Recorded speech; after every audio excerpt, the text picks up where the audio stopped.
Good evening. Thank you for joining us. The board is returning from closed session. We will take a quick roll call, and while I do a roll call, I'll invite, we have members of the JRTC, if they would like to come up to the front and help conduct the Pledge of Allegiance while I take roll call. So Ms. Count? Here. Ms. Mason? Here. Ms. Durkee? Here. Ms. Mayo? Here. And Mr. Lawrence is here. And I'll ask you to please rise while the JRTC is going to lead us in the pledge.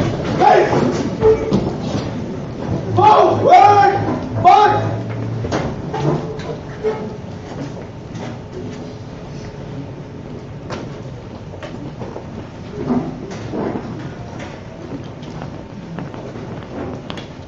March time! March! Forward! Halt! Left! Face! Present! Arms!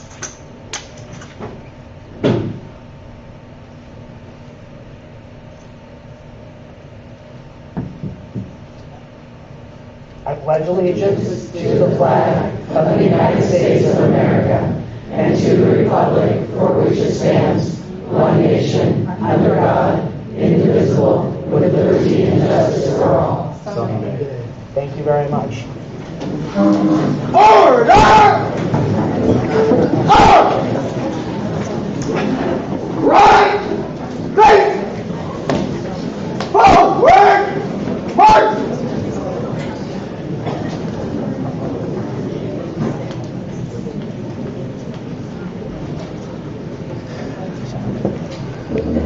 March time! March! Forward! Halt! Order! Start! Allow.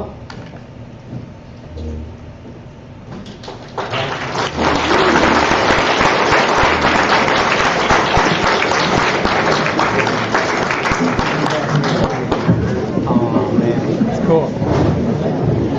We did a lot.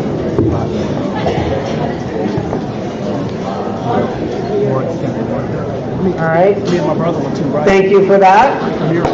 Before I report out from closed session, I do want to share a couple housekeeping items. What I'm going to do is move item 19.1, 19.8, and 19.9. Those are going to be right after our student representative reports, to move those forward in the agenda.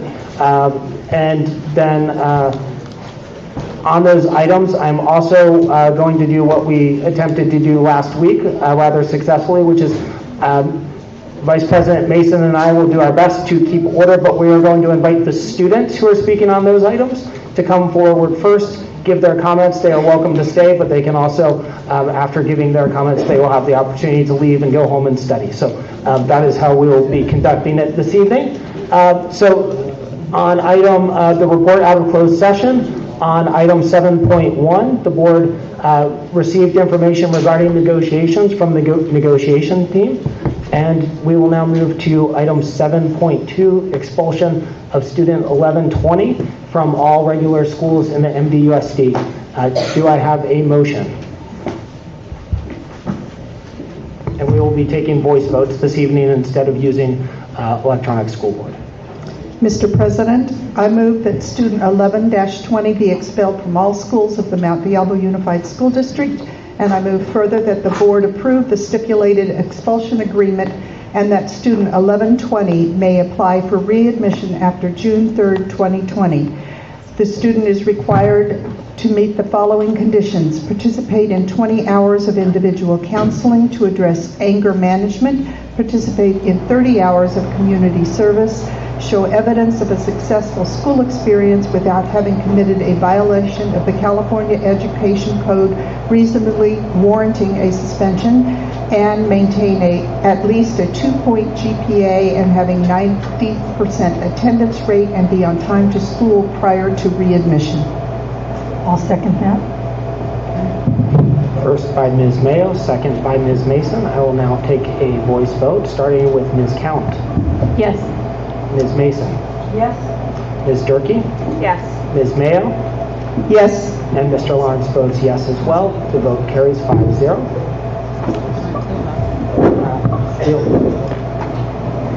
Yeah, we're doing voice votes, so even if it shows up on the screen. And so we will now move to item 7.2, or 7.3, expulsion of student 12-20 from all regular schools in the MDUSD. Do I have a motion? Yes.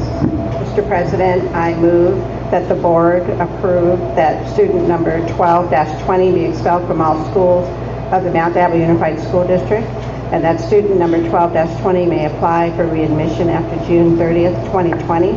Prior to admission, student number 12-20 is required to meet the following conditions: participate in 20 hours of individual counseling to address decision-making and anger management, attend California Offender Program Services for aggressive offenders, attend Mount Diablo Unified School District Saturday Workshop for anger management, and show evidence of a successful school experience with no suspendable infractions, earn 30 credits, maintain a 2.0 GPA or better, and have a 90% attendance rate. Second.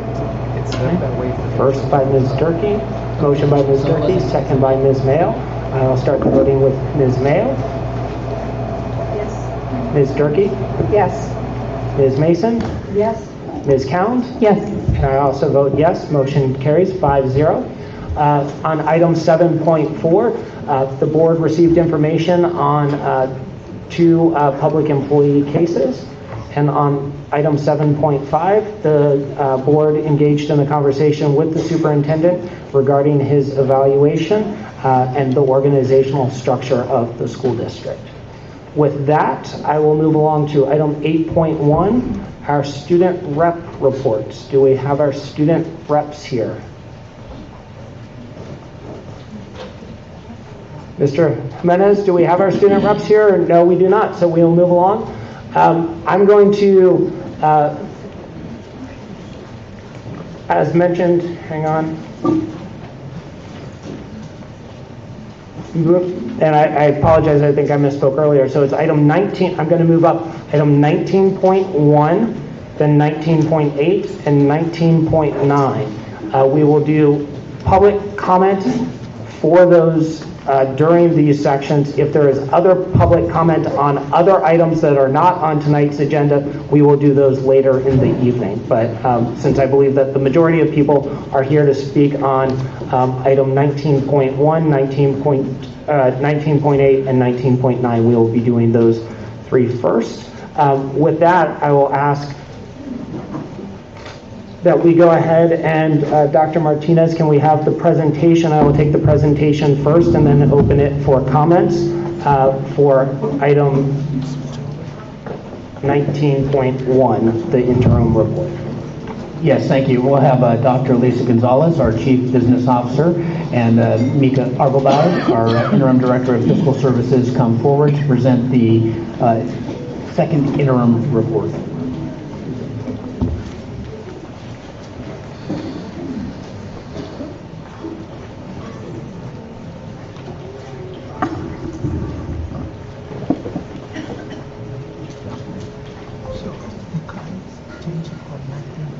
Thank you, Dr. Martinez, board members,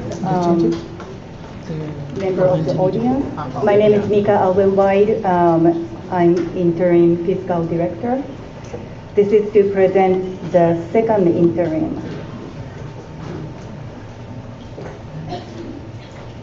The California School District is required to report to the state 4 times a year. First one is adopted budget. Second one is first interim for October 31st financial status. And then second one, which we are doing today, is for January 31st. And we will report one more time at the closing of 1920. Board of Education is to certify based on the current projections of our financial status. If the district receives negative certification, then we are required to report the third interim. The certification has three different kinds. First one is positive certification. This is if district can meet all the financial obligations for current year and 2 subsequent years.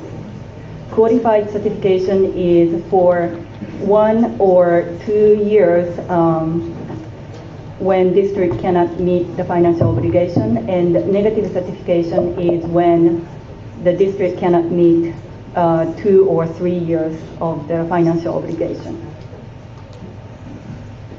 So this is a summary of current financial status of the district. This is combining unrestricted and restricted.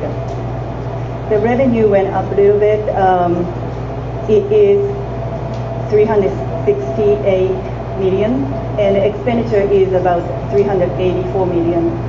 We are still in deficit spending. This year, we anticipate to be about 15.8 million deficit spending. The beginning balance in 1920 was about 50 million, and taking out the deficit spending, we anticipate our year to end with 33.6 million. We still can meet the 3% required reserve, which is about 11.5 million. And going to 2021, we are 10 million deficit spending. We still can meet the 3% requirement and meet all the financial obligations. The 2 year out, 2021, 22, we continue to have deficit spending. And in 2021 and 22, we anticipate we will not be able to meet the financial obligation. So it will be the negative 3.5 million. So notable changes since adoption is we posted all the carryovers on the unrestricted side and restricted side. And also we received some revenues in both sides, unrestricted revenues and restricted revenues. Some local revenues we cannot budget for until we receive it. So those things were adjusted. And also multi-year projection was adjusted based on the current information, enrollment, and also quota changes. And one thing we would like to point out is that any of the second interim number is not including tentative agreement because we have not included yet. In the second interim, other forms that included are Form A, which shows the average daily attendance. This is projected based on the current trend and also last 3 to 5 years trend. Also, there's a Form Cash, which is showing we can meet all the financial obligations. We will not go negative at the end of the 2019-20 school year. Multi-year Form MYP is multi-year projection. This is showing current year and next 2 years. And Form CSI is criterion standard. This explains any changes in the second interim. So what we want to share at this point is that our second interim is showing us to be qualified. We are no longer positive. The reason for that is, as you saw in one of those previous slides, when we hit that negative $3.5 million in the third year out, one of the things about public education budgeting is that we've got to be able to meet our obligations for this year, next year, and the following year. When we adopt our budget in June, when we bring you a budget and you adopt it, we will be required to look at the 2021 school year plus 2 years out from that. So at this point in time, our status changes from positive to qualified. There are some considerations that go along with this. First of all, There is an extreme amount of uncertainty right now with the national economic picture. We are continuing now to really hear that COLA for this next year may actually go lower. We spent about an hour on the phone earlier today with the county office listening to a number of additional concerns that I'll share as well. Certainly we need to take a look at the reserves. LCFF is fully implemented, which means that every year up until about a year ago we saw an additional bump every single year. Because it's fully funded, we don't get any more of those adjustments. We're not expecting any additional unrestricted one-time funding. There's nothing that came out in the governor's report about that. We continue to see increased costs with pensions, with operating increases. We do not have included in here our tentative agreement with Medea and the Me Too clause that we have with other groups. And the reason for that is that when you adopt a budget at the beginning of the school, or excuse me, when you adopt a budget in June, it is your best guess on your revenues and your expenditures. Your first interim is your first check-in to say this is where you are. Your second interim is the same exact thing, and that goes through January 31st. We do not have an approval of our tentative agreement, therefore it doesn't play into these numbers. With that said, we have certainly worked on the numbers to identify the fact that we're going to need more significant cuts in order to be able to address those. And maintaining adequate reserves is something that we also need to take a look at. I do want to let you know that, again, we had an hour-long conversation with the county office earlier today. We did submit to them on Friday a copy of our second interim report. They continue to have concerns, especially now that we've gone from a positive budget to a qualified budget.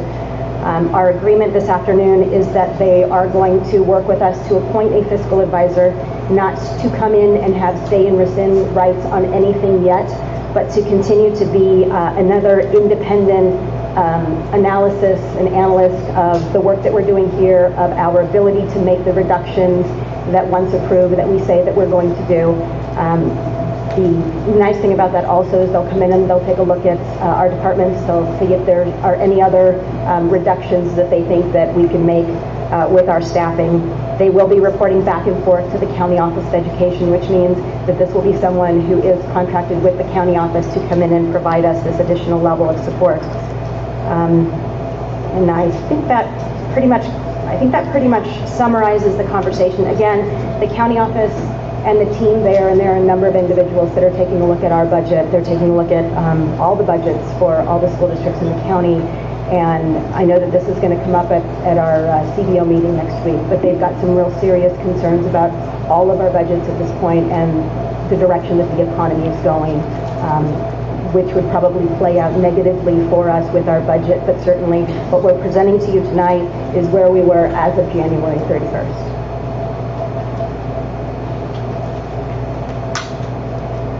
Questions?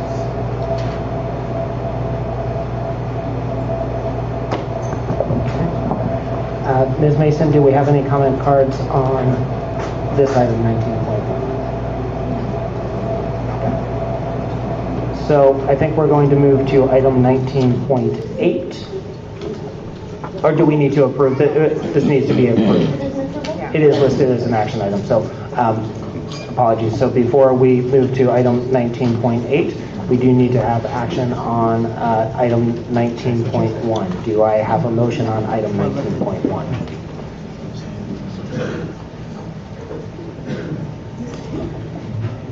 Mr. President, I move the board adopt the second interim report as presented. I'll second that. Motion by Ms. Mayo, second by Ms. Mason. I will take a voice vote. Mr. President, I do have a question to ask. Sorry, I do have one question. On page 10 of the summary section.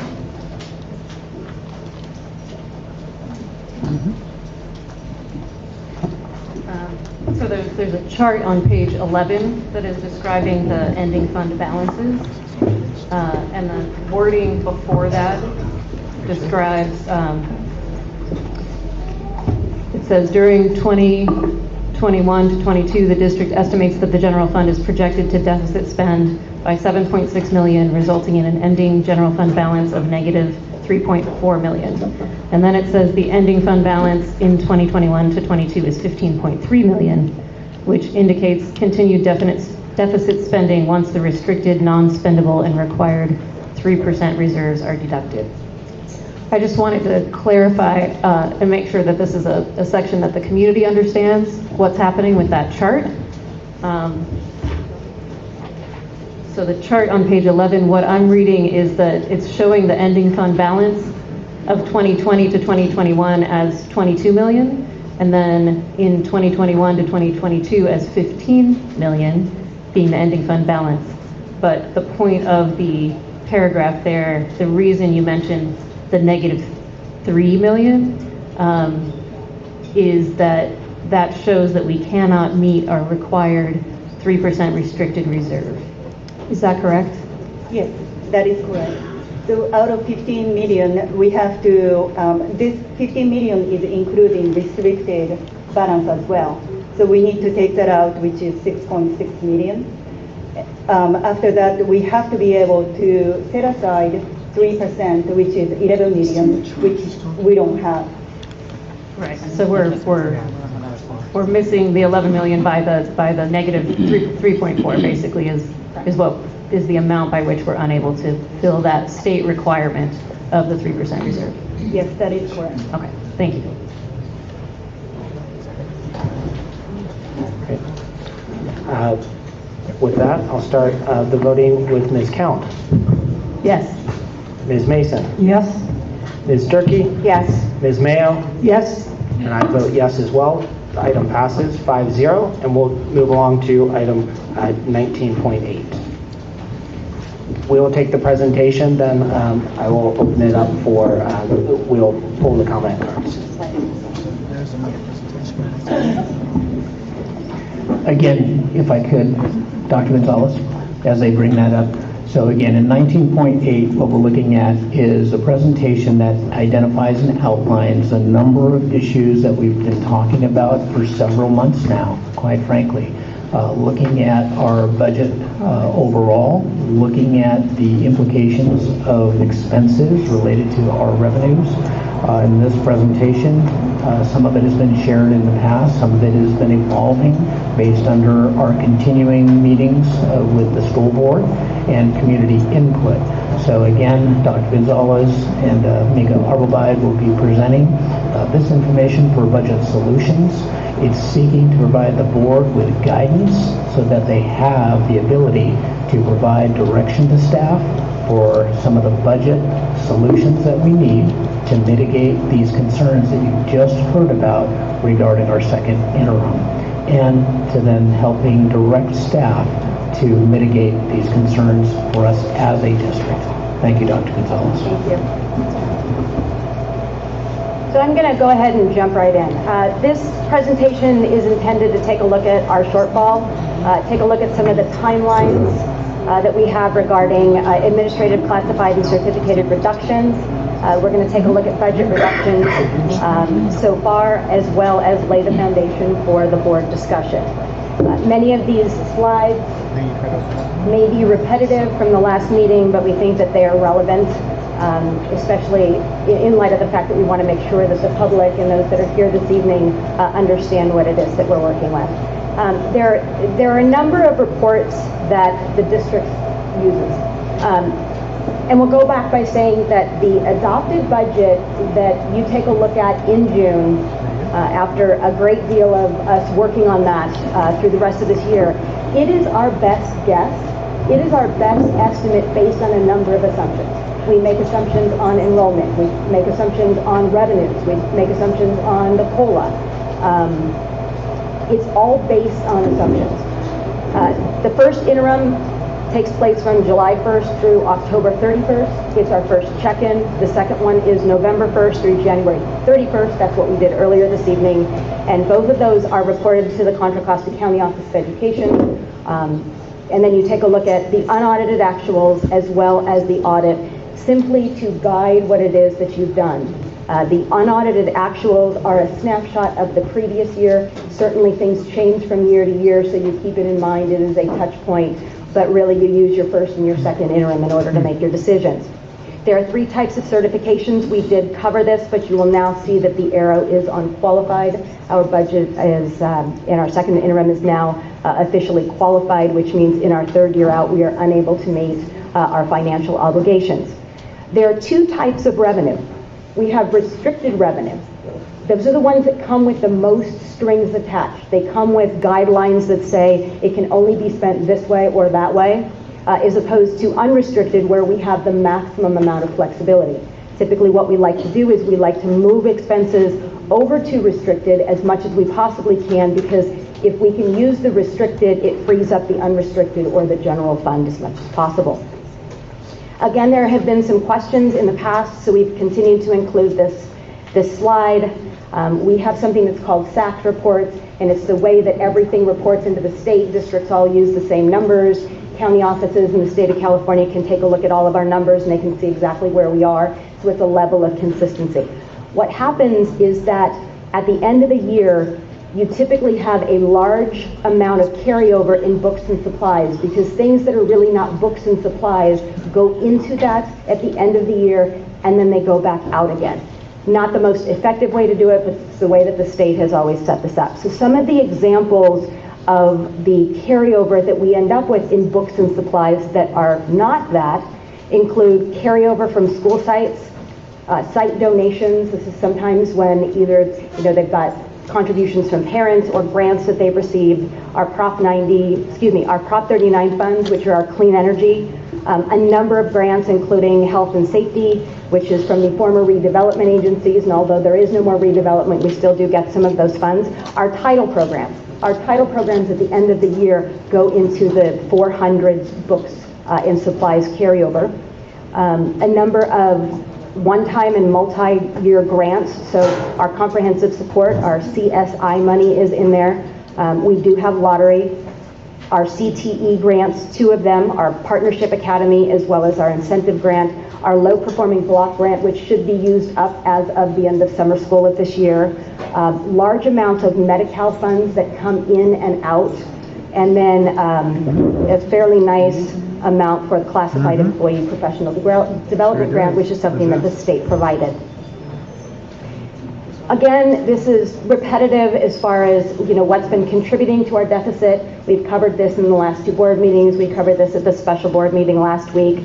We've had this as part of all of our community forums, but I do want to remind the public they can go back and on our website, not only can you see these former presentations in the board agendas, you can also see it on a special page that we have that's assigned to budget solutions. All of the presentations are on the left side. We do have a cost of living adjustment that does not cover the cost of living. This is an item that has been discussed fairly widely statewide. One of the biggest concerns right now is that the cost of living for the upcoming school year was originally expected to be 3%.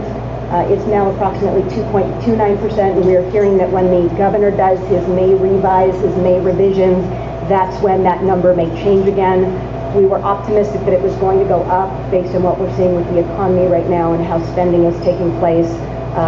Other than probably at Costco, we're thinking that this number may change. We do have increasing CalSTRS and CalPERS contributions. These are the retirement costs. We do have all of our employees who pay into one of these depending on the group that they're in, whether they're classified or whether they're certificated. So all of our employees are contributing to their retirement. However, school districts also contribute, and the side for school districts has gone up over the last few years. We've had year-over-year intentional deficit spending, which we've discussed before. We are one of at least 50% of the school districts in the state of California that are declining enrollment. And we continue to say that we are funded based on average daily attendance. It's not on the 20 or so students that you might have on a roster. It's the percentage of days when those students are present. And right now our average is about 95.6% for attendance. So it gives us a little bit of opportunity to work on attendance, but ultimately when you've got declining enrollment, it means that you really do need to adjust your spending. and I'm going to pause you for just a moment if I could, to one, check and make sure that people in the back are able to hear, and also I believe we have a translation, and just making sure that our translator has time as well. Slow down per Isabel. Thank you. Thank you for picking up on the subtle hint there. We started with please. I was looking this way. Okay, let's go back to declining enrollment. Again, we have approximately 95% or so of students that are here generally per year. Every day that students are not here, we don't get approximately $55.55. So that does add up over the course of a year. We have something that's called general fund contributions. So if we have programs in the district that we are required to cover, that the general budget or the reimbursements from the state or the federal government aren't enough for, we contribute from our general fund.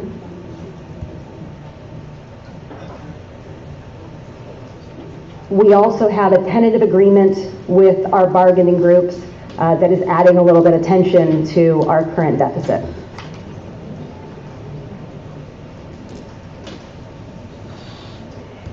This is a slide you've seen before. This has to do with the certificated layoffs. Our certificated personnel is typically our teachers, actually all of our site administrators, some of our district office administrators, and counselors. They all fall into this group. They're required per education code to have what is called a March 15th notice, which is where we are this evening, having to make some decisions on that because it takes time between the 9th and the 15th to prepare all of that. We have one adjustment to this slide. This has to do with the classified layoffs.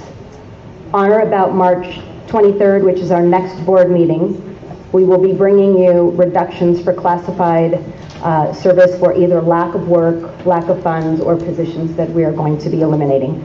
So I wanted to make sure that I pointed out that that originally said March 20th, and that is March 23rd.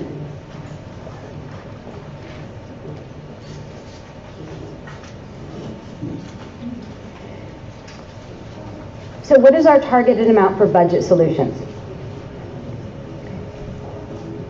We not only concluded this number originally on our own, but validated it with the county office as well as another external source, that we needed to come up with approximately $21.1 million in order to deal with not only the deficit spending, but the anticipated tentative agreements. So far, we have reduced budgets, and I'm not entirely sure why the bullets are not showing up there, but we have reduced vacancies. So every time we have an interim report, first interim or second interim, if we have vacancies, so for example, if you had a counselor position per se, and there was no contract for that, and the counselor was not in place from the beginning of the school year, July 1st until October 31st, you would see a savings there because you wouldn't have spent that money. So at every interim report, what happens is the money that hasn't been spent goes to your general fund to take funds off the bottom to go back and reabsorb that. So we have looked at budget reductions there with our vacancies. We've gone in and we've taken a look at all of our vacant positions and have eliminated those that we feel that we can live without. For example, if we had for HVAC, and it's just the example that I use because it's the one that I'm most familiar with, especially since in early January it got really cold and there were heating units that weren't working everywhere. Of course, now there are conditioning units that we're hearing.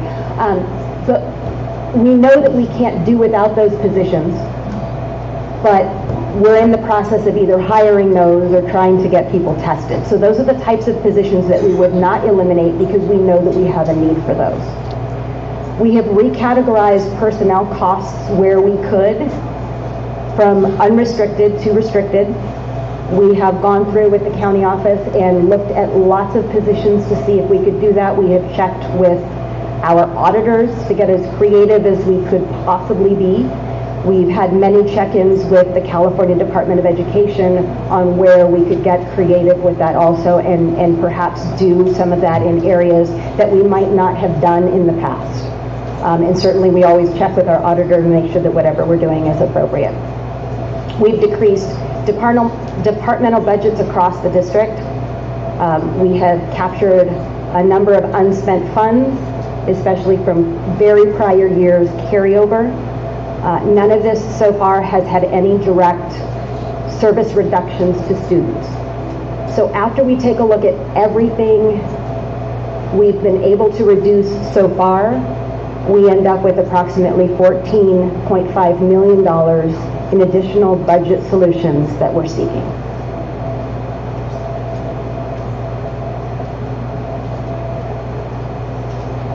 So what we've done is we've brought to you some revised recommendations. These recommendations include JROTC district-wide, extra time for sites with no vice principals. This is at the elementary level, middle school sports, all of the components of the iReady contract that do not have required assessments that we use for students, consulting contracts, training workshops and conferences, school resource officers. We have sites, and this heading is incorrect, so I apologize. It should be administrative reductions and recommendations. The total in this area is approximately $2.5 million. This includes central office, both classified and certificated and confidential. It includes one elementary vice principal, middle school vice principals, high school, and some at the continuation school alternative ed level.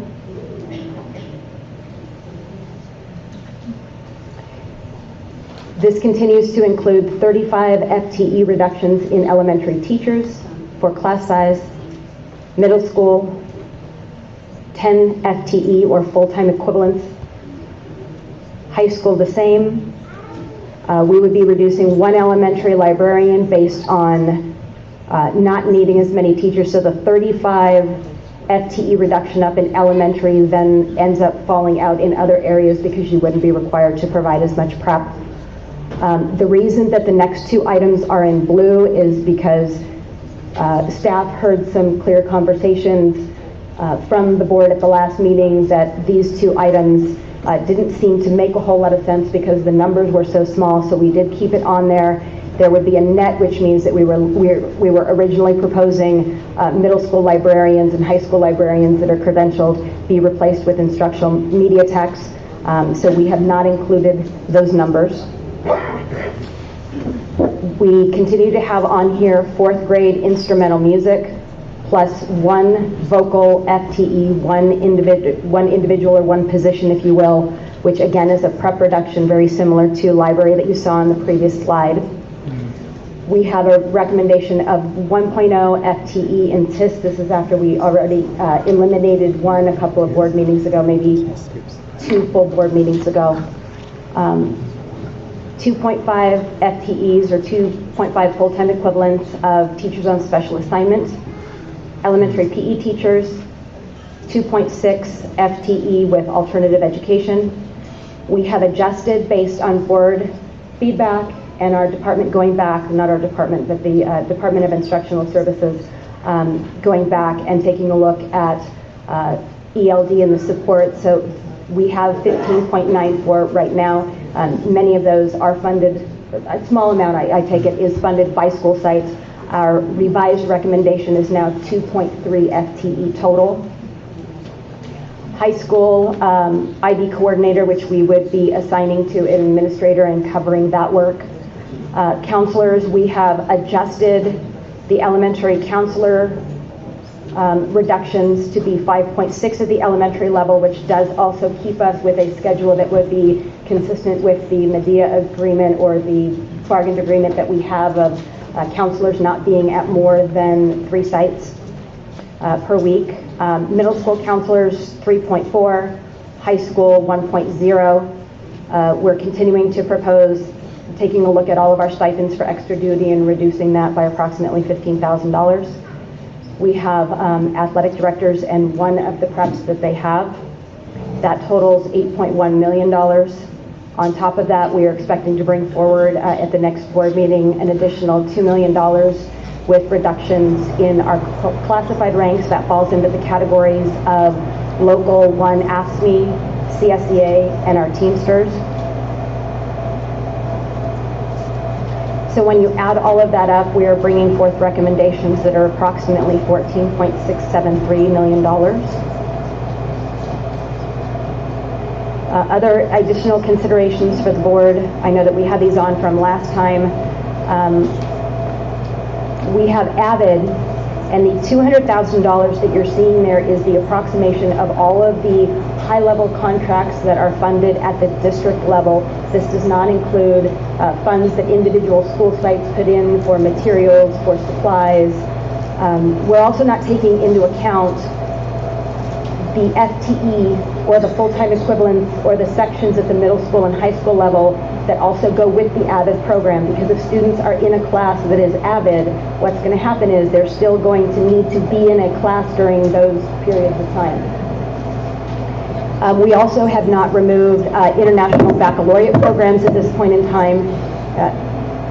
Question? Question on, so AVID, when we talk about the teacher staffing as well as the materials and incremental funding at the site level, do we have estimates as to any ballpark, or at least for the teachers? So with the teachers, the teacher staffing, if the board chose to cut AVID, that you're saying that there would be additional savings at the teacher level, or is that offsetting?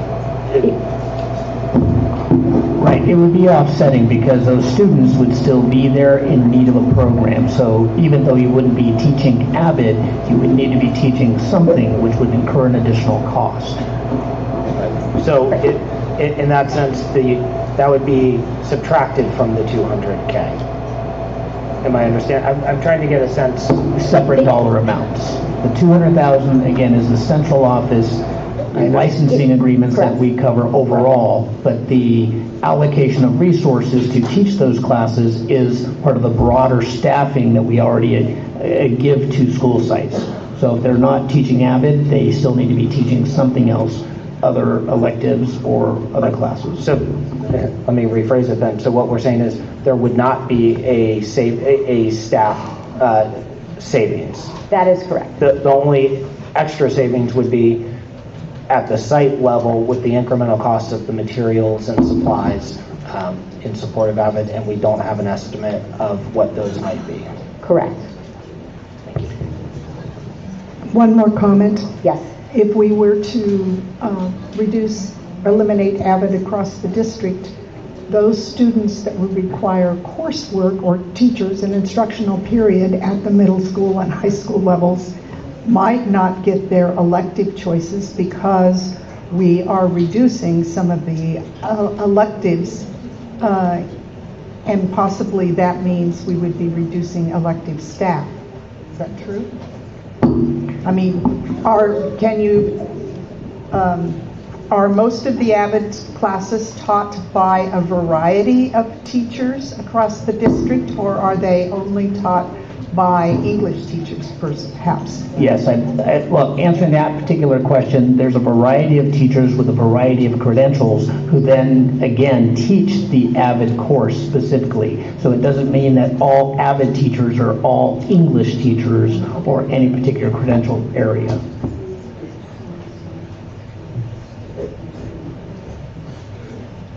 If I could, one of the other things to think about is that at the schools where we have AVID and or IB, oftentimes that decision has come for several years back of the school working towards the accreditation and or having this program. So we have had some investments into the program, and if in fact we don't do AVID or continue IB at these school sites, The ideas are that the sites still are putting some dollars that they have oversight towards to some programs.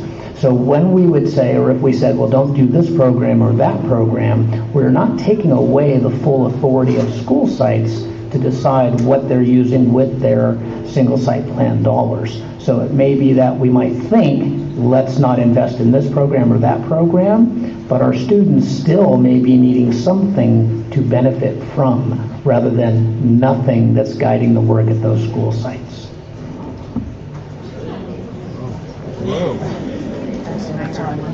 I just would like to confirm that we have paid our PG&E bill. It's just someone leaning. I have a question just on the previous slide there, the one before this one. Oh, I'm sorry. Actually, it's the total of the certificated. It was the 8,000. Yeah. Okay. So that slide. This is very minor because I think we're talking about much larger amounts. But when I added up your numbers there, I had a different total, but it's only off by about $1,000. So anyway, just wanted to point that out. But yeah, so I had 8,100 and 6,000 instead of 5. But I don't think that's a material change here.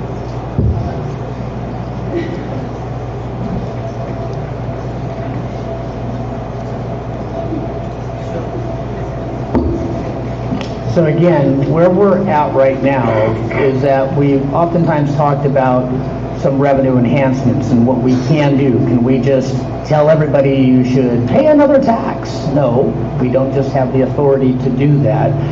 We can seek grant funds. We can look to increase our attendance.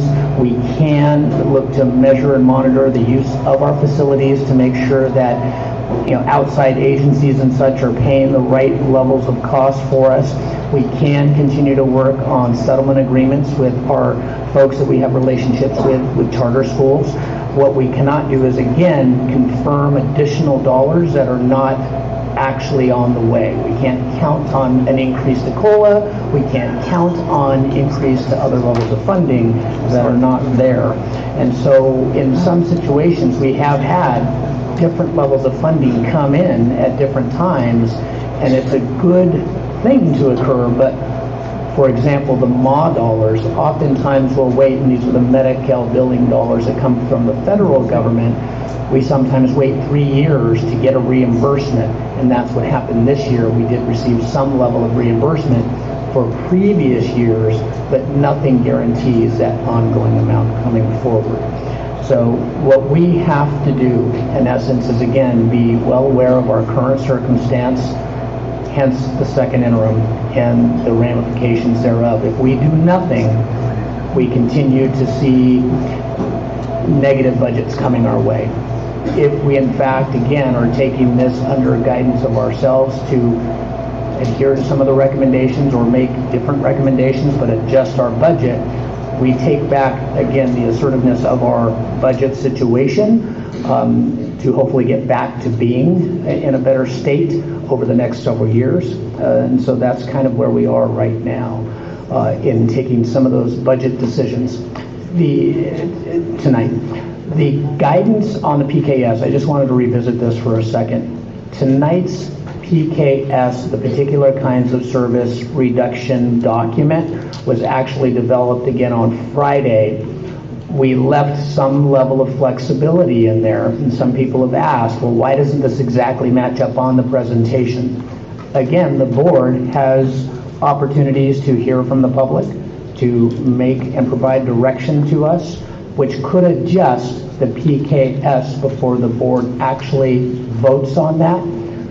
And again, the guidance that we have provided to the district, to the board, is that PKS, however, because it's codified in education code, gives our human resources department the direction and the authority to take the action for the preliminary notification. That's, Dr. Gonzalez talked about the March 15th notice.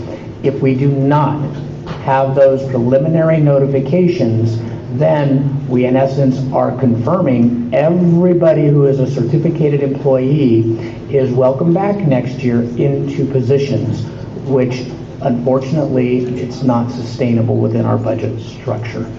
That's the reason why we have to have that decision tonight. So I just wanted to clarify that is a preliminary notification. Over the next 2 months, again, we monitor and track any budget development process. That situation plays out with an administrative hearing. It goes to the process of then formal and final notification before May 15th. But this is directing our district to give preliminary notifications to those that may be impacted. Prior to board questions, what I would suggest, if it is agreeable to the other board members, I'd like to wait on board questions until after we've heard public comment, and then we'll have board discussion. So I will move to it in a minute, but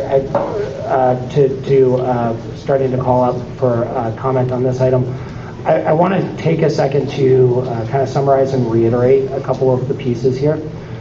In the last year, I think every board member can attest that the number one question they've been asked is, why haven't we reached agreements with our employee bargaining units? We now have a tentative agreement, which covers 3 years, and it is certainly worth pointing out that we are actually closer to the end of the agreement than we are to the start of the agreement. And every board member recognizes that. And I think I certainly, and I'm confident other board members, all said, we believe our employees are underpaid. The cost of living has gone up, cost of healthcare, cost of housing, all of these things have gone up. We need to increase pay for our employees, and it's still, even at the negotiated amount, which is 5.5% over those 3 years, that does not keep up with the costs. And so our employees are falling further behind, and we recognize that. However, the amounts we are being asked to approve, or another $20 million annually on top of what we are agreeing to, so we would be looking at cutting $35 million tonight instead of the 14.5. And really the reason that this is happening is that you've heard before regarding our state funding, that California, the leader in the nation in so many ways, is 41st in per pupil funding. In addition, I actually think we're closer to the absolute bottom when you talk about net funding, because even though we've received more money from the state in the last couple of years, that has been superseded by the fact that our additional costs in terms of lack of federal and state funding for special education is just one instance, in addition to the fact that because the state of California has failed to adequately fund teacher retirements and other public employee retirements, the district is going from paying 14% to 19% to contribute a mandatory contribution with no increase in benefits for our teachers, but a 5% increase that the district must pay on teacher pay and employee pay.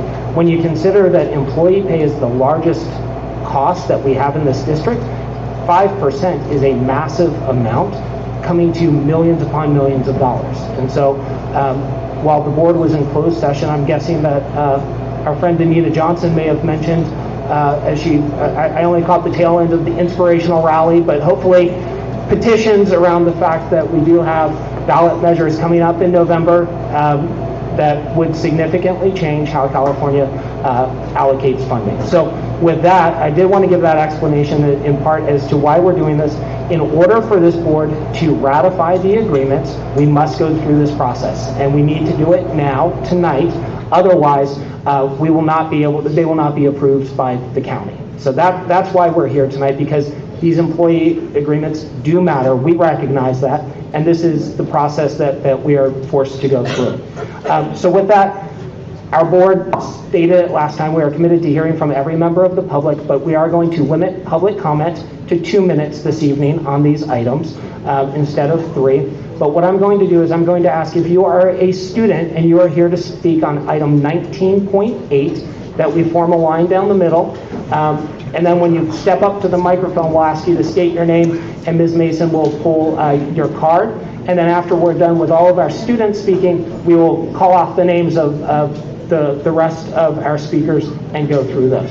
So if you are a student and you would like to speak on this item, please come on down. A current MDUSD student, All right, we have a brave first soul. Come on up, please. And if you would just please state your name so we can pull your card, and then you'll have 2 minutes. Hi, I'm Sophia DeVille, and I'm a junior at College Park High School. I've been in the AVID program for 3 years now, and in these past 3 years, this program has not only made impact on my school life, but my life outside of school as well. This program has taught me how to be organized and how to push through the difficult obstacles thrown my way. I know how to problem solve, and I'm more confident about my ability to succeed in college because of the skills I've learned in AVID. A lot of the students in this program have been dedicated for this program for these past 3 years as well. We have all become connected and become like one family to another. Many of these students have also have parents who haven't gone to college or can't pay for college counselors. They have stuck with the AVID program with the idea that their senior year they would receive assistance in college application process, and by taking this away, it can potentially take away the likelihood of them applying and getting into college. Us students are the future, and we are the young adults that will one day be making important decisions like you in this room. AVID teaches us to make good decisions. And lastly, I'd like to say thank you for listening to me, and I hope this will help persuade you to keep the AVID program in place. Thank you very much.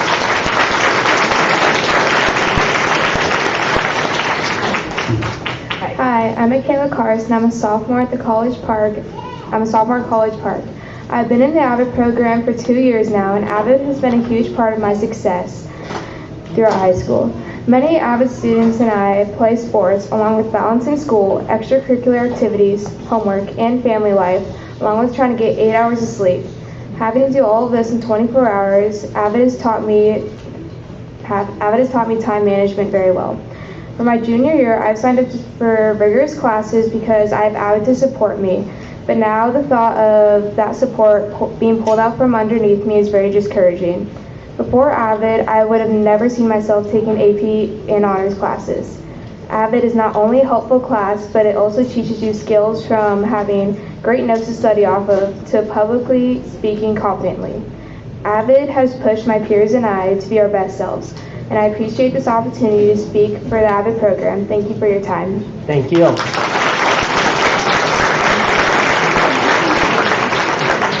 You can pull the microphone down if you would like. Hi, I'm Diana Martinez in 4th grade from Hidden Valley. I just wanted to say that the music room shouldn't be removed because a lot of kids in the district are barely experiencing music, and also other kids in the district were thinking of starting a musical instrument next year or in the future. Also, it could be a career for any kid in the world to be a musician. There's also another thing that I wanted to talk about, ELD. ELD is where a kid learns a lot more about words in English and they learn their meanings. I myself graduated from ELD 2 years ago, so please don't take the music room or the ELD classes away. Because my music teacher, Miss Bromley, wouldn't be the happiest that you learned the violin, cello, clarinet, trumpet, flute, and trombone for nothing. And ELD teachers wouldn't teach these things anymore. Thank you.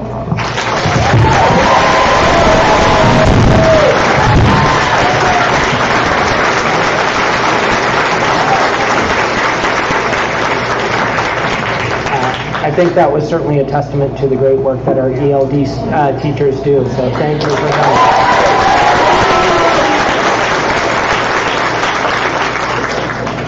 Good evening. My name is Guyvan Benedetto, and I'm a sophomore AVID student at College Park High School. I would like to speak on behalf of why Mount Diablo School District high schools need the AVID program. What is AVID and why is it important? AVID, or Advancement via Individual Determination, is a college prep class geared to help students in the middle to lower tiers who are highly motivated but might not have the support or skills to go to college without a program like AVID.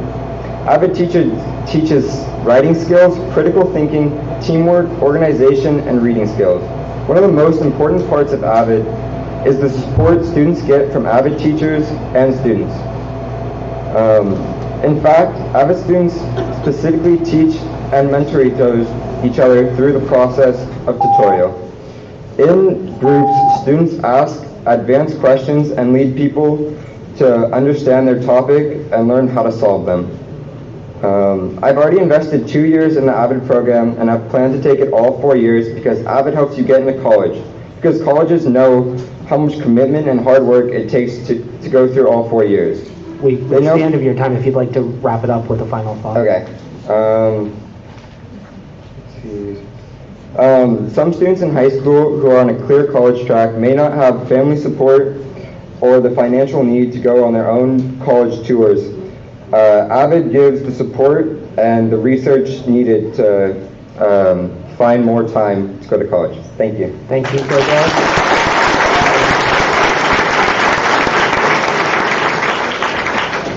Oh, Hi there. hello. Well, good night. I'm Eric Lopez. I'm Cadet Captain Lopez, in JROTC. JROTC is more than just a military program. In JROTC, we learn a lot of skills. It's one of the classes that teaches you more than just what its name says. We learn stuff like the Constitution, goal settings, American military traditions, leadership, geography, project management, negotiating, management and communicating skills, team building, decision making, finance, conflict solving, and motivation. JROTC is one of the classes that helped me when I moved from Mexico. It's a class that adopted me in and showed me how to be a part of society. Without JROTC, I would just be another lost teenager in the middle of the school. I didn't get ELD when I came from Mexico for some reason, but in JROTC they helped me with my English, which now, in less than a year, I can speak. And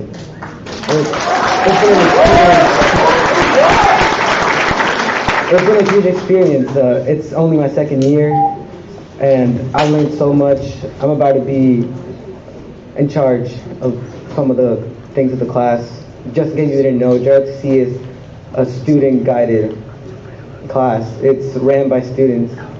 We do stuff.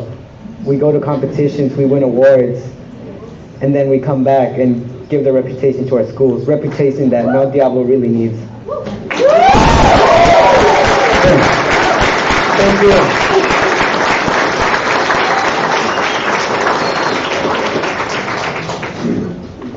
Hello, my name is Kenny Oates, and I'm from Mount Diablo, speaking on behalf of ROTC. ROTC has been a big part of my life that I've been doing for the last 3 years, and I appreciate all the teachers that we've had there. They've taught us a lot, from map reading, how to be a leader, many different skills. We've won competitions like this before, and it's just helped me a lot in my life, and it's a great way to shape your future. And without that, a lot of students next year won't be able to do that. And even though I'll be graduating, I still want that for them, because that's like their future. That if they got go in any military branch, that helps them a lot. So it can like help them when they go in, be a higher rank. That helps a lot. And yeah, pretty much that sums up what I have to say. Thank you for listening. Thank you. And would you mind? Yeah, just wanted to make sure we had your card. We do. Thank you very much.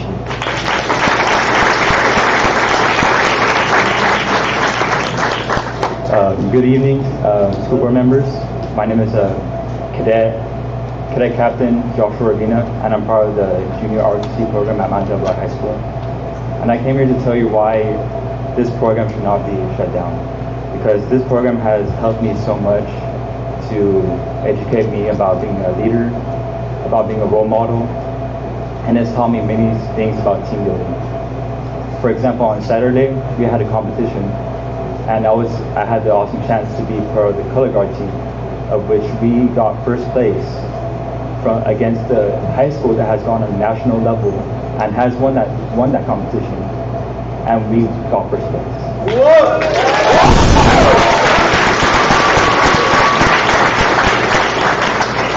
So yes, this past years we've been in the Rocky Start. We're on a pathway to have this program to make it beneficial to Mount Diablo High School, because we want this program to change the ways of Mount Diablo.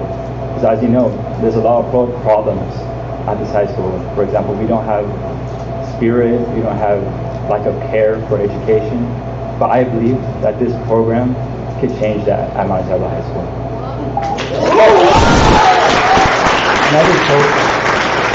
I just really hope you guys understand how much JRTC has made an impact, because it gave me a family that I needed, because I've been through so much this past years, and this program has given me that rock that I need for my life. It has done so much for me, and the instructors have helped me so much, and students that were with me. So I just pray that you guys don't focus on it. Thank you so much. Thank you.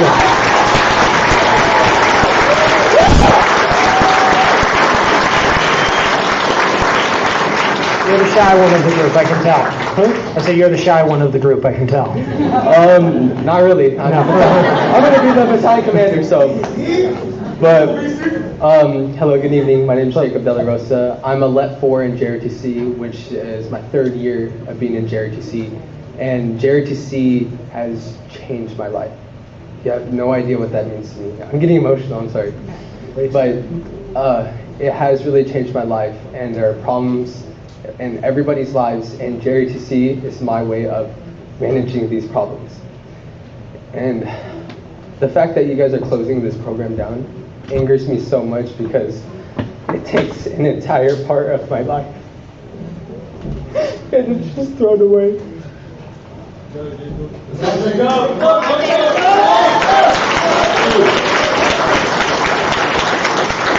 So these trophies right here are a sign that we are trying our best.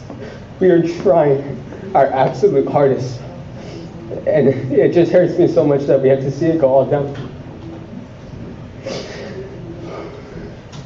And we've been going through some problems, rocky start, but we are improving this program and we want to make it better. And I want to go out with this last year with a bang of my senior year of high school.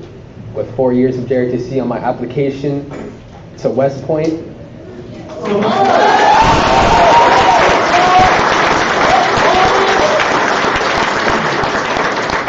And I want to be a highly competitive applicant towards it. Thank you. That's it. Thank you.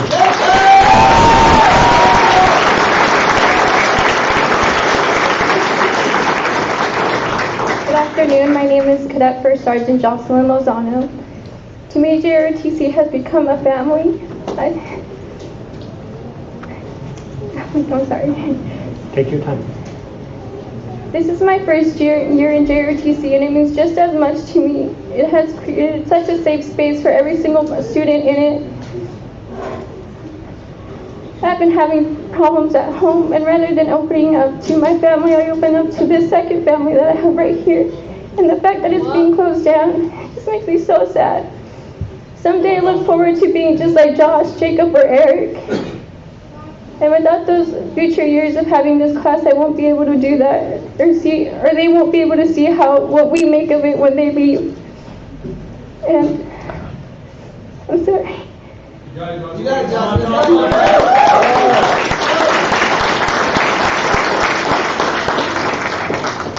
We worked so hard on Saturday's competition, and it all paid off. We got our first place prize in our color guard, which I was a part of, and I feel so proud of that. And I would love to have the feeling of winning another trophy for many years to come. And that's all I have to say. Thank you. Thank you.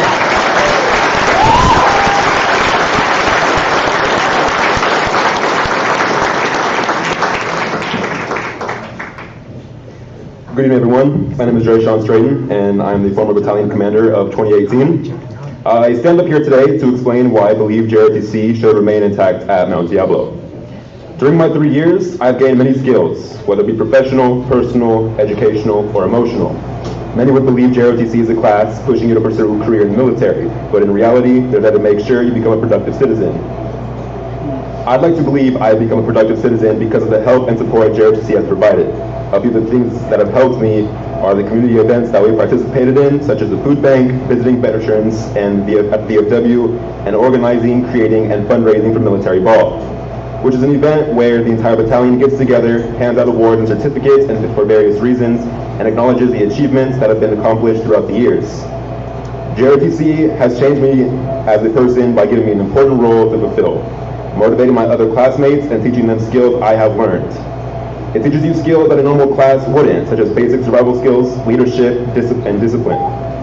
JROTC is a family to me, a place I wanted to go and know that I would be doing something that would not only benefit me, but my peers and citizens in the outside world. Without JROTC, I would not be as confident with doing things such as speaking publicly or leading a group of people to work harder and achieve more than the bare minimum. Thank you. Thank you.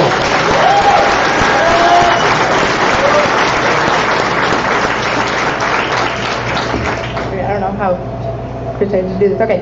Good afternoon, everyone. My name is Rebecca Cottrell.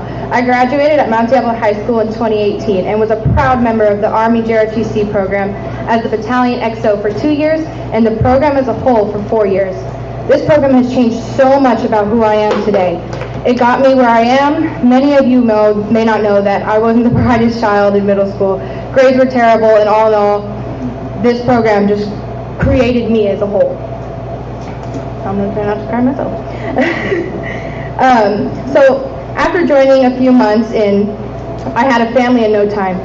My morals changed and I felt a completely new and improved person. This program taught me discipline, responsibility, teamwork, leadership, and respect. I have also got to experience new experiences that your average high school teen wouldn't experience in a normal academics class.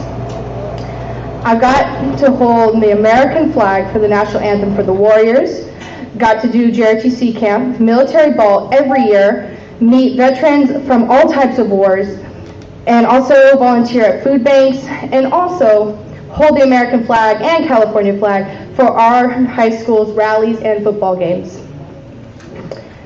So after graduating and having all these morals traveling with me forward, it has helped me land my job with Chanel. My morals that I've learned for this program has also helped me for future job opportunities. Without JROTC, I wouldn't be in the state I am today. These people and this program are forever my family and always will be. Thank you. Thank you.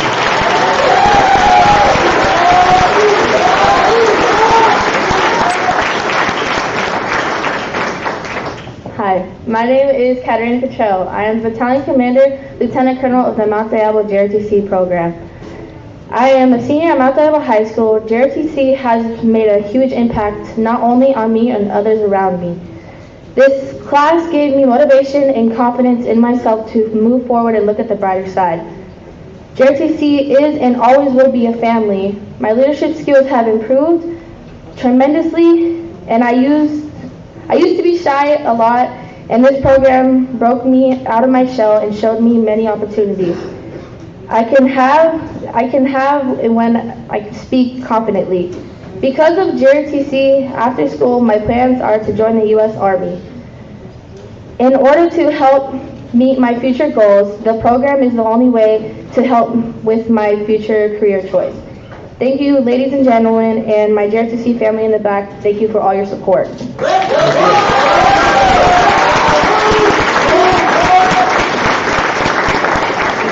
Hello, my name is Trevor Rome. I attended Mount Diablo High School from 2015 to 2018 and was in the JROTC program from 2015 to 2017 and was the former S3. Being in JROTC, I learned how to be a leader and to keep my education and all my other academics a priority. My last year of JROTC, I was informed about a program where you could attend college classes while being in high school called College Now. And thanks to JROTC helping me with my academics and my other classes, I was able to go. At times, classes got tough and I would have the feeling of not being worth being in this program, but I look back to my previous roles in JROTC and would be motivated enough to pull through. In spring 2019, I attended Loma Vista Adult School, where I graduated my EMT class as valedictorian. This wouldn't have been possible if I was never in JROTC, where I learned about leadership, motivation, and to keep my best foot forward whenever it comes to complete my goals. Could you repeat your name? Trevor. And last name? Rob. Thank you.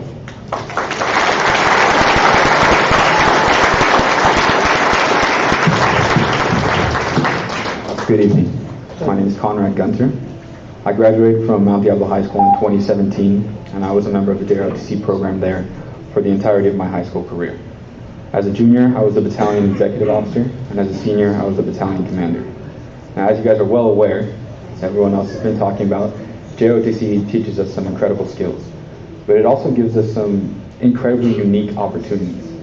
For example, I did a color guard at the opening color guard at the Oakland Raiders game, which performing in front of 40,000 people is a little bit terrifying. I was sent to Texas A&M for a drill camp, and being woken up at 5:30 in the morning by a senior Marine Corps drill instructor, it builds character. It's an interesting experience. I was sent to San Diego for a leadership conference, and I got to meet incredible other young adults from around the country. The battalion commander before me was sent on a week-long trip he started in Washington, D.C., toured the monuments in Washington, D.C., then he went to Paris, spent some days in Paris, and he finished by leading the D-Day parade in Normandy. That's a pretty incredible opportunity. Not many people can say they've done something like that. The interesting thing about all these opportunities, we had to fundraise for them ourselves. So all of these things, we organized the fundraisers. The program is run by the students. So we had to reach out to different groups and organizations and set up these fundraisers and then go out and raise these funds all on our own. It's a difficult thing when you're in high school. That's not exactly what you want to be doing most of the time. But it builds character, builds skills. And JROTC, it's not just another elective. It's really a life, it prepares young adults for life. Thank you. Thank you.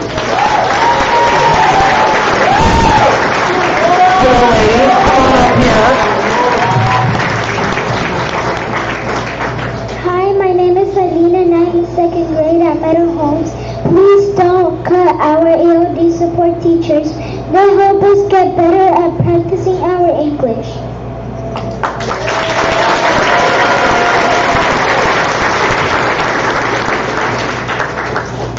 Hi, my name is Alexa from Meadow Homes. I don't want you to take my music and library.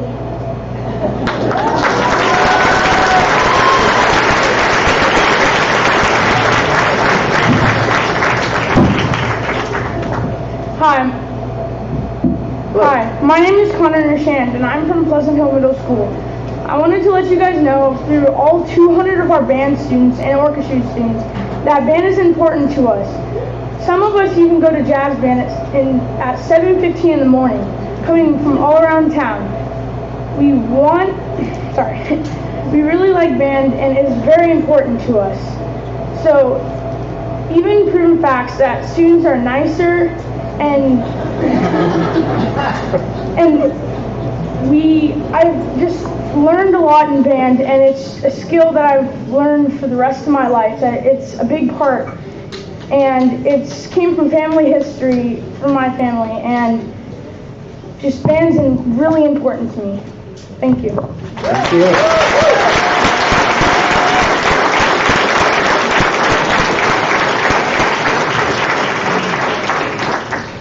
All right, so I just want to take a moment to say thank you to our students.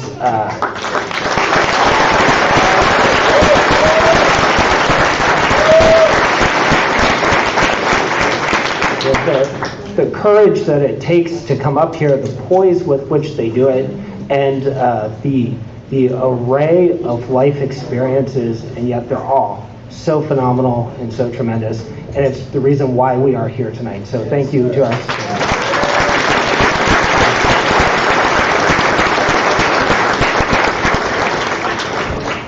So good luck to the public speakers who have to follow them. And so with that, Anita Johnson will go ahead.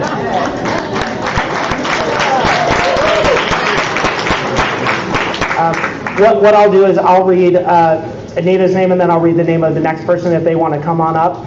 So the next person is Julie Larson. Thank you. And I want to thank all of you board members for the diligence that you're putting into this decision. I know it's very, very difficult, and I know you're each taking it very, very seriously. Also, thank you for the respectful attention that you're paying to all of the comments tonight and the way that you reordered things so that people can be heard, especially the little ones. Great appreciation for the staff members that have put so much work into this process. And I want to make sure that everybody understands that this problem has been caused by a failure of the state of California to fund our schools. And to address this problem, we are asking everybody who's not already done so to sign a petition for Schools and Communities First. This initiative will raise $12 billion for our schools, and so if you need a petition, please raise your hand, and they will bring you petitions. Lastly, I would just simply like to say, please keep these cuts away from direct services to our students. Thank you.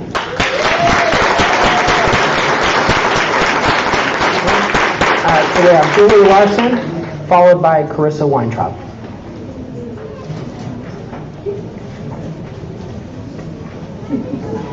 Do we have Julie here? Otherwise, sorry. Thank you. These are comments from my students from Fair Oaks and Gregory Gardens that could not be here tonight. Playing calms me down. 6 students from Fair Oaks. I made new friends. I'm getting along with others because I play my instrument. It helps me to concentrate. It was my dream to learn to play. It helps with everything. My math is better. My reading is better. It helps me to not get mad at other people in my original class. I used to not get along with others, but now I do get along with others. Playing my instrument helps me to not get mad at school and at home, and it gives me joy. It makes me joyful and happy. Whenever I am stressed, I grab my trumpet and play it. I used to get mad easily, and once I signed up, I was more wise. It helped me in math. It's helping me calm down so I can do my work. It helps people when studying. I have an SDC student who said, I get friends a lot easier, a lot faster. Some Gregory's Gardens comments. I'm better in math, I'm better at reading, I'm better in getting along with others. I have a concentration problem, and ever since I started playing music, it's been getting better. My math skills are definitely benefiting from music, and I'm getting along better too. I usually get mad a lot, but I haven't done that in a long time. It's helping people learn, and it's really fun. It helps me feel like me. I'm getting better at math because of the beats. It helps me learn to focus on one thing. It makes me better at not giving up. I'm happier and I've made more friends. We should keep music so kids can have a better childhood. This is the words of our students. Don't cut music. Thank you, Julie. Carissa, followed by Beth Bremer.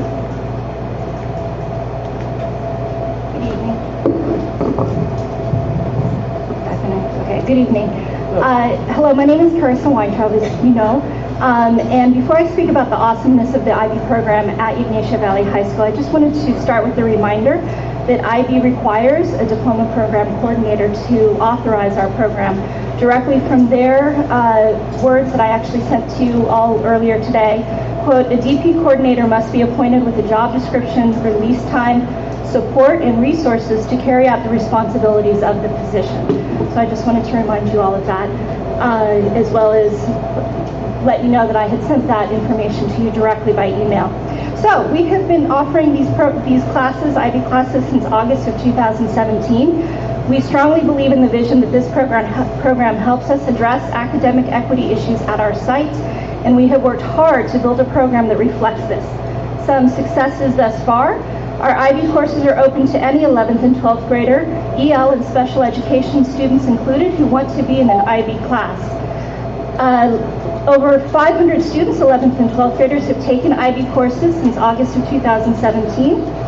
This year, 106 students are registered for a total of 287 exams, and this is actually a 60% increase over the previous year.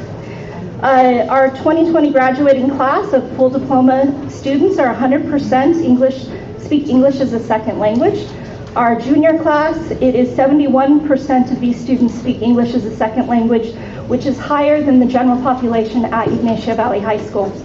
Our library is also open 5 days a week per the IB requirement, and it has benefited all of YVHS students, not just those in the IB program. Every day at lunch and brunch, the library is full. Students use it to study, check out books, socialize, connect with another adult on campus. It has become an essential, vibrant part of the YVHS community. Finally, please do not cut the IB coordinator position. If this position is cut, the end result is that the amazing program will no longer be authorized by IB. Thank you. Thank you.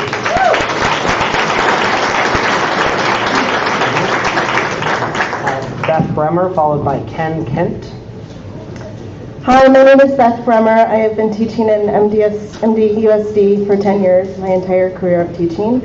I'm currently teaching first grade at Wren Avenue Elementary. I'm here tonight to speak for my students who cannot advocate for themselves.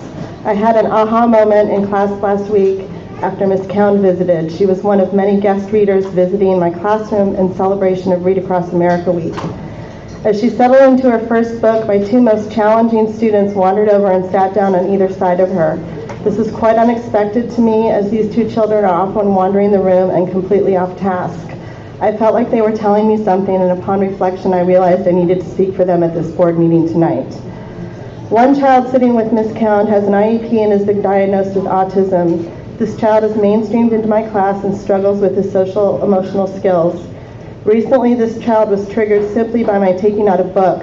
The child began screaming, "Don't read that book," and put their hands over the book so I couldn't open it.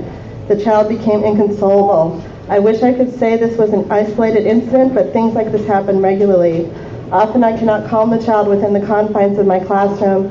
I rely on instructional aides and counselors to intervene in these instances.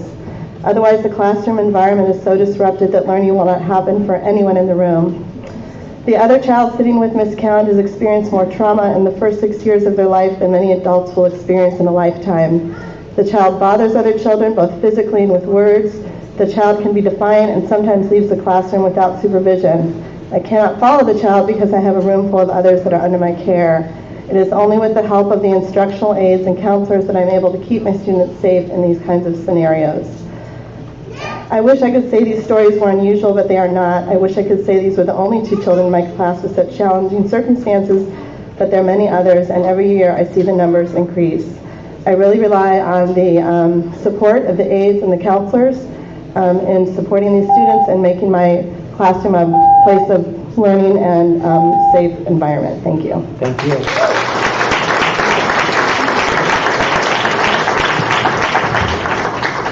Ken Kent, followed by Julie Miller. Hello, my name is Ken Kent. I'm an elementary teacher over in Antioch.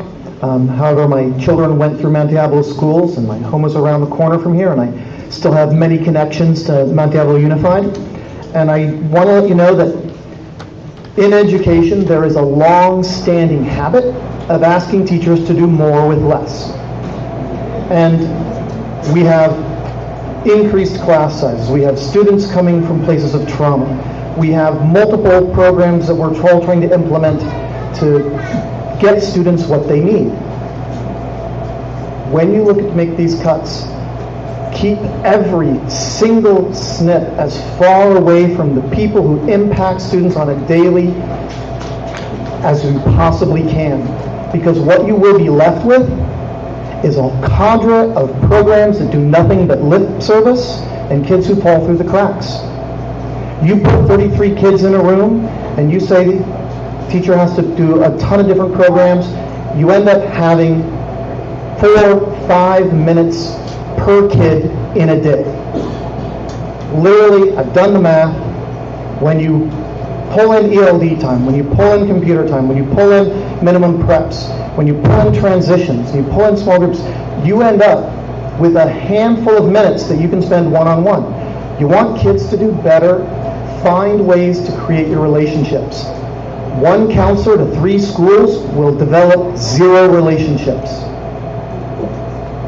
You have to keep as many cuts as far away from students as possible. Thank you.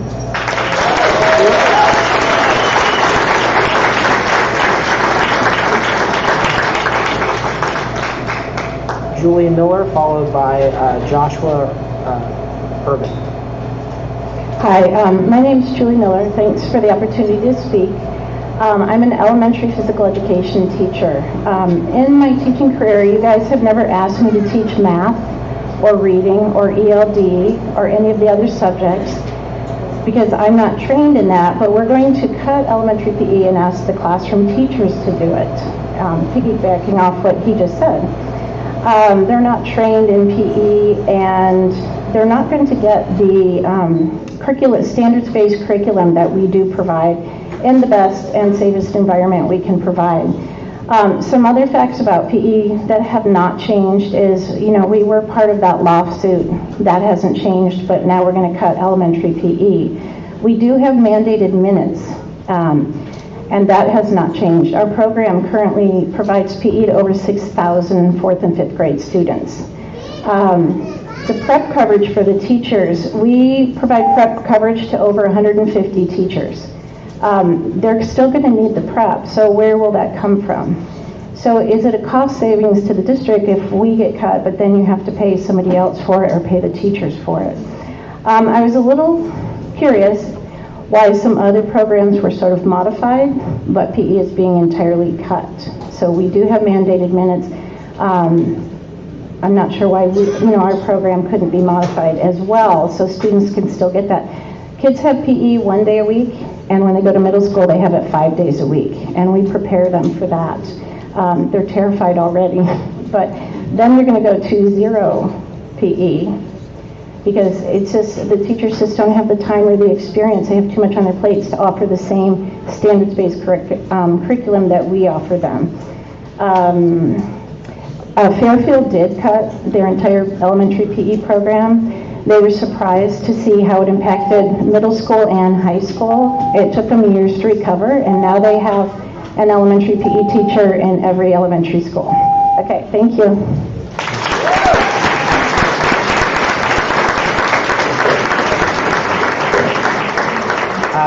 I have Joshua, but I think he possibly may have spoken, Joshua Urban, unless he spoke earlier.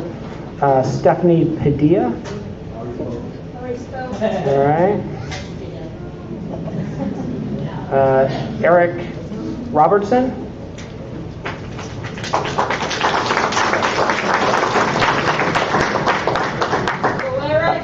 Followed by Shelley Maslin.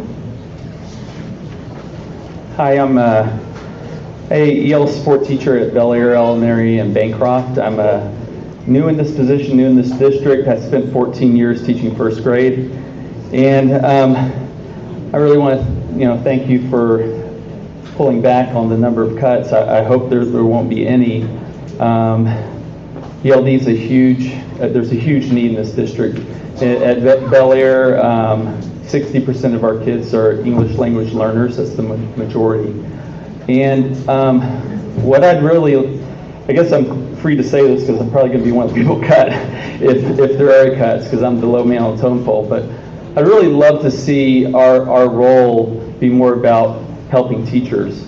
As a 14-year veteran teaching first grade, the one thing that I always loved and appreciated and made so much a difference in my teaching was when somebody came into my classroom and modeled a lesson or helped me plan a lesson or helped me figure out how to teach a certain curriculum.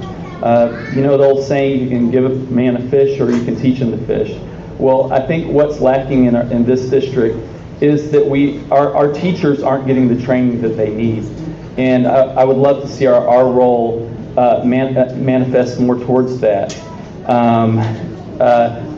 And I'd also like to see a push to get rid of some of the testing. We test kids in reading in LPAC. We test them in CAST. We test them in iReady. We test them in DRA.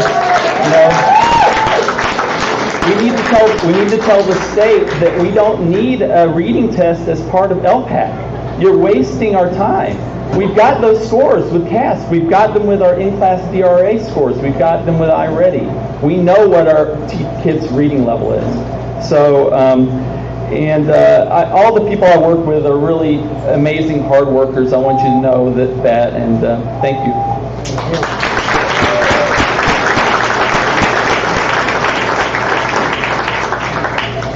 Shelley, followed by Jane Enlow. Good evening, Superintendent Martinez and board members. Out of my 29 years of teaching, I've spent the last 18 years teaching in the English Learner Department. I chose to remain in the program because I knew I could make a difference in the lives of some of our most vulnerable children. As we all know, no one goes into teaching for the money. The rewards we strive for and work so hard as teachers are really silent rewards. One of my favorite silent reward moments came last year when I met a 7-year-old girl who just arrived here from China. She started my newcomer class extremely shy and afraid to speak. She wouldn't even try to say a word, a simple word that meant she just had to copy what I was saying. It wasn't until halfway through the year she started to feel more comfortable practicing her English. Our small newcomer group was exactly what she needed, a safe and less intimidating place than her own class with 28 students. By the end of the year, she was speaking so much English that I couldn't get her to stop talking. She would dominate our group discussions. I would tell her, I am so proud of how well you're speaking English, but we need to give other students a chance to speak. I am confident that without that extra support, beyond what her classroom teacher was able to give her, she would not have progressed as quickly as she did. Seeing her so excited and confident to speak English is one of my greatest examples of a silent reward. This is the goal every English support teacher wants to see in all of their students, and why their families immigrate here to have a better life. Please allow us to continue to be a valuable part of their better life for all our English learners. Thank you.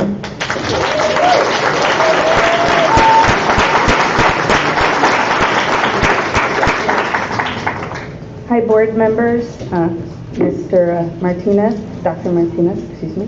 My name is Jane Enlow. I've been teaching in this district for 25 years, and I've been teaching for 29 years. And it is my joy and pleasure to teach in this district. However, I'm a little bummed, have to say.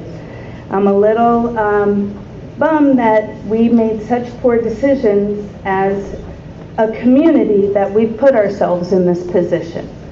And it's a shame that we have to keep our children's education our #1 priority in this fiscal hardship. Some costs that I can see as a teacher would be for a reduction in conference attendance, and I love AVID.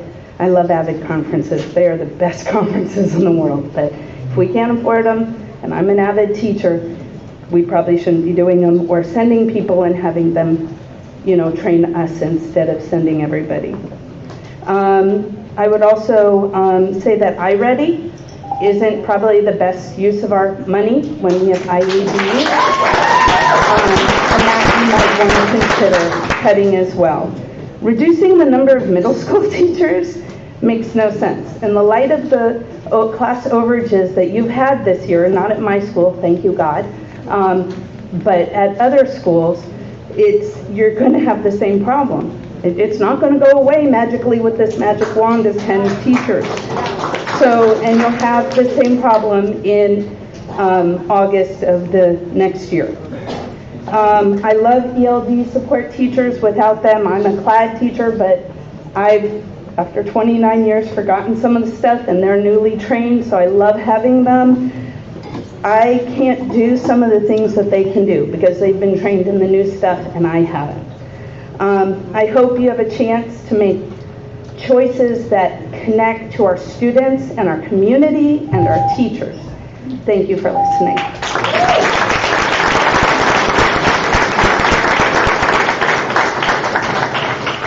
Hi, staff. My name is Stephanie Padilla. My son is Kenneth Oak.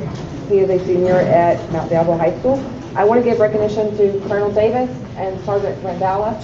If it was not for them, my son would not know what to do. He has turned into a really nice gentleman. Being an ROTC, ROTC is a very good program for these kids. Not for just boys, but girls too. These teachers go beyond what they're supposed to do with these kids. My son is now going into the military as of after June. If it wasn't for these teachers, I don't know what this program would do without any one of those teachers. It is a very good program to teach discipline and to respect our elders at the same time. And also for my mother that's back there that's helped me with my son, and Sergeant Davis. He's back there. But I just want to let you know, please don't cut ROTC. This is the best program ever in any school district. I wish all school districts had it. All of these guys are so wonderful. My son has a family with us, but he has a family with ROTC too. I'm just saying, I wish y'all would really consider it. Thank you. Thank you.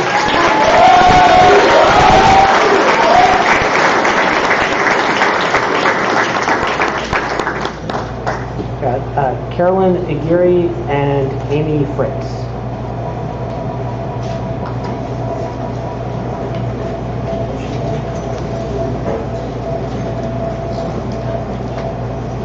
Hi, I'm Carolyn Aguirre. I'm an ELD teacher at Rio Vista, which is a Title I school in Bay Point.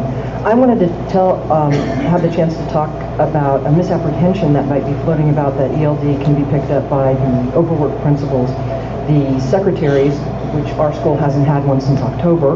We've been working on temps, or these very overburdened teachers. We have a student, for example, I wanted to give you a cameo. We have a student who came to us from another school where he had been for 3 months. He came from out of the country. He had been there for 3 months. When he came, there was nothing in his file that was red flagged, which is important for what's coming up. QELD, first he started his newcomer group immediately, as well as he had daily designated ELD classes. Within a few weeks, his very on-top classroom teacher noticed he was having trouble with writing and was withdrawing from interacting. QELD again, we got him tested in his native language and discovered that at age 10 and in the 3rd grade, he was illiterate. You know how hard it is for someone to learn a different language to begin with. To teach them a different language when they are illiterate is it's a heck of a mountain to climb. Once again, QELD, I began to see him one-on-one to tutor him. We were starting with alphabet sounds and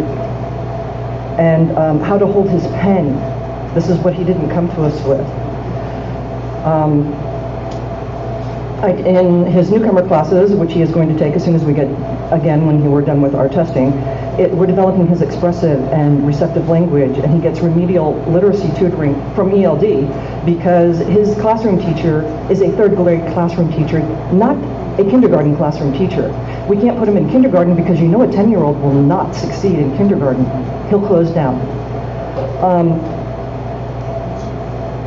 We can't send him to intervention because our part-time intervention teacher was pulled to teach 5th grade after their first teacher had maternity leave. Their second teacher disappeared, and their 3rd teacher just went poop. ELD teacher fills in the gaps for our kids. Please don't take it away from them. Thanks.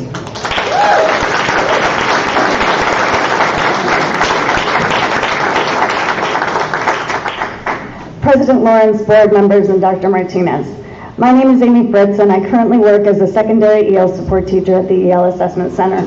I have worked with English learners for the past 30 years. This population is in every way a vulnerable population.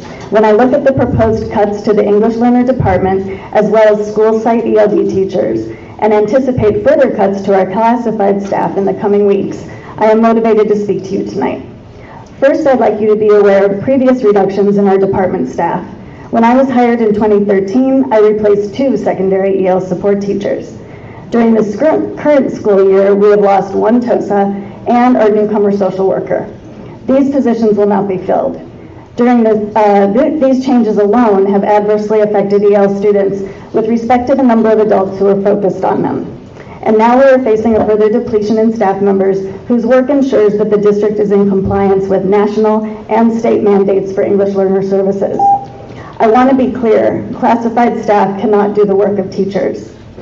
I'd like to read from a letter a student wrote to me many years ago, and I realize it's full of hyperbole. I want to thank you for everything, she says. You taught me everything that I have to know to live in the United States. You taught me how to speak perfect English. You teach me what words I should say and what words not to say. You taught me the laws, and you are still teaching me. I need to know a lot, and I want to learn it from you. If this district is concerned with increasing the academic outcomes of our homeless and foster youth, please be aware that this includes over 1,700 English learners, many of whom are newcomers. Being proficient in English is essential, it is not extra. Newcomer students and their families deserve respect and admiration as they navigate the challenges of a new language, school, and culture. This respect needs to be demonstrated in dollars and cents and not in lip service only. Thank you for your consideration.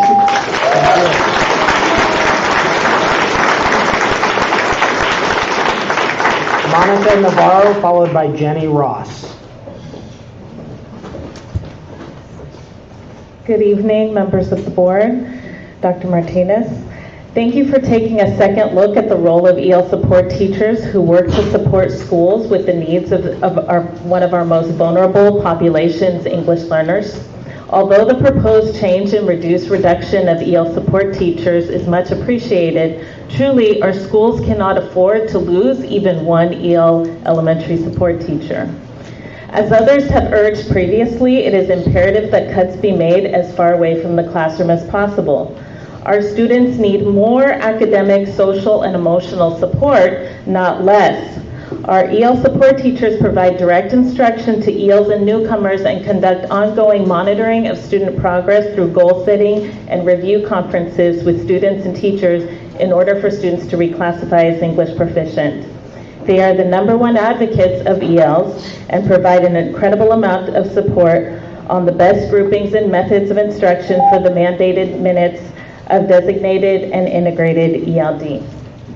They assure that our newcomers receive direct instruction on essential survival English during their first months in this country when they are perhaps experiencing the most anxiety and fear of being in a new place. They assure that ELs who are close to reclassification receive the higher level language, specific skills and concepts they may need in order to reclassify. Each EL support teacher works tirelessly at their maximum capacity to serve at least 2 sites, some 3 or 4 schools. Considering that ELs are one of our most high-need population, it makes no sense why we would choose to underserve our EL students. We cannot afford to lose even one EL support teacher. Who will do this necessary and important work if these cuts are made? Thank you.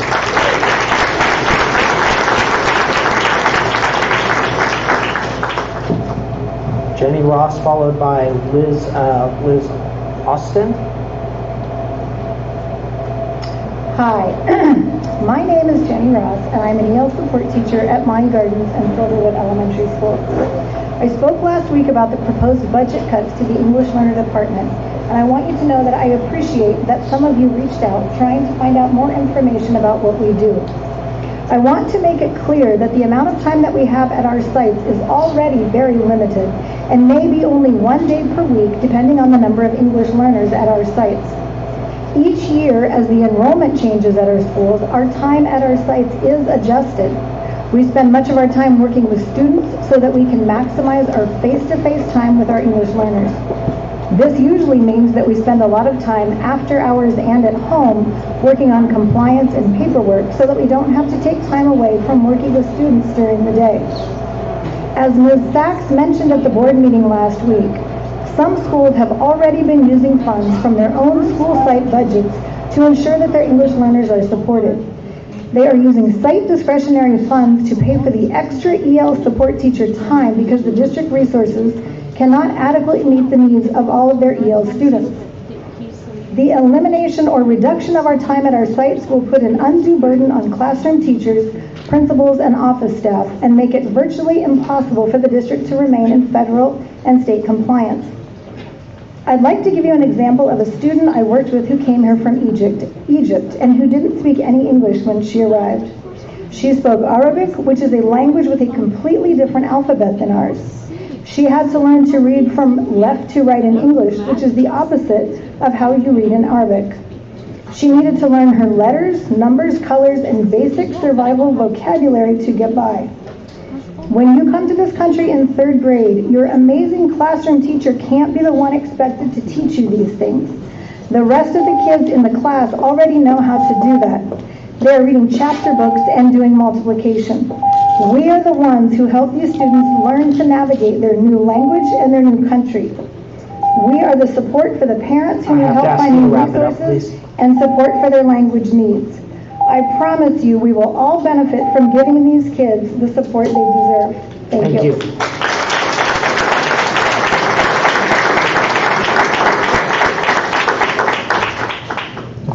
Good evening, board members. I'm Liz Austin. Liz, and can I ask you to pause 1 second so I can? Liz, followed by Armin Astashrif.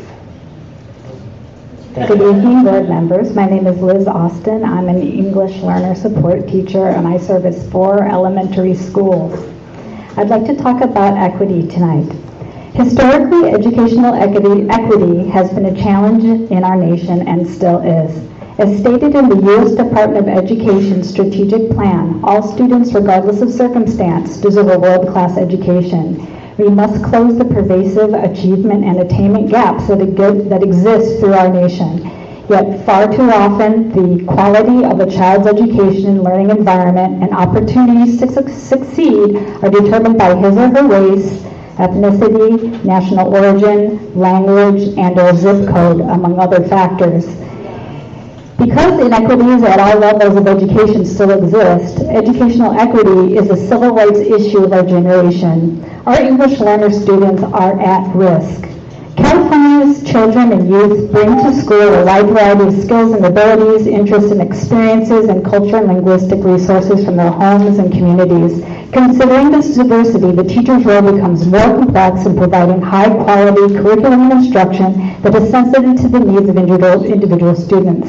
In such complex settings, the notion of shared responsibility is critical. Education equity is a shared responsibility, and collaboration is essential for achieving it. Teachers are at their best when they collaborate with teaching colleagues. Students are their best when teachers enlist the collaboration of parents and families and communities. Schools are at their best when all educators in the school community are supported by school and district leaders to implement the type of instruction called for by our California standards. Districts are at their best when teachers, specialists, and leaders across the district engage in expanded professional learning.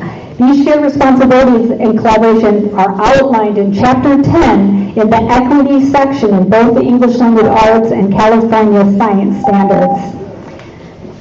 I'll close by saying the EL Support Master Plan mirrors directly what our standards are, and with so many English learner students at risk, the educational equity is the civil rights issue of our generation. Who will advocate for them? Thank you.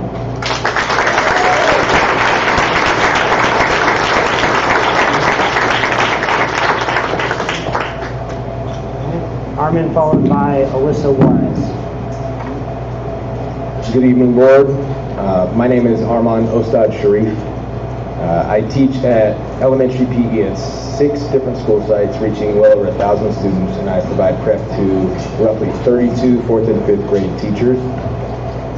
I had the privilege of teaching other school districts before coming here to Mount Diablo, always with the intention to hopefully serve and teach in this community, as this is the district that I grew up in since kindergarten.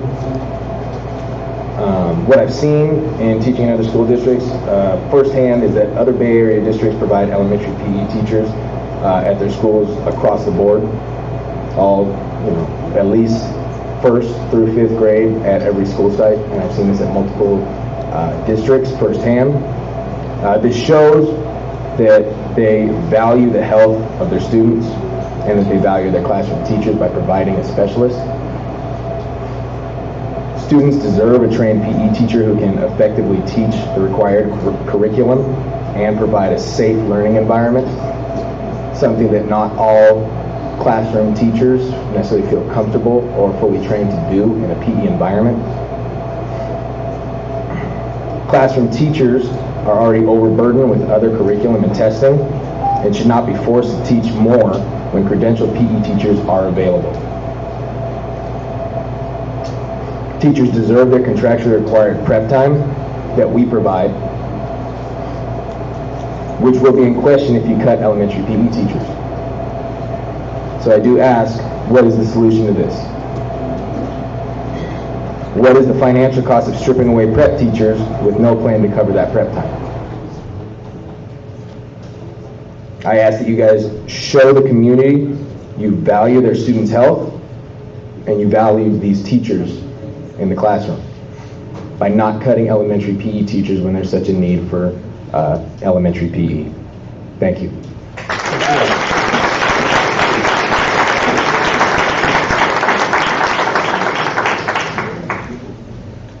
Alyssa, followed by A.D. Briscoe. Good evening, board. I overrode again, so I'm going to try and speak really quickly. I've come to make one last plea to not completely eliminate the secondary library program. Thank you, Mr. Lawrence, Ms. Count, for saying that the savings from eliminating the library program is so minimal compared to the savings from other programs. Ms. Mason, Ms. Mayo, Ms. Durkee, I implore you to think about the disservice closing the secondary libraries will be for our students. I understand that you think that employing an instructional assistant will cover the library, but the reality is that it will not. As I mentioned last week, instructional assistants are not allowed to supervise students, which means that they will not be able to open the library to students during lunches or before or after school. Students would only have access to the library when they are able to come in with a teacher, and this is not equitable access. Some of our students only have access to the school library as their parents are not able to take them to our public libraries. Besides teaching classes at my site, I also supervise a group of 8th graders for their community service project because it's a large class and they have a long-term sub. I help with and chose the reading material for our 8th grade girls' book club. It was created so that our girls could read books that have characters that they can relate to culturally and characters that they can identify with. One of our SEAs wanted to have a craft and game time during 6th grade lunch but needed a credentialed teacher to host it since she cannot supervise students, so I offered up the library and I supervise the students. These are just a few of the things that as an instructional assistant will not be able to do. And all of this would come at the price tag of only $57,066.95, less than the cost of one FTE. Last time I came to you not wanting to just plead for my program, but to give you a solution, and I did suggest the elimination of the AVID program. I still hold to that, especially at the elementary level. The savings is well over the amount needed to save the secondary library program, but looking at the presentation tonight, I see that the projected savings from all the cuts is listed at $14,673,011, and we only need to save $14.5 million. So this means you could save the entire library program and still be over the necessary $14.5 million in cuts, just for your consideration. I know that you've been tasked with cutting positions so that we can balance our budget, and that is a necessary evil, but I do not believe that eliminating the secondary librarians is necessary. Thank you.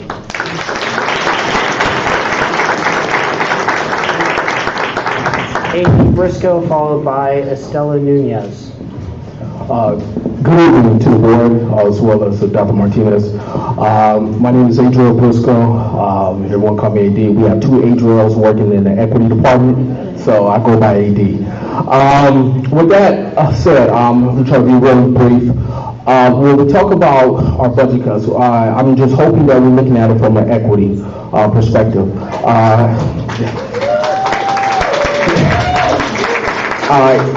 Equity is not equality. So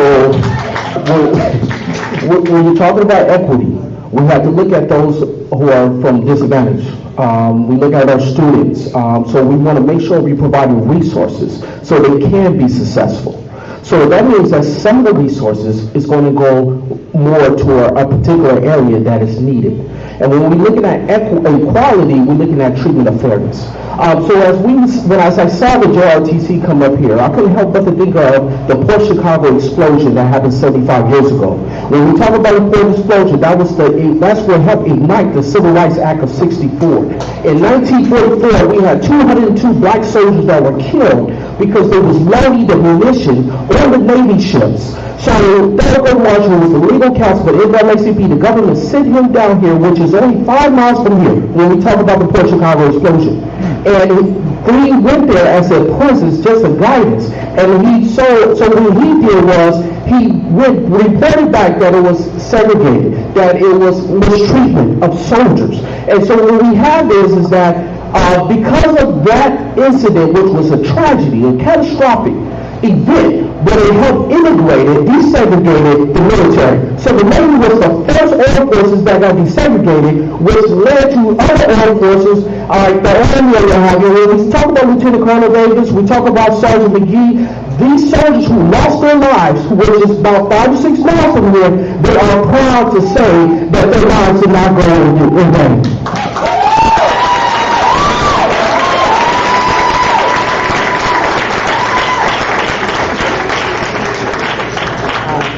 Estela Nunez, followed by Pedro Arroyo, and briefly, I'll just reiterate what I said at the beginning, which is I had moved items on 9.0 to the end, and that was designed for people speaking on issues other than what is on the agenda, but in this instance, if you would like, I can move this to 19.8 and have you speak on this. But the other speakers who have listed 19.8, or I'm sorry, item 9.0 will be at the end of the evening. Thank you. Thank you for the opportunity. Buenas noches, mi nombre es Estela Núñez. Soy vicepresidente del Comité Ejecutivo de DILAC. Nosotros representamos a los papás y a los alumnos aprendices de inglés. Los alumnos aprendices de inglés requieren servicios adicionales para aprender inglés y entender las materias académicas.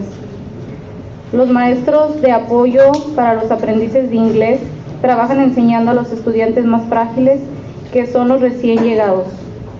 Si se eliminan estos maestros, los estudiantes no tendrán este apoyo indispensable.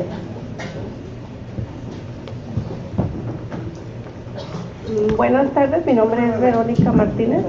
It's the same. We have to translate. No, Enrique. Disculpen. Mi nombre es Verónica Martínez, soy parlamentaria del Comité Ejecutivo de DILAC. Adicionalmente, estos maestros apoyan a los profesores con sus preguntas relacionadas a los aprendices de inglés. Ayudan a superar el progreso de los estudiantes y organizadores, los servicios de las escuelas. Estos maestros y sus servicios están descritos en el plan de maestros para aprendices de inglés. Y nos extraña que estén en la lista de recortes, que quieran quitar servicios para aprendices de inglés. No muestra equidad. Hay que proteger a los alumnos más necesitados para asegurarnos que prosperen académicamente. Gracias.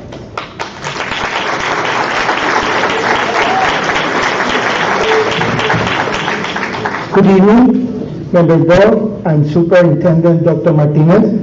My name is Enrique Sanchez, President of DILAC Mondiablo District, Program English Learner. English learning students require additional service to learn English and understand subject. English learners support teachers work by teaching these most fragile students. They are newcomers. If these teachers are eliminated, they will not have this indispensable and necessary support for students. Also, this teacher support is the professor will relate questions about learning English, helps to monitor student progress and organize school service. These teachers are in the English learning program plan. We are surprised they are on the list reduction. Removing these English teachers is not equality. We need to protect the most needy students and make sure academic progress. Thank you so much for coming. Okay? Thank you.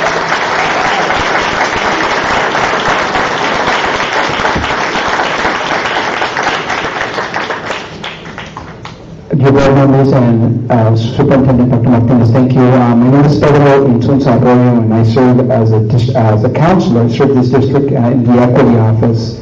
Equity means increasing the academic, social, and emotional performance for all students while decreasing the educational gap between the highest and lowest performing students in our district. In our district, those at the bottom are primarily black, brown students, foster and homeless kids who now make up the majority of our student population. They are kids that look just like me. I want to remind you that the cuts you make must place equity front and center. Failure to do so will have disproportionate consequences for our students and our families.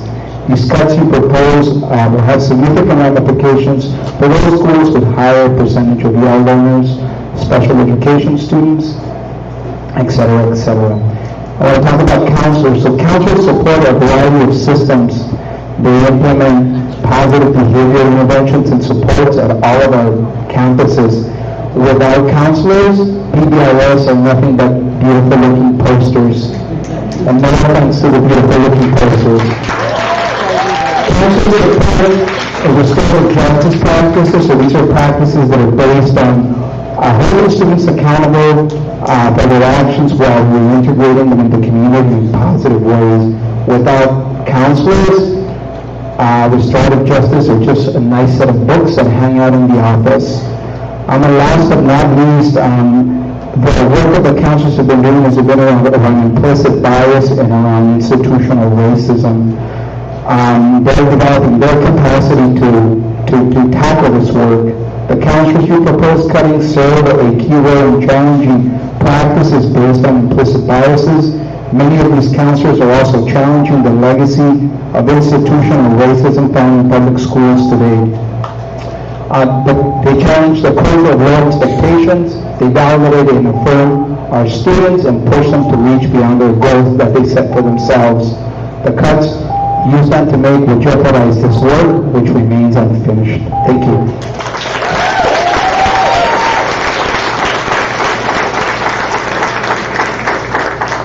Bill Della Rosa, followed by an illustrious array of middle school principals.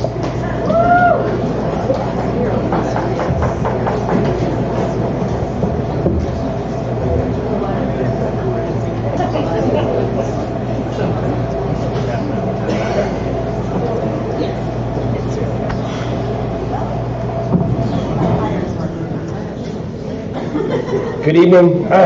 My name is Phil Della Rosa. I was in the Marine Corps. I enlisted between 1994 and 2002. My two children, Jacob and Shyler, are currently enrolled in Mount Diablo's JRTC program.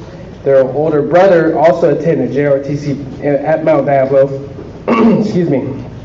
He is currently serving our country in the United States Marine Corps. The military is part of our family and would not like to see the JRTC program at Mount Diablo diminish. This program not only teaches our students core values for the military, it also teaches values that they apply to their everyday lives. Those values and skills learned now will also be applied in their future. JRTC teaches life skills and leadership. It builds self-confidence and discipline. They are mentored to think logically and communicate effectively, both in writing and talking.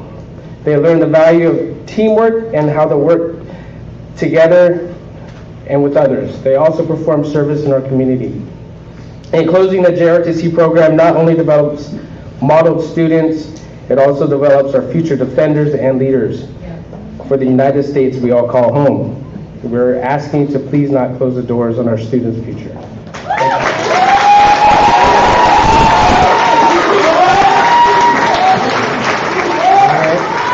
Thank you to you and to your family for your service. Following our middle school principals, we have Marvin Davis. Sir. Dr. Martinez, President Lawrence, Ms. Mason, Ms. Cowan, Ms. Mayo, and Ms. Turkey. We, the middle school principals, are tasked with caring for the safety, health, and learning of our 7,000 plus students. While we know many of the budget reductions may impact our students, what we are most concerned about are the reductions of both vice principals and counselors from current levels. Counselors, you guys should stand up. As vital parts of our school communities, these vice principals and counselors work endlessly in a variety of ways to support our students. In an era where teen depression, anxiety, and suicide are on the rise, our vice principals and counselors are on the front line of supporting our students through the very difficult time of adolescence during those middle years. They do this through developing deep, connecting relationships with students and providing them with a safe adult on campus of whom they can confide in and come to when needed. VPs and counselors have been critical in creating and designing other means of correction to support keeping students in school and decreasing out-of-school suspensions. Reducing these positions will lower the amount of time and positive contact students will have with adults and inevitably increase the number of suspensions district-wide. On many of our campuses, counselors have been the main source of significant drops in acts of violence by providing counseling, support, de-escalation techniques, etc. This has lowered the number of suspensions on our campuses. Additionally, with counselors and VPs there to help support students, this allows principals at each site to focus on instructional leadership, supporting teachers, and most importantly, student learning. In 2016, our LCAP parent data survey showed the high demand for counselors to support students. How can we take them away now? The retaining of our current staff and invite VPs and counselors is our #1 priority. During these difficult budgetary times, we are willing to take other cuts to make sure that our students' safety and mental health are supported. Please do everything you can to let our district middle schools keep our vice principals and counselors at current levels. Thank you, Kevin Honey, Chris Clausen, Kim Viana, Patty Bannister, Terry McCormick, Ben Campo Piano, Lisa Sullivan, and Eric Wood.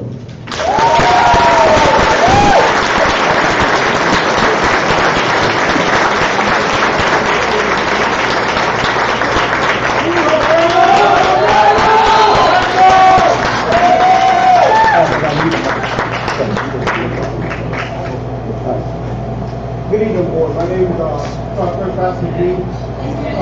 Can you hear me? Wow, I thought my voice scary. That's a big room. Good evening, board. My name is Sergeant First Class McGee, as well as Dr. Martinez. I'm here today because I actually served this country proudly for 22 years, 8 months, and 3 days.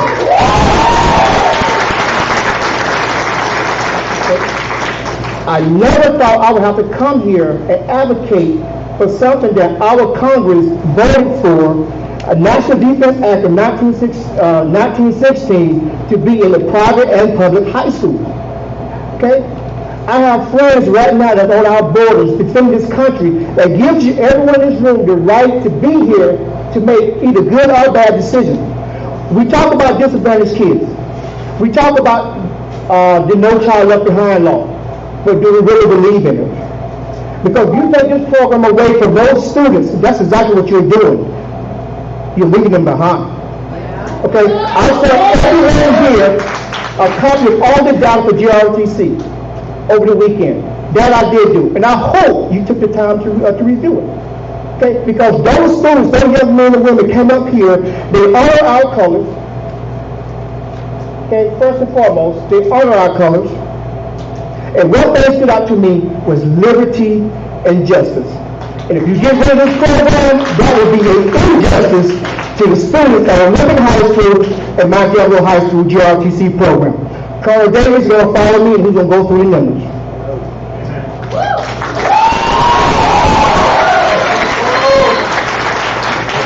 That's a hard act to follow. Yes, sir. Well, good evening. I'm Lieutenant Colonel Marvin Davis, and I am a product of JROTC and Senior ROTC, okay? I served 33 years as an enlisted and as an officer. Okay. My cadets couldn't have said it better. We are family, and that's what we pride ourselves on. Once they walk through that door at Mount Diablo High School, they become immediately family. Okay. We look out for them from morning to the time they leave. Okay. And beyond, right, Mom? Okay. The program was established in 1993, so that's a very long time to cut a program that's been part of the community here in Concord. We should not cut this program. Without this program, who knows where I would be, you know? That saved my life. So, just like my cadets came up, and it's doing the same thing for them. So please do not cut this program. Also, I would like you guys to go back and really get your numbers, because this is a cost share program. You're not going to get anything better than this cost share program. The Army paying half, and the district paying half.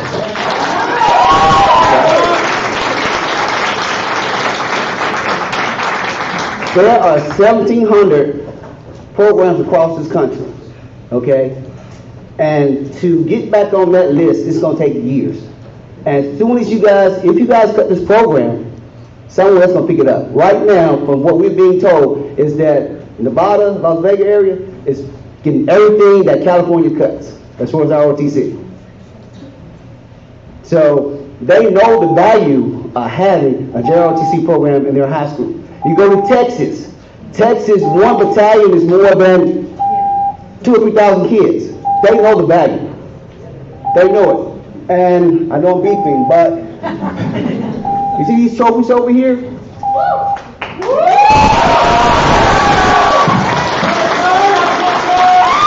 guys are the ones that work hard every day after school. They committed to what we was teaching them. They made a commitment that, look, we're going to become better. You have to be on the ground to see in the kids' eyes, you know, when we go to a competition and they see other battalions getting all these trophies. It hurts me, but I keep telling them we got to practice harder. Be committed. We get back, they work hard. We went down this past weekend to Ripon, California, and they came home with 1 first place and 2 third place. They really should have came home with 2 first place, but they stepped out of bounds by an inch. So, we have our next competition next month. We're going down to Kemp Parks. We're going against another 8 battalions, and we're going to bring all the trophies home. So we're going to represent Mount Diablo High School.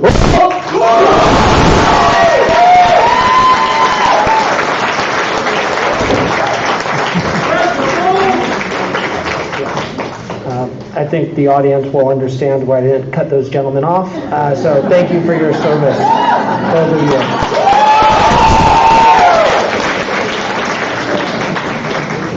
Shane Barrows, followed by Omar Valerio.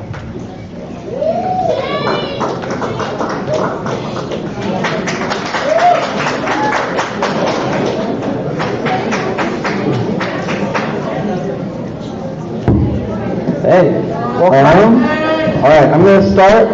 I'm super grateful for you guys listening to us last week about elementary school music. I think we're all pretty much in agreement that we need to keep elementary school music at the primary level. I'm just a little confused as to why it's still in the proposed budget change. I'm getting very worried about this, as I thought we had pretty much come to a consensus about this. You said you wanted to keep cuts away from the classroom and you wanted to make more cuts to admin and central office. The new proposed budget does not reflect this. You're still cutting elementary school music and you're now cutting less from central office and admin. Now I took pre-calculus and let me tell you something ain't adding up here.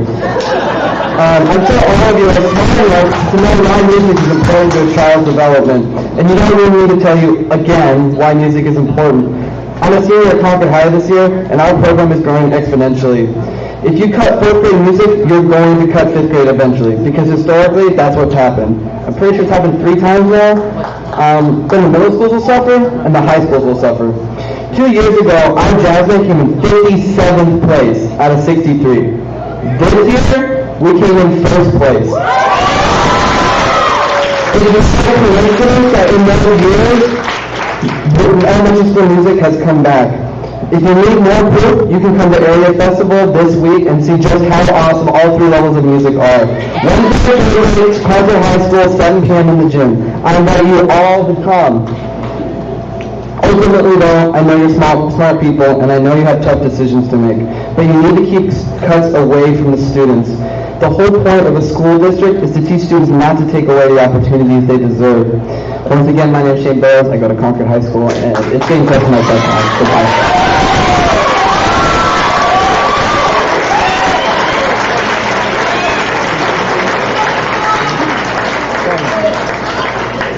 Thank you, Shane. We've got Omar followed by Patricia Flint. Good evening, everyone. My name is Omar Valerio, formerly alumni of class of 2003. I originally started JROTC back in 1999. Got all my adopted brothers and sisters back there. Pretty sad to hear this program's going to potentially go away. It's taught me a lot during high school, not just that, but during my own personal life.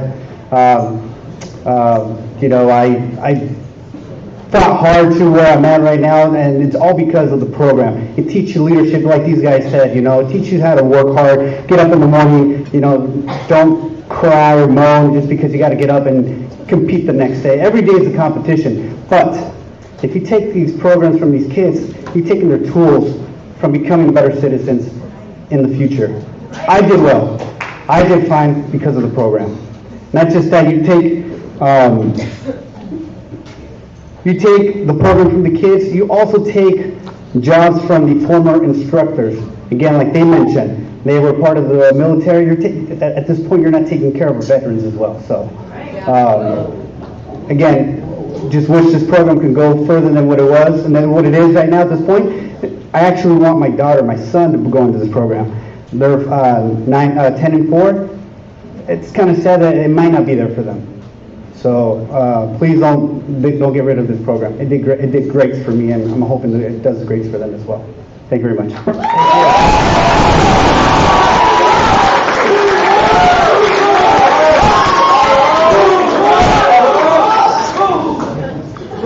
Patricia, followed by Robert Rivera.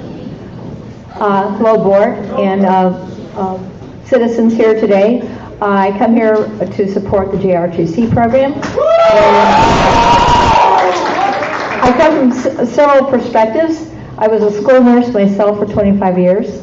I was in the Army for 30 years as an Army instructor.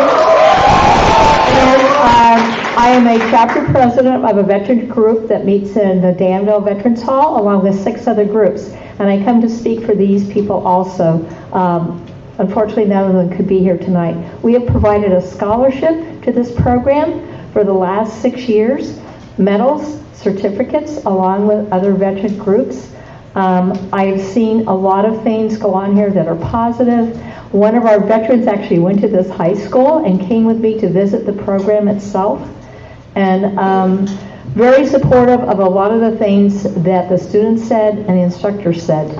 And you don't find that kind of membership, devotion, as these people present.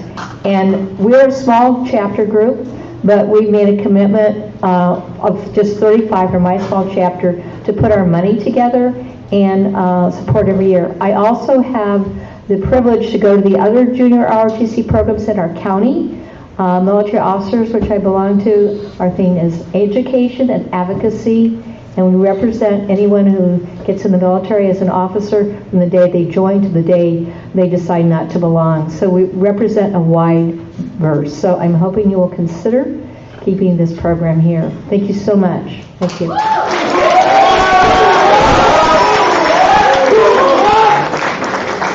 Thank you, and thank you for your service. Robert Rivera, followed by Mandana Regan. And I apologize if I'm misreading that. Good evening, board members. My name is Staff Sergeant Retired Robert Rivera. I spent 20 years in the military, got out of the military, and became a junior ROTC instructor in Oakland Unified School District for 9 years. In 1994, I was asked if I'd like to start a program here in the Concord District. I came, and I succeeded for 12 years. I retired in 2007.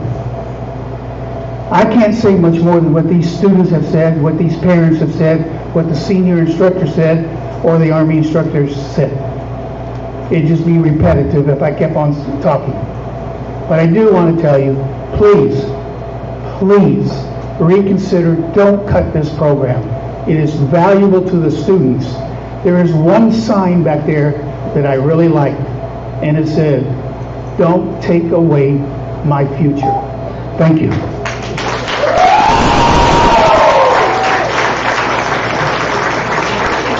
Thank you, and thank you for your service. Kurt Kellersberger is next. Good evening, my name is Mandana Reagan. I'm a parent of 2 students at Gregory Gardens Elementary School, so our family is very invested in the successes and failures of the district for the foreseeable future. We want it to succeed. We're behind it, and we are taking the considerations that you've shared with me and moving forward with that.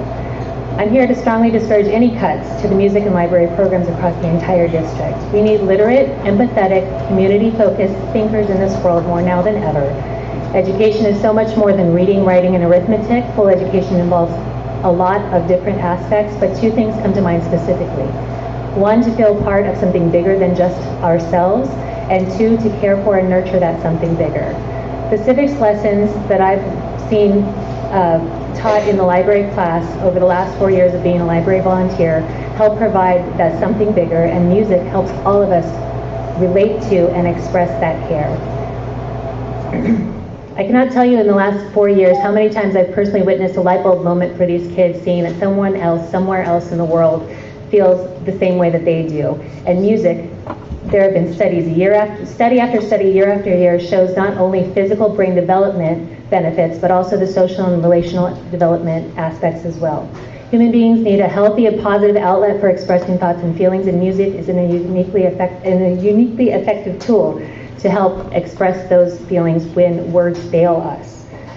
In summary, music programs and the library programs should not be cut, they should be enhanced. There shouldn't be cuts for just 4th grade music instrumental students, because as we all know, we'll be back, as it was already brought up, we'll be back here to talk about 5th grade cuts and then middle school cuts and how slippery a slope this whole conversation is. These programs need to be enhanced and not cut. A budgetary crisis in education in California is sadly as commonplace as the dialogue about California droughts and water shortages.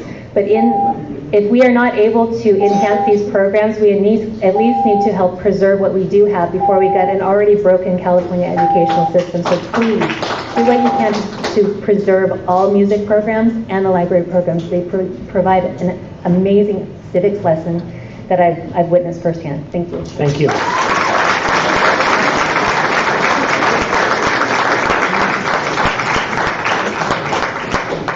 Good evening, board members, superintendent. My name is One moment, please. Kurt, one moment, please. You'll be followed by Isabella Lar. Board members, superintendent. My name is Kurt Kellersberger. I'm an instrumental music teacher, elementary level. This is my 22nd year teaching. I'm still saddened to see 4th grade music up there. As stated earlier, if 4th grade's this year, next is 5th year, then it's gone. One of the things that one of my colleagues mentioned last week was we service about 43 or 45% of all of the 4th and 5th graders. That's not including all the kids that we had to turn away because they couldn't get their own instrument and we didn't have them. So if we counted the number of forms and signups, probably close to 50%. That's a lot of kids and a lot of parents who want this for their kids. Consider that, please. The other thing too is with these students starting at these lower levels coming up into the secondary levels, music teachers can take a lot more kids in their classes, 40, 50, 60 sometimes. That gives administrators the flexibility to buy out sections so they can staff lower class ratios for other classes that they need. Please consider the cost effectiveness of this program. If you cut it here, you're not going to be able to, it's going to go away in a handful of years. You're going to be stuck with higher classes and other things. So that's it for the music.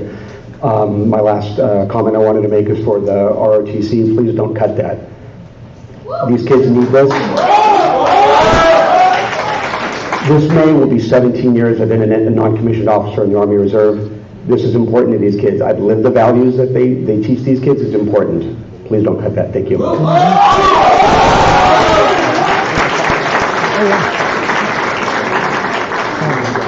Thank you, and thank you for teaching my daughter to play the violin. And following that, we will have, me too. Isabel, following Isabel will be Robert Todd.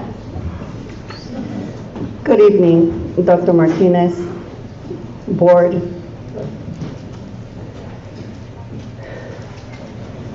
I don't want to cry. You have never seen a translator cry at the same time we're translating. I had to do that at the last minute. We do whatever it takes to serve the families. We go out of our ways to make sure that our children get the education they need, literally. We go out to meet these families at their homes, wherever they are. We go out to the community to meet the parents, to connect with the agencies, to see how is it that we can partner to serve our families who are facing trauma. We are serving students who are facing many challenges. Among them is the housing challenge. I don't know what the teachers do. I don't know how do they do it and how they keep themselves sane. Serving these students who are falling apart, and without the counselors, there's no way that these children can access their education.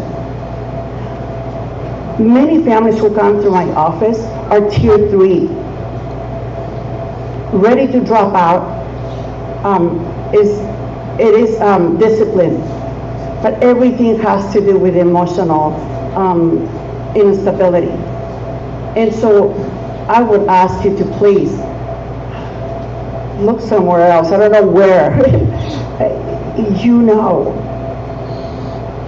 Again, I don't want to repeat what everybody else said, but we're asking to think about these families, these students who have not been getting the service they deserve for years. So this will be like my last time, I think, that I'm here, but it's very important to understand that our newcomers are dropping out on their third year when they're here. So we need to do something different. Yes, ADA is important, but we need to work as a team. JROTC, it's incredible. These kids are doing so much. And this is a great program. I see these kids on Saturdays at Sam's. The principal, I've been so lucky to work with so many administrators for 18 years. Administrators and staff, and let me not forget our classified, because I am part of classified. And many people think that I am an administrator. Well, I'm not. And everything that I've been able to do has been because of relationships that I have formed throughout the 18 years. And so I have been working out of our class for 4 years. And I've stayed because of the families and because these wonderful people, our colleagues that we work with. It is an incredible place to work at. And the families who we serve deserve better. Thank you so much. Thank you.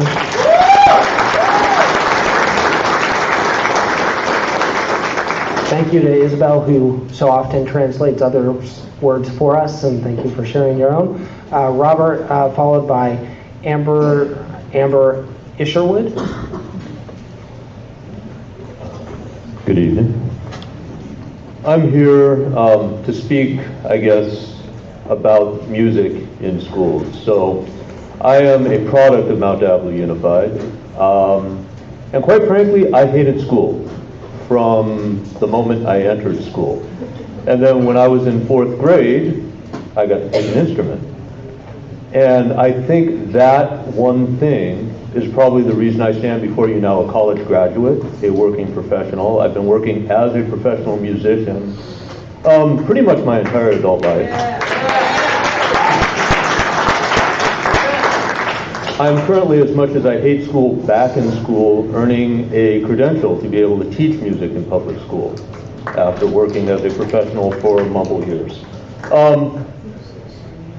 And really, it has to happen in elementary school. I'm sure you've heard all the studies, you've heard all the people referencing the reasons why music is so good for students. But besides all of that, if you want to kill off high school music, if you want to kill off the intermediate school program, cut elementary music. Because that's the point where people learn it and they discover it. You see attrition, you see students who it's not really their thing, they start falling off at the middle school level, and then again at the high school level. But if it's not there as a choice to start with at the elementary level, you don't see so many people joining. It's not something that people start pursuing later most of the time. It's something that they have to get young. And really, if it had not been for elementary music, I would be standing before you now probably as a dropout statistic. That's how important this is. Thank you very much.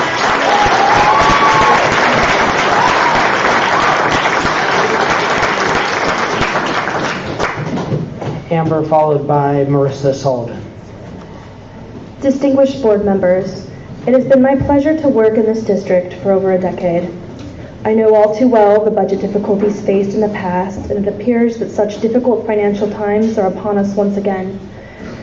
It might be easy to think that special education will not feel the impact of these cuts, because none of the FTE that's listed to be reduced or discontinued in the area is in the area of special education. That's not surprising, as it's difficult even in the best of times for districts to fill the necessary positions, and as such, we're often running at a deficit. To quote the National Council on Disability 2018 IDEA series, the segregation of students with disabilities. Just as the law does not define special education as a place, but rather the configuration of services and supports as defined in a student's IEP. Inclusion is not a place, but rather a systemic approach to uniquely addressing student learning and social engagement within the same instructional framework and setting designed for the whole school community. I can think of no better program to promote such inclusion as music. Thus, I'm here to advocate for my students as they comprise a group that must rely on the advocacy of others. I teach an extensive needs class, formerly severely handicapped, serving students in our district with some of the most intensive, exceptional learning needs. My students as a whole love music, and often their incentive for doing academic work are tied to music as a reward. Our recent field trip to the San Francisco Symphony was awe-inspiring. I had a class of students and typical TAs all brought together through the unity of music. I could not help but smile as the orchestra began to play Baby Shark, and the students throughout the theater, including mine, joined in. Chorus is possibly the most inclusive of all music sections, as even my students with limited mobility are integrated with ease. Students with extensive needs span all grade levels and depend on the opportunities of the inclusive environment music instruction provides, while ensuring their least restrictive environment is honored. The students have a constitutional right to general education, contact with their typical developing peers, and as such, I would like to see music expand to all elementary one day. However, today I'm only asking that you preserve what we already have and keep the inclusive music program intact.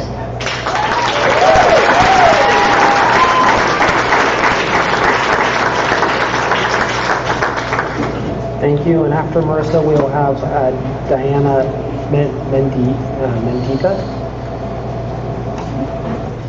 Good evening, my name is Marisa Sullivan, and I'm a parent of 3 children who are attending school here at Monty Gardens this year. I was pretty disappointed to learn that elementary music was being potentially cut.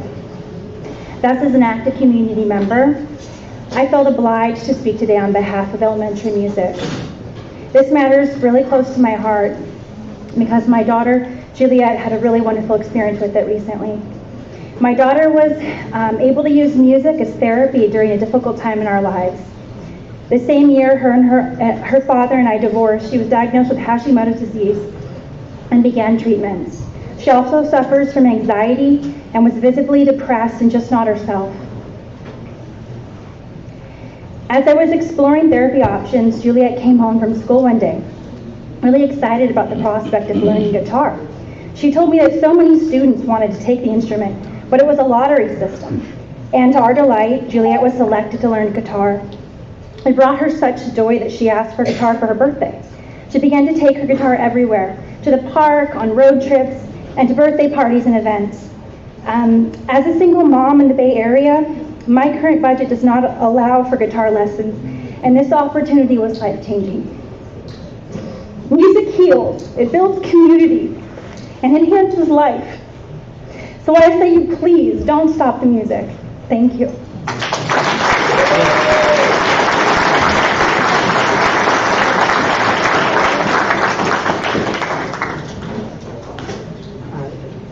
Diana, followed by Suleyman Moss. Good evening. My name is Diana Mendieta. I am a direct product of the Mount Diablo Unified School District. I went to Holbrook, Glenbrook, and Mount Diablo. During my lifetime, Holbrook was shut down, Glenbrook was shut down, and now they're trying to shut down several programs that I participated in growing up through this district. I was a part of AVID at Glenbrook for 3 years. I was also a part of music for 8 years, starting in Holbrook all the way through high school. But the most important thing that I learned at this district, in this school, I went to Mount Diablo High School. I participated for 4 years in the JROTC. Being a part of the JROTC was incredible for me. I am first generation American. My parents did not go to college. And of all the things that I learned and all the different programs that I participated in, I went to college. I graduated from college. And I am currently serving as a law enforcement officer for the state of California.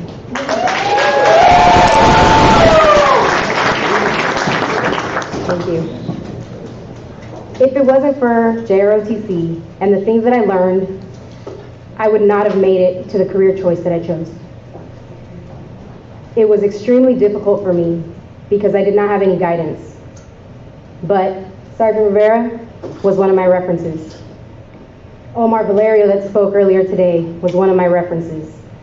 Other instructors were references for me, giving me the opportunity to serve and keep you all safe.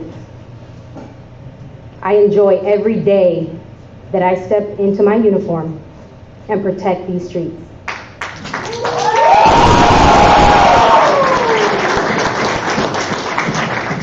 The most important thing for me to bring up to this podium is, and I know my time expired, I have a 10-year-old daughter.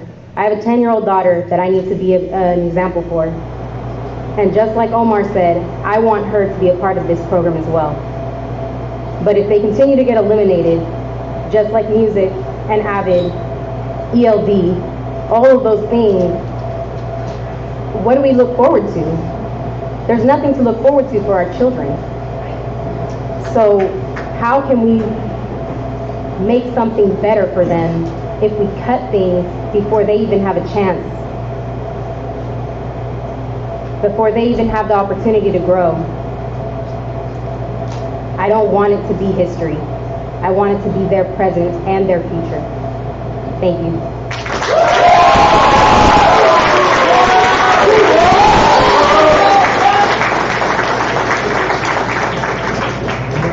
Thank you, and thank you for your service. After Sulima? It's okay. Thank you. We have Shelley Foe. First, I want to know if there's anybody that needs it in Spanish, because I know people have left. Is there anybody that needs it in Spanish? I can do it in Spanish. So, anyway, okay. Good evening, Dr. Martinez and members of the board. My name is Selena Miles, proud principal of Shoracres Elementary School located in Bay Point. Because many of our parents and much of our community is not as linguistically privileged as I am, example, they're not here. I am here today to speak on the potential budget cuts that will have a significant impact on Shoracres and the 3 other schools located in Bay Point, Rio Vista, Bel Air, and Riverview Middle School. I'll start by sharing some of the sentiments that staff, parents, and students, and yes, I said students, have shared with me. Shoracres, and more specifically, Bay Point, is like a forgotten child. Nobody cares. And you have to share your thoughts for me to fully understand where they're coming from, because I too grew up in a community just like Bay Point, and within an educational system that was not designed for me to succeed. I had to learn 10 times more than others who are privileged. I am brown, Latina, who grew up in poverty and continues to be an English learner, and I now have the privilege to serve scholars in Bay Point, the majority of them being Latino and Black. Students who look like me with parents who are just like my parents. Somewhere or somehow, our Bay Point community has been the recipient of implicit and explicit messages about their values. So when we as a district come up with a list of potential budget solutions, what to cut, I get really concerned with the impact it will have on the 4 schools in Bay Point, who again serve a majority of brown and Black students who come from poverty and majority are English learners. If we are looking at reducing or eliminating counselors, VPs, EO support teachers, which all 4 schools in Bay Point have and are in need of, we are hurting kids. And to be more specific, our Black and brown kids who are already at a disadvantage due to their race, income level, and language fluency. Please do not take this as an opportunity. This is a call for action for all of us who have the privilege to dismantle systemic oppression and the marginalization of underserved students. Please continue to ask, how can we make equitable budget solutions or cuts? And you can install the monument corridors in between there as well. Thank you for your time.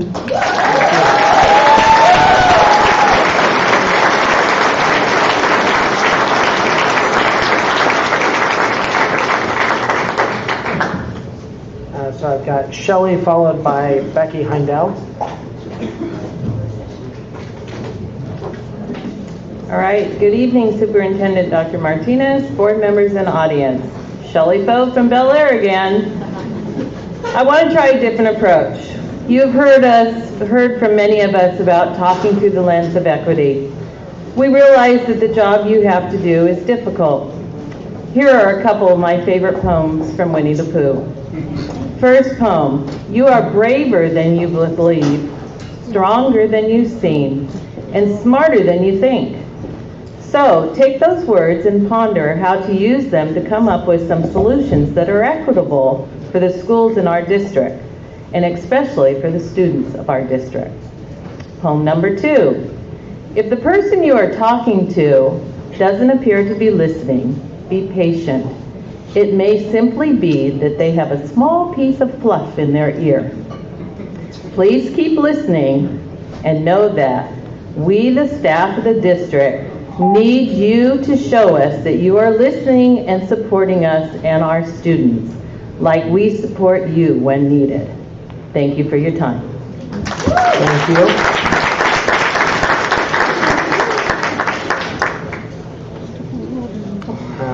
Becky, followed by Rima Bujaude. You're going to do Rima? Okay. Rima left, but Nancy's going to do it for Rima. Okay, I am Becky Heindel. I'm a high school counselor at Concord High School, and these are some of our counseling peeps standing up here with me. I have read the responses to the surveys that the district put out. I've attended past board meetings and actually have watched a lot of them online as well. And while I wasn't shocked with people saying, we don't need counselors, I didn't have a counselor when I was in school. We have survived without counselors before, and we can do it again. These comments made me concerned for all the students and families who depend on us to make it through a school day and even after the day ends. Our students need us, and they matter. I offer you a day in the life as a high school counselor. Last week we had a student that was struggling with their mental health. The counselors and principal received an email at 8:30 p.m. with concerns of what the student was posting on social media, that he was having a really mental health crisis. We all replied to the email at 8:30, and we assured the teacher that we were working on it. All 3 counselors were texting back and forth with the principal. The SRO was called at home. The police department was called and responded to the home, and the student was taken to the hospital to be evaluated. At 10 p.m., we were able to go to bed, but none of us slept. Our day doesn't end at 3:15 because our students need us and they matter. I have 5 children from the ages of 22 to 29, and I can tell you from firsthand experience, kids today are the same as my kids were back in the day, and some of the people my age in here, your kids back in the day as well. What happened is the world we live in today has changed, not the kids. Everything the kids are exposed to, times have changed, and our students need us now more than ever because they matter. Thank you.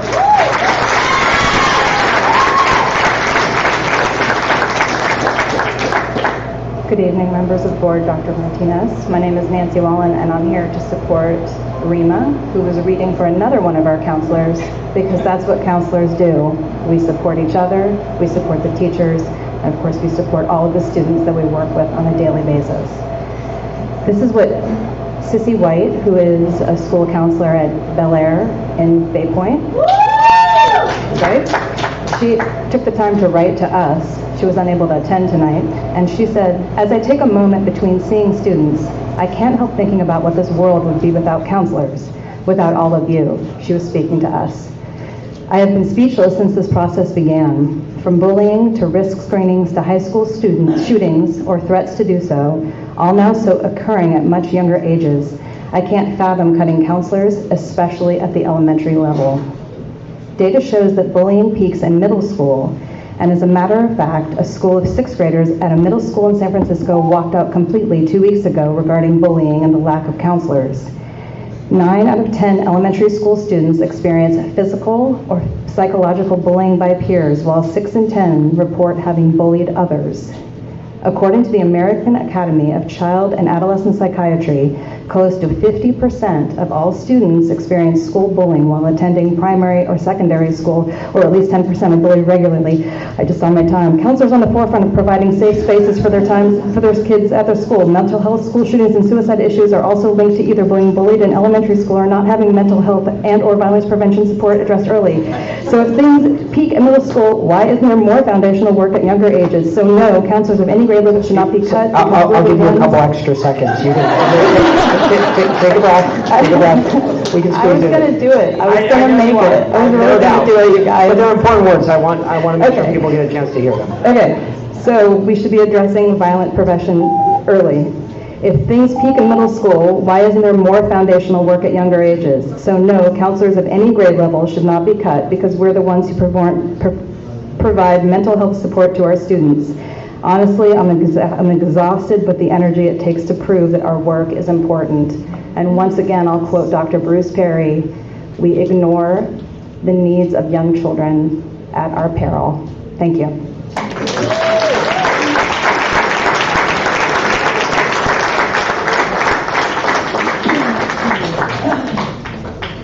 Ruth Shumate, followed by Craig Yen.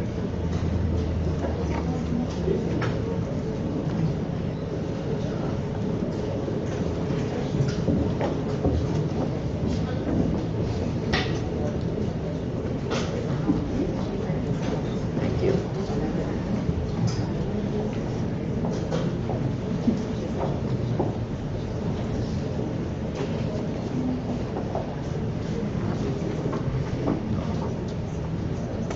I'm Ruth Shumate. I am a librarian in our district. Dr. Martinez, members of the board, President Lawrence. First, I would like to thank you for your hard work and dedication to our students. I would not want your job. I think we're having a hard time hearing you. If you could. Okay, I'm sorry. Tonight, I would like to present California Ed Code, where it addresses libraries and librarians in public schools. The sections I will be reading are highlighted in your folders. Section 18100, the governing board of each school district will provide school library services for the pupils and teachers of the district by establishing and maintaining school libraries or by contractual agreements with another public agency. Section 18103, the library shall be open to the use of the teachers and the pupils of the school district during the school day. Next page, 18120, the governing board of a school district maintaining its own library or libraries may appoint a librarian or librarians to staff the libraries provided they qualify as librarians pursuant to section 44868. Section 44868, no person shall be employed as a teacher librarian in an elementary or secondary school unless he or she holds a valid credential of proper grade authorizing service as a teacher librarian or a valid teaching credential issued by the Commission on Teacher Credentialing if he or she has completed the specialization area of librarianship. Then, according to the California Code of Regulations, teacher commissioning on teacher credentialing, the second page, paragraph 2, nothing in this section shall be construed to preclude local governing boards from employing non-credentialed individuals to assist in the provision of library services, provided that the employment of non-credentialed personnel is not intended to supersede the requirements to include holders of the teacher librarian services credential or other credential authorizing library service pursuant to Education Code Section 44868 in the coordination and implementation of public library programs. I have included the document that was produced when laying off librarians in the LA Unified School District became an equity issue. I suggest that you read that. I also put in our authorization, what we are authorized to do for our district. Thank you.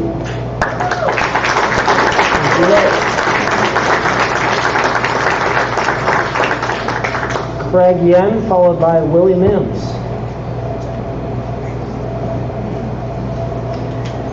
Good evening, Superintendent, board members, community members, fellow staff. How many days without a contract now? Too many. Yes, on my staff board, I just wrote too many. That way I don't have to change it from day to day. It was in the 600s. At the last meeting, I know that Anita Johnson walked on over to you and delivered Medea's suggestions on budget cuts. One of the things that was stated there was that we were looking for 14.5 million in cuts. The suggested amounts, I don't know the exact numbers, it was like 14.7, meaning your wiggle room is $200,000. I expected from this past meeting to this coming meeting for the agenda items coming back on through for more cuts to be suggested beyond the 14.5, so you actually had some options coming into the meeting. I'm thankful that we're hearing from JROTC. I'm thankful that we're hearing from our counselors and everyone else that is speaking up for our. Please keep these cuts away from our students. Our PE people. It just doesn't make any sense as to why it is that they are on the cut list still with no suggestions as to how it is that that prep that is already within the contract is going to be dealt with.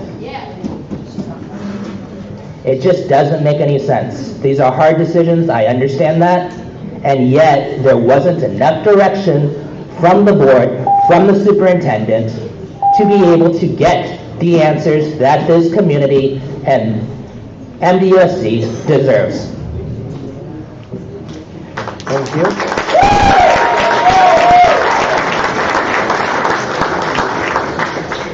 Willie Mims, followed by Jorge Jimenez.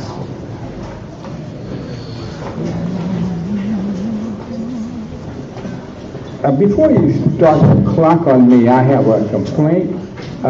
There were two Spanish speakers who spoke to you, and they spoke in Spanish. So someone should have been translating in English, because I am not a Spanish speaker.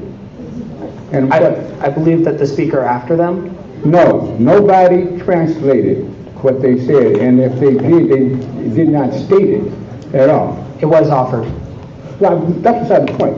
I'm a member of the public, and so when someone is speaking in a language that's not mine, they have to translate in English. That's my right. So I don't know what they said. Mr. Mims? Yes. I'm sorry to interrupt you. I did offer to translate the gentleman, the third gentleman, the third person had the English version. Yes. But nobody stated that, though. That's what I'm saying. Nobody stated that they were translating for anybody. That's what I'm talking about. We will improve the communication next time. Thank you. Okay, I appreciate that. Anyway, I'm glad to get up out of that hard seat. To the board, Willie Mims, Education Chair, East County NACP, represent Pittsburgh Black Political Association. So I'm just, I don't want to go over what everybody stated. I basically support everybody who's trying to save something. But I want to caution you. First of all, let me talk about the JROTC program. I noticed that on the recommendations, that program is the only one that's designated to eliminate the entire program district-wide. Why is that the only program that's designated to be eliminated district-wide? I mean, you have other programs here, but that's the only one. So I need an answer on that before I sit down. But I'm here to get that answer. I also want to understand that my understanding is that according to your budget here, it costs $226,395 to support that program. Is that what the districts cost?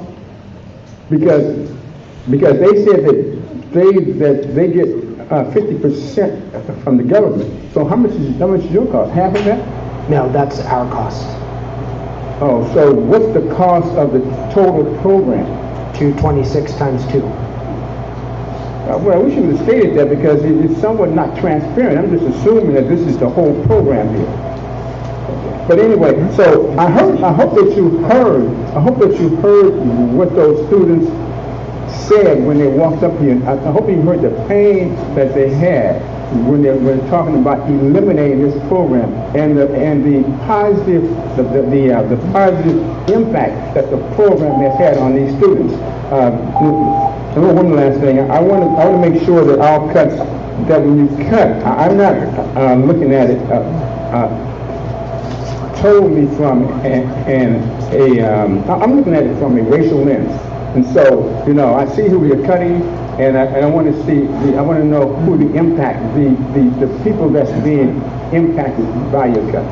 So if I can get a list of the racial breakdown on all these cuts across the board, I would appreciate that. I know no one wants to give that to me, but I would like to have it because we operate under the LCF, so it has to be transparent. Thank you. Thank you, Mr. Mayor.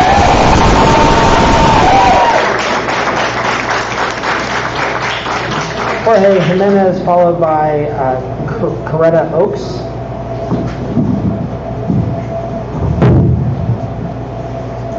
Good evening, board members, Dr. Martinez.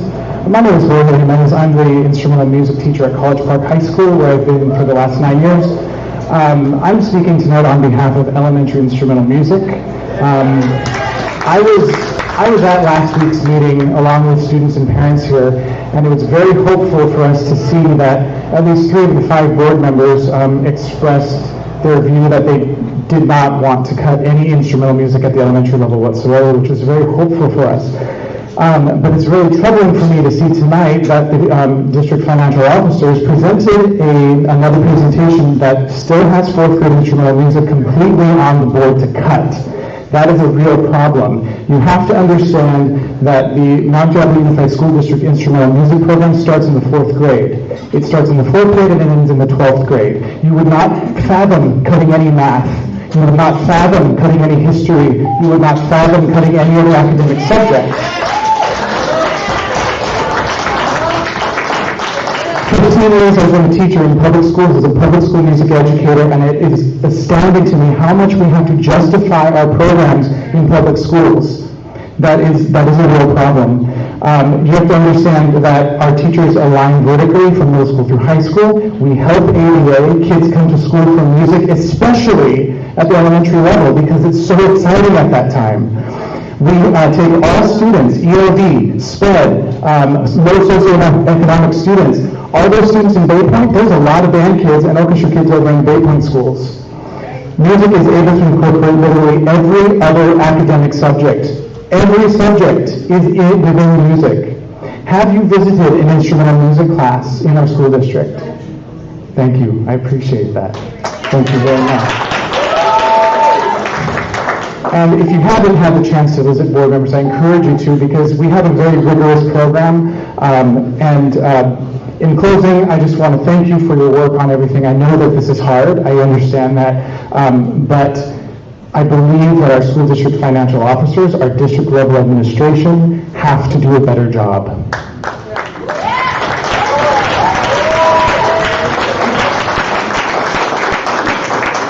We have to do a better job.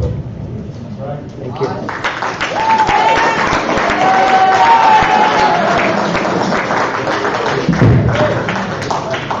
Hi, Mr. Martinez, board members. I'm here on behalf of JROTC. There is no better program anywhere than right here at Mount Diablo with JROTC. I am Kenny Oaks' grandmother. I'm the other half to his mother who helped raise him. I'm also the grandmother to my other only grandson, who is now in West Point, who knew no one, got in on his own merit through JROTC in Texas.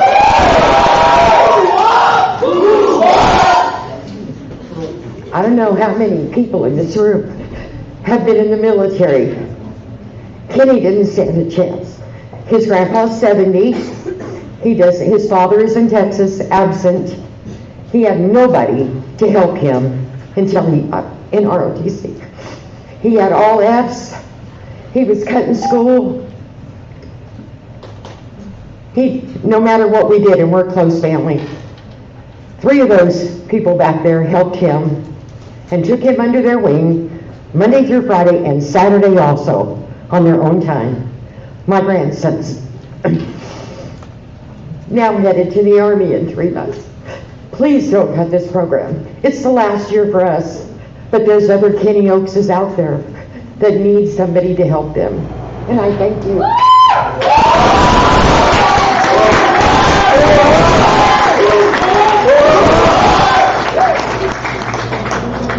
It's rare we get all 3 generations, so it was nice to, and thank you for your family's service. Devin Jackson, followed by Brianna Mullen.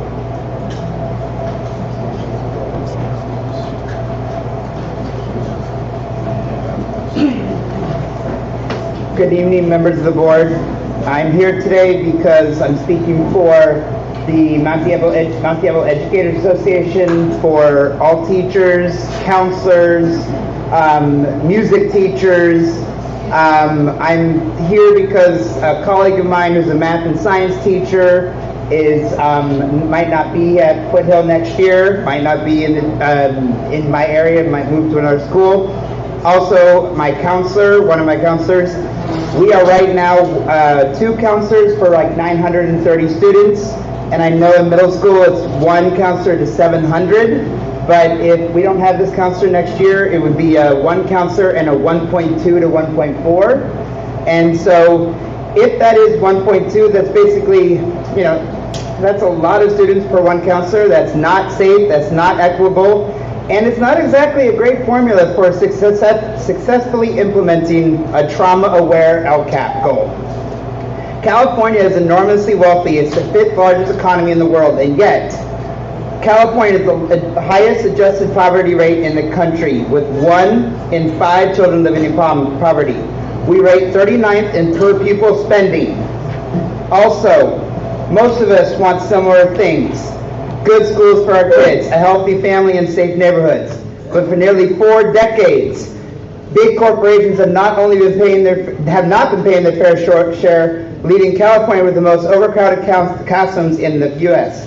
and with some of the worst ratios of counselors, librarians, and nurses per student.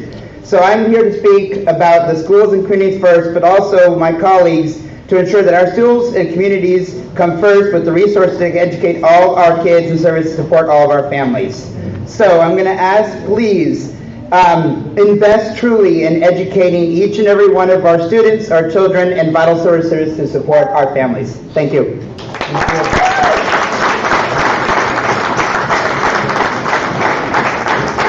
After Brianna, Dorothy Weisenberg. Hi, good evening, board members, Chair Lawrence, Superintendent Martinez. My name is Brianna Mullen. I spoke last week. I'm an alumni from 2011.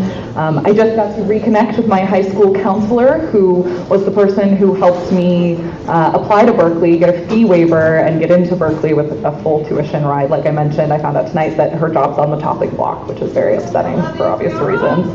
Last week I spoke on the proposed budget cuts to elementary school music. I was very encouraged when I heard that the board members were not considering this. I do find it odd that it doesn't feel like what the board recommended at the last meeting actually made changes to the PKS list. I think that's concerning in terms of direction to the superintendent and whether superintendent is actually taking the direction from the board that is necessary.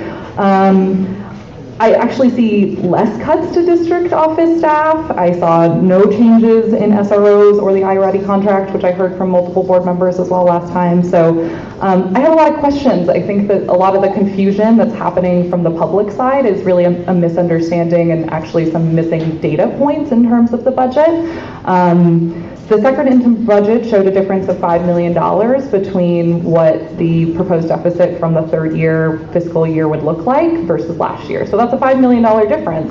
Last week's budget presentation said that it included the Medea agreement. This week's budget presentation says it does not. Last week's budget presentation said there was many positions intended to be eliminated that did not fully materialize. I'd be really interested as a public member to find out why they didn't materialize and whether or not these cuts would materialize for the next year, or if you're going to be in a similar position at the end of next year, having to make deeper cuts because staff didn't follow through with board direction. Some questions that I would encourage you to consider. What programs produce the best student outcomes? I really haven't heard or seen any data about all of these wonderful programs, and we all obviously have an investment in them, but which ones actually drive student outcomes for the district? And why are we funding SROs instead of counselors when we know that research shows that increased police presence on school campuses doesn't actually increase student outcomes but leads to a prison to school pipeline? So that's the rest of my time. I would just encourage you to cut with a razor and not an axe tonight and ask really good questions from your staff, because I think you're missing a lot of information in order to make good decisions.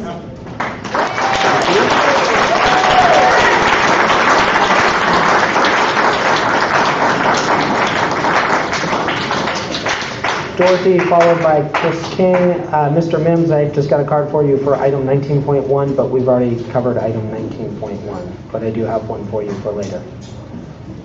Dorothy. Good evening, Superintendent Martinez, board members.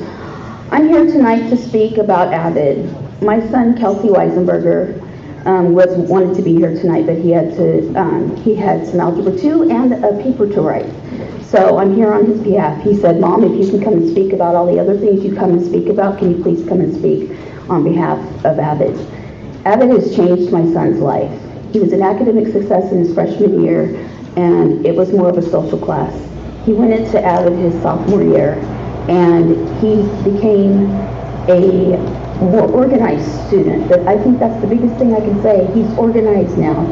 He wants to go to college. He is now an honor roll student. And before, I felt like he said, well, Mama, I'm just so-so. Avid has given him confidence. So please think about that. I'm not asking you to not cut Avid, to cut something else. I want to make that clear. I care about all the programs in our district. I also want to speak on behalf of Junior ROTC. I'm a veteran of 9 years. My husband served 21 years. We both served in 3 wars between the two of us. This program, I don't care how big or small it is important to these children, and it's important to our district to have that peace in our district.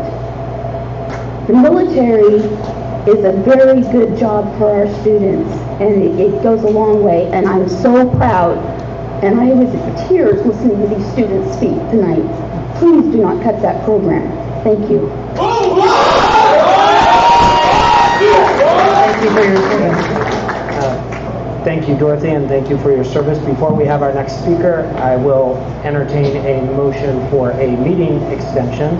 Yes, sorry to interrupt, but I would propose we extend the meeting till midnight. Before we vote, my only question would be, we can always go earlier. But one of the rare occasions I've ever suggested a later meeting extension, but my hope would be we would leave earlier. But I think that what we time need to did the custodian set up for breakfast? Yeah, to be up with that. What do you think? I move to amend the motion till 1:30. Okay. Thank you so much. Okay. All right. Vote by, we'll go ahead to voice vote, starting with Ms. Mayo.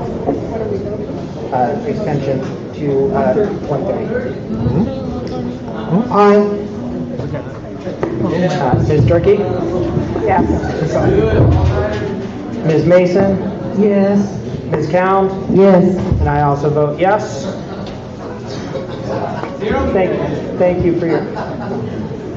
Thank you for your patience. Chris King? Yes. Followed by Dan Reynolds. So thank you, board, and Mr. Martinez. My name is Chris King. I'm a 21-year plus parent of a Mount Diablo School District. I have 3 children that have done instrumental music, and I stand up for instrumental music. And if anyone stands up for instrumental music, please stand up now. I find that this program has been a godsend for my children. I have one child that's doing her PhD program at Cal Berkeley. I have one child that graduated, and she's a nurse up in Reno.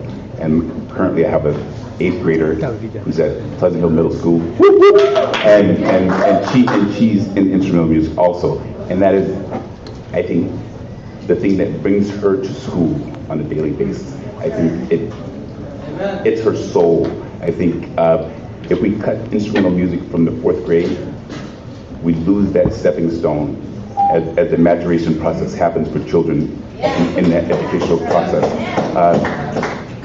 My child is a troubled youth right now, but that instrumental music program supports her and it keeps her solid. I think we need to always continuously look at not cutting instrumental music as we go forward. And I was a parent when we cut instrumental music in the 4th grade before, and then we cut it in the 5th grade next year. And I think that's a travesty. So stand up for music.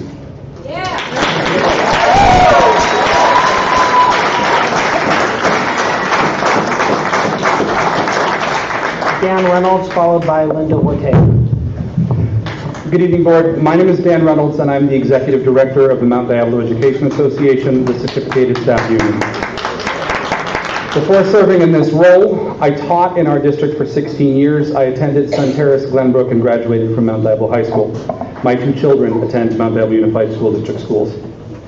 On February 19th, the Mount Diablo Education Association submitted a data request for 3 types of information which we feel is important to this conversation and the decision the board has to make.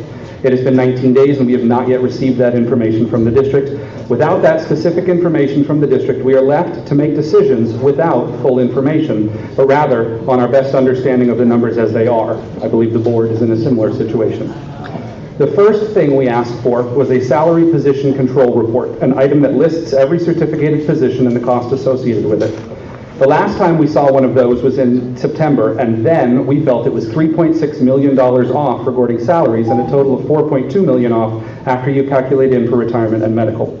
We wanted an up-to-date version of this. We think the budget, the second interim budget, is overstating the cost of certificated employees by at least $2 million. And we feel that if you all would look, you'd see it, and that it'd be $2 million less in cuts. The second thing we asked for was a list of all operating expenses that includes outside contracts and outside consultants.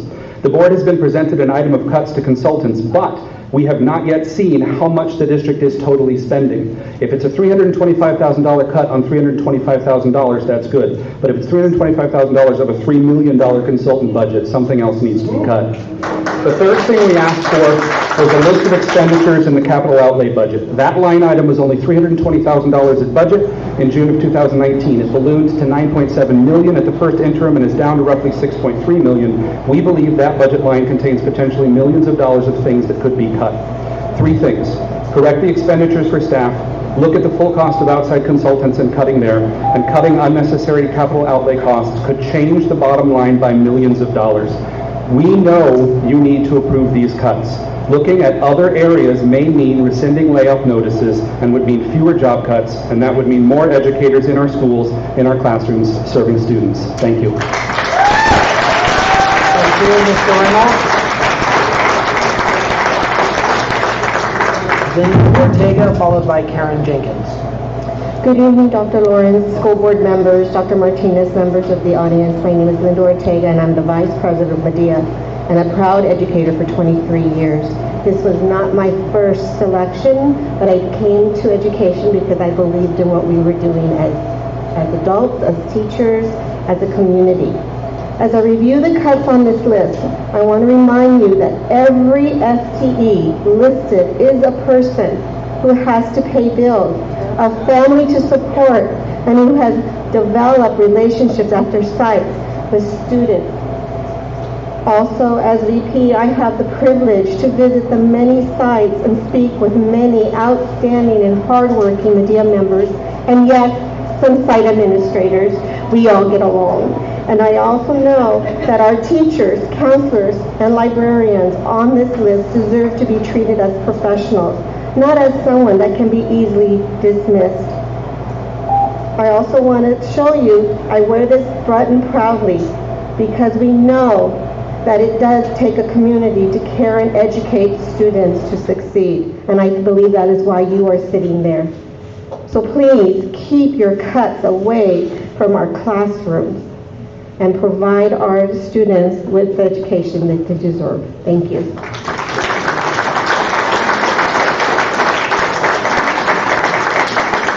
Karen, followed by Debbie Hickey. Thank you, Superintendent and Board. My name is Karen Jenkins. I'm an English teacher at Northgate High School. I'm also a product of this district. I went to Clayton Valley Elementary, El Dorado Middle School, and then Concord High. I'm an English teacher now. My kids are all going through this district. My oldest 2 are a senior in college and a sophomore in college. I could not wait to get into the music program at Clayton Valley Elementary. In fact, my parents got me a clarinet in the 2nd grade, and the school let me join the band in the 3rd grade because I'd already learned how. My oldest daughter took 15 classes in music between 4th grade and 12th grade and ended up as the marching band drum major at Northgate. My second daughter took about 8 total classes. My third daughter took 4 classes, and we had to bribe her for the 4th. But either way, it's the most meaningful thing I think that anybody can do, and I strongly urge you to use furlough days, to have district department leaders starting, at the very top with the superintendent to rotate through furlough days, maybe invite teachers out to work in the district for a day, and to keep every program, the junior ROTC, the arts, the equity task force, the special art programs, the counselors, and keep our school from being mediocre. So thank you very much. I know that members of the board have children going through this district, and we couldn't ask for anything more than that you're looking out for it as your family's district too. So thank you very much.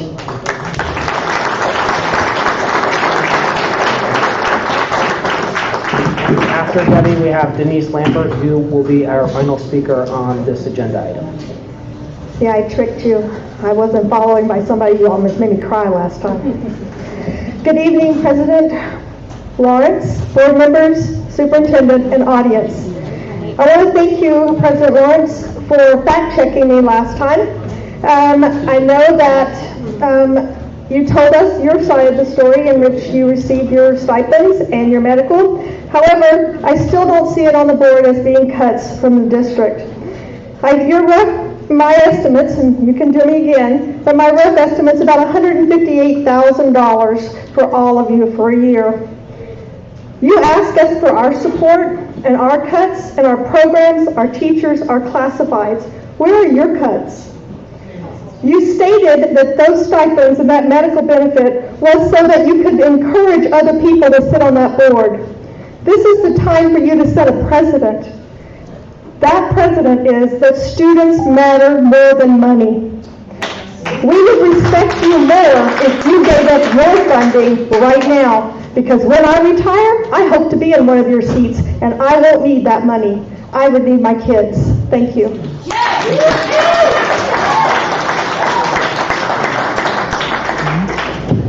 Good evening. I hope I didn't miss somebody always speaking about this. I just ran in from class because I apologize. I didn't see the cuts until this afternoon. And I looked at them, and frankly, I'm very, very concerned on several levels. I think that we have an equity issue. I think many of those cuts also do not align with the LCAP, because our college and career, many of those are on the cutting board. If you look at Abbott, if you look at JROTC, if you look at several other ones. I'm also concerned about our English language learners.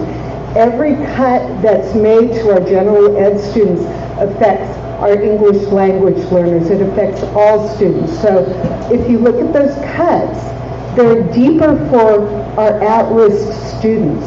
So that really concerns me, and I think we really need to dive deeper and look into demographics, the homeless students, the students that are in foster youth, and many of these things. Also, I wanted to say that there is a charter school that has instrumental music. We could lose several students, so we need to figure out a way to keep that in there. So we really need to be aware of where we're going to lose our students to. Either that, or if they just quit school because these programs are not in place for them. Because we're cutting, it looks like, a lot of high-risk programs for students. So please consider that when you're looking at your cuts. Thank you.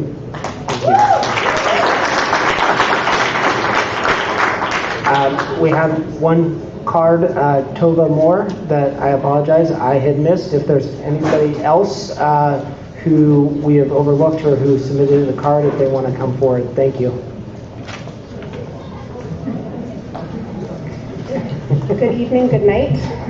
My name is Tova Moore. I've been with Mount Diablo for 5 years as an elementary counselor, and I'm supporting our middle school counselor as their lead. I truly appreciate the thought and work that has been put into making these cuts as far away from children as possible, and hope that there's still some space for protecting the role of the counselor. Seeing the possibility of 22 and 14 potential counselors being cut was jarring, and I appreciate how far those numbers have come, But even with 10 fewer counselors, it will be a huge impact to our counseling program, our sites, and our district. I'd like to speak to what these cuts will likely mean to our counseling program. In the secondary level, we are already pretty lean, and cuts will force counselors to be at split sites with partial caseloads at different schools. This means that if a student goes into crisis with their assigned counselor at a different school site, a different counselor will have to pick up that crisis and be over their contracted caseload. Cuts at the elementary level will likely need even more counselors at multiple sites. None of these scenarios are good for students or our sites. When working at multiple sites, you're constantly triaging, and here's a list. Crises, CPS reports, assessing for suicidality, making referrals for 550, 150s, using restorative practices to eliminate bullying, our normally scheduled students, individual and group counseling. We have kindness weeks, red ribbon weeks, college and career weeks. We support cafeteria needs and lunch support. We support recess support with alternative recess activities for students who can't be successful out on the yard. We meet with parents, we do professional development for staff, etc. Counselors also work to improve school culture and are frequently the voice of PBIS and equity on our campuses. Which parts of this non-exhaustive list will we be forced to give up? I strongly encourage you to find ways to not make these cuts. Thank you. Thank you.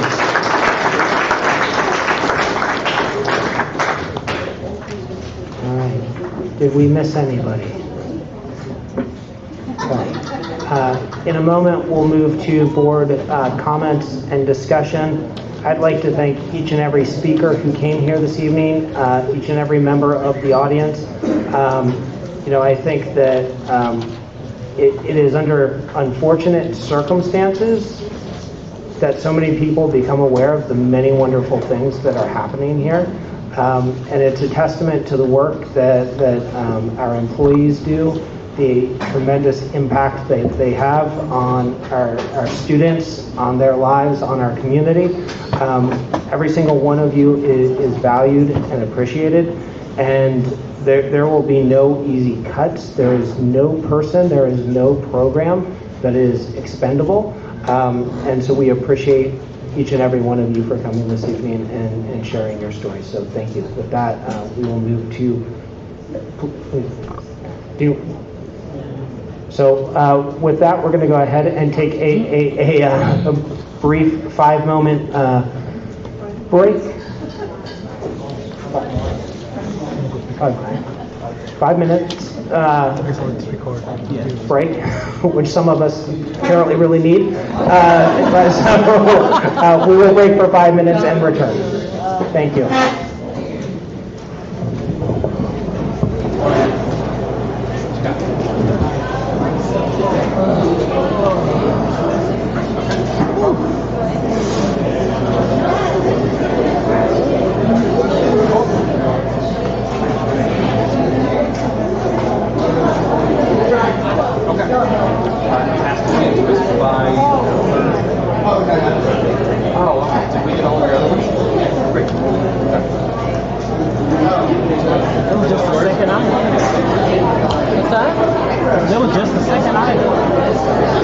Stop it right now.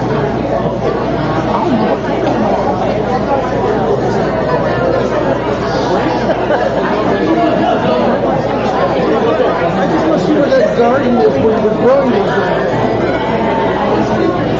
It's a magical garden. Yeah, it's invisible. Before I actually was like, yeah.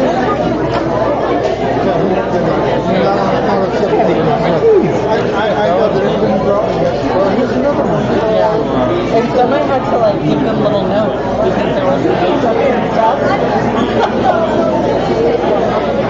I'm getting a lot of students in now.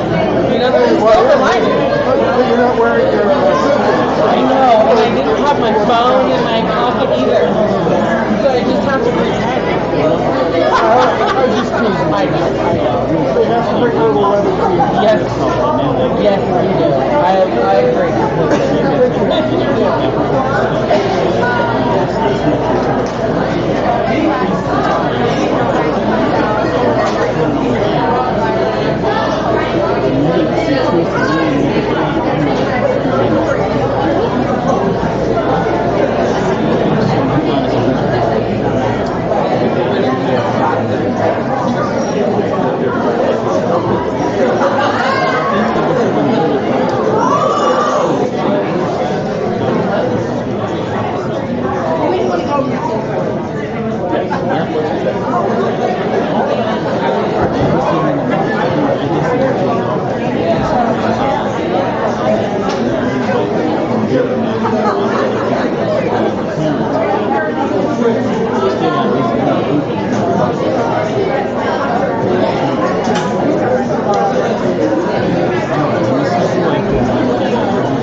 be a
Hopefully everyone's feeling refreshed, we will move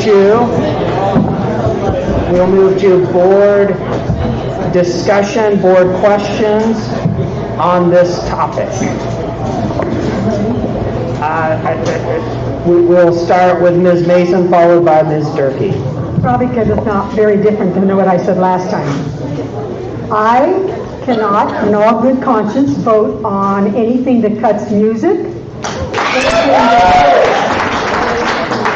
JROTC, anything that cuts ELD educators, anything that cuts AVID, or anything that cuts IB. Now, we have to make cuts, so you can't just take things off the list.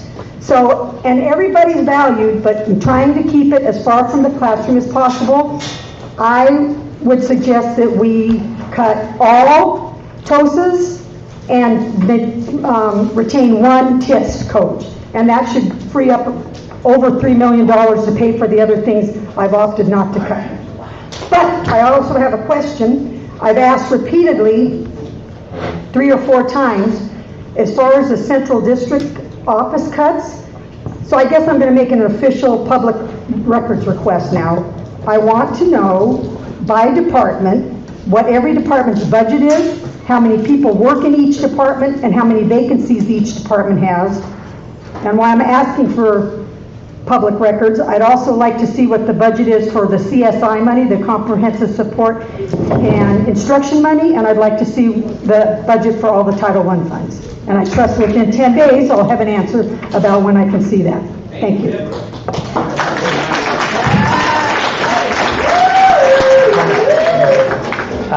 My one further request on that in regards to central admin organization and spending is I would like to see a comparison of that today compared to 5 years ago.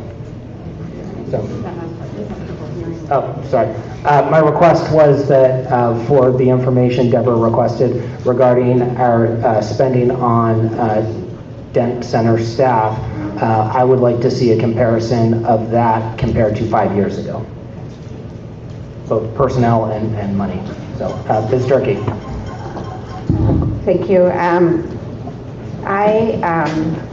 Well, similar to what I said last time, I just think that there's, I mean, we're sitting here listening, and it's almost like what is possible. Somebody said think outside the box. I'm not seeing a solution. I'm really not. But that doesn't help. We have to move forward. Because as Mr. Lawrence said, everybody's valuable, everybody's point. You listen to speakers and everything changes lives, everything, you know, when I said last time, is I think, you know, to the degree that we can do reductions, you know, with definitely keeping, you know, equity lens is critical, absolutely critical, but then, you know, instead of, you know, just doing reductions across as much as possible, as much as that makes sense. It doesn't make sense for all programs. So I will say the thing that I haven't been able to shake off all week from our last meeting, because part of what we struggle with is just this process. You know, the process of the decision making. We do, you know, we get information. We, as board members, of course, ask tons of questions. I know we're all emailing like crazy. We could spend, you know, full days and nights emailing with the superintendent and reading emails, and so we're actively engaged in this. But time is just not our friend in this process at all. So we have another request for information. You know, by the time we get that, I mean, the clock is ticking. We don't have the luxury. So it's almost like we have to err on the side of, you know, what no one wants to see is too many cuts and then fix it. So that's another major challenge. But more specifically, what really concerned me, to say lightly, was in this stage of last week's meeting, there was a comment from a board member saying, what about ROTC? And the point that I heard was, the military has lots of money, why can't they pay for the whole thing? The statement was, that I didn't hear, was eliminate it, but it was try to negotiate something so that Mount Diablo doesn't carry any of the cost. Sadly, because again, I'm not blaming anybody of this, because everybody is working really hard, trying to make this work, trying to make sense of it in a short time frame. And so it does end up on the list. And, you know, Dr. Martinez knows this, I was like incensed. It's like, now we're talking about cutting the program. It is half the cost, but if we don't pay our half, it goes away. And I personally had a terrible time with that idea. I think I'm happy to see people showed up tonight. And so I absolutely do not want to see that program eliminated. But, you know, in this time frame, what can we do in terms of, I don't think the military is going to, you know, make an exception for Mount Diablo and say, okay, we'll pay the whole cost. You know, I don't think that's possible to happen. But anyway, it just disturbed me in that part. The same thing happened with SROs, because we know that apparently for Bay Point, it's the sheriff department, right? Am I right? And so they pay the full cost. I think they also use a certain funding source that's targeted for Bay Point. So they have some resource, and that's lovely. I mean, I'm happy to see that happen. But not all cities have that resource. And I know in Pleasant Hill we're paying half, and it's a pricey amount. And in Concord, I assume it's also half. Is that right? So again, I don't have all the details of it, but the idea that was thrown out is get the cities, at least in those two cases, to pay the full amount. That's a negotiation process that has to happen. And what we end up with is, on the list, cutting SROs. I think I've heard that it's a big concern for the high school principals. When you're an elementary school parent, I understand, you know, the music, I get that, but your child hasn't hit high school yet. And I have to believe that high school parents, hopefully not all of them, because that would not be a good picture, but a lot of high school parents understand the value of having SROs on campus. And it isn't just about police presence. I'm sorry. We've had the opportunity to talk to the SRO from Pleasant Hill. He actually serves all the schools, not just the high school. I have a daughter, I'm always going to say it, she's a licensed clinical social worker. She works, her agency works with children that are coming out of the foster youth service. So I know this stuff well in terms of police presence and triggering and all of that kind of stuff. I get that. But these officers develop relationships with the students. And I think it's a big support, right, to the middle schools and the high schools in particular. So to have that just bam, like that, show up on the list, we're just going to, because we don't have time to negotiate or know if we can negotiate, and now it's considered a cut.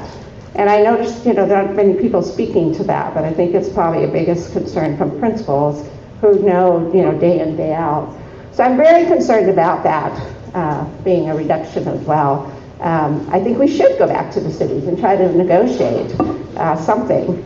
And I don't know if there's any room for negotiating with ROTC or with the military, but those are two things that have concerned me all week in terms of, again, this process that we're kind of forced into. So I think it was stated, I think Mr. Lord said it already, it's like, you know, I don't know how many times we've seen presentations on ROTC. They do the color guard thing, and we think that's lovely, but do we really know, you know, the numbers? We've got emails with some numbers, but I think it's, you know, it's unfortunate that maybe we haven't had the opportunity to really understand the program or how many students are served.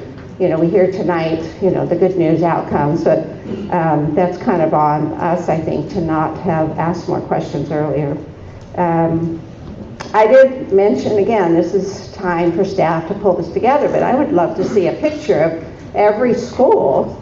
Of course, every school has a principal, we know that, but then what, you know, how many VPs do they have, if they have any, at all levels, and counselors. Because my sense is that, you know, when things are, where children are in crisis or there's an urgency, you know, those are the folks that are in a positions to kind of maneuver and help, you know, and triage the situation. And so it might be good from, you know, we know different schools have different kinds of needs, and so to be able to look at it from that lens of kind of how it's distributed currently.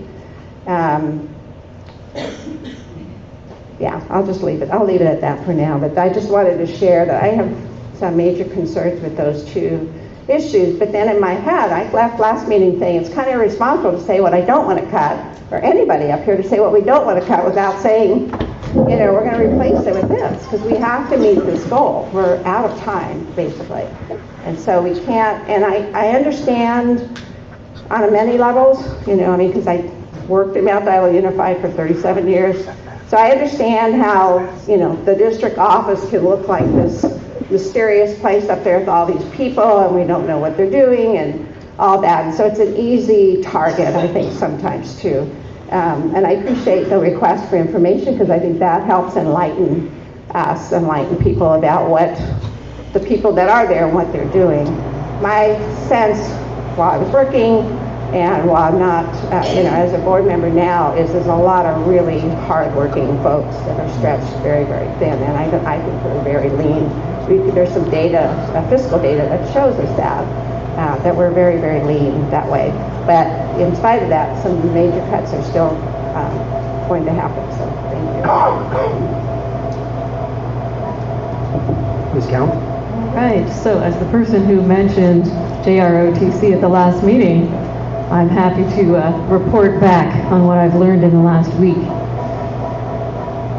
I think it's incredible that our community speaks up from all different angles, all different perspectives. It was amazing to hear from the students. I learned a lot from visiting the program this past week as well.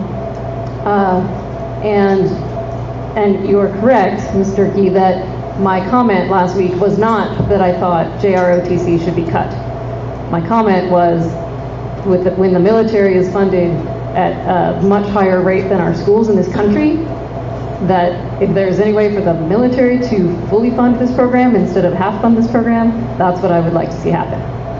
What I've learned over the last week is that's probably not possible for next year. So here we are. And looking at things through an equity lens, and the students that benefit from this program, and the numbers. I appreciate all the numbers that have been shared as well, not only the personal stories, but looking at the attendance, the graduation rate, the number of suspensions versus the general population of that program. I think we do have the data to show that it does work. So I am now at a point where I do value the JROTC program. I do think that we should continue to fund it. Thank you. But I did hear that the original proposal from the staff was to consolidate the two programs because there is a piece at Olympic and then the main program at Mount Diablo High. And so it sounds like what does make sense logistically is to focus it at Mount Diablo High, so that would still save us the $92,000 as opposed to the $226. So that's where I am on JROTC. Ms. Mayo? I'm glad to hear those comments because I was very dismayed and surprised by the applause of the audience regarding your initial comment, because those individuals and that applause was detrimental to the teachers who worked with the students in JROTC. And I guess being a military brat, I took it a little personally because I know and value many of the servicemen who serve in the military, as well as I know that the program itself does much to enrich the lives of students and their families. I was curious to find out for sure what the information we were provided was that there were 4 FTE for the JROTC program, and originally there was 1 FTE. So Dr. Martinez, could you explain the reduction for us and for the audience? I'm going to have Dr. Gonzalez just come up, and I believe it's exactly what you just said, Ms. Mayo, but let's just clarify.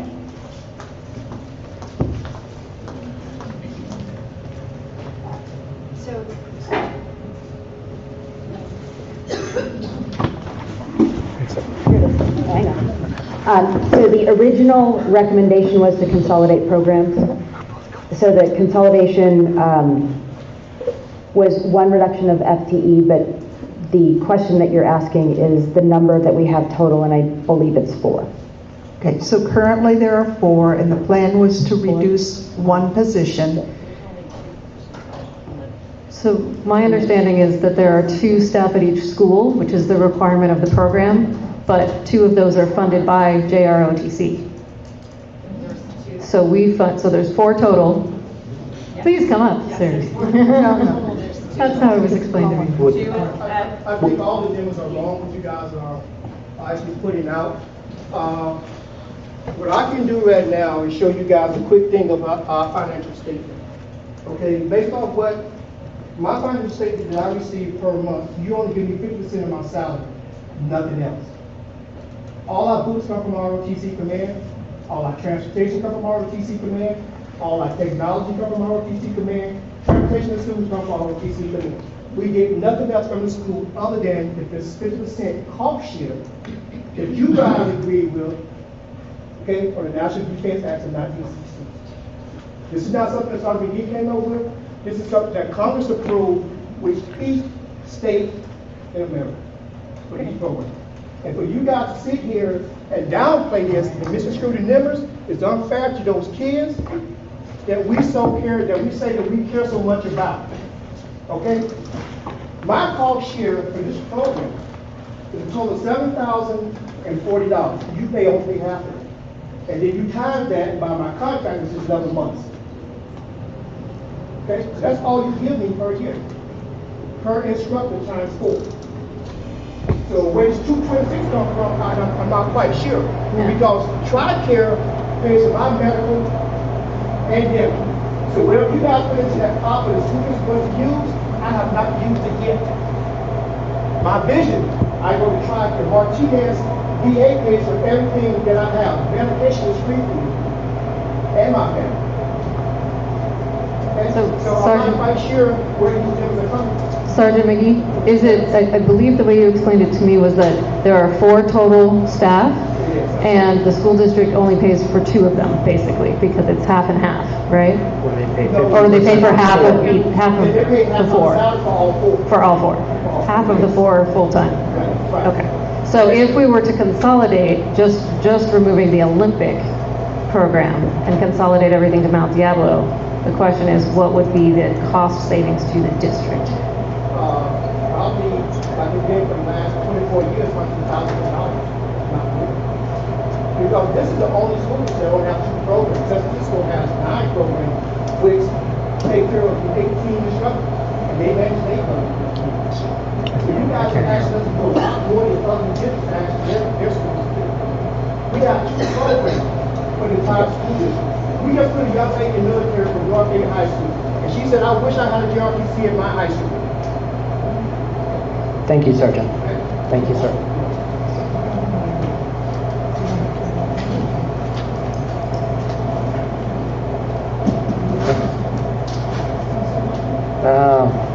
Sure. So, please, Mrs. May. So we don't have accurate numbers, or do we have accurate numbers?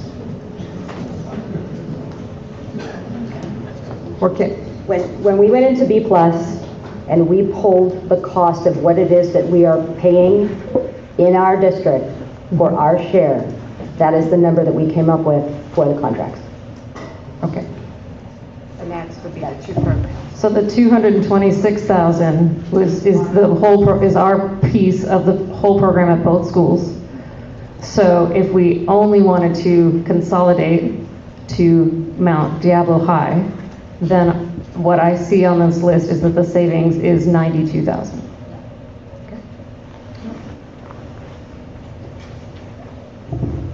So the question is, fellow board members, whether you want to entertain the consolidation or keep the full program as is. Those seem to be our choices at this point. Being mindful of all the reductions that we need to make, I would support the reduction of $92,000 for the JROTC program.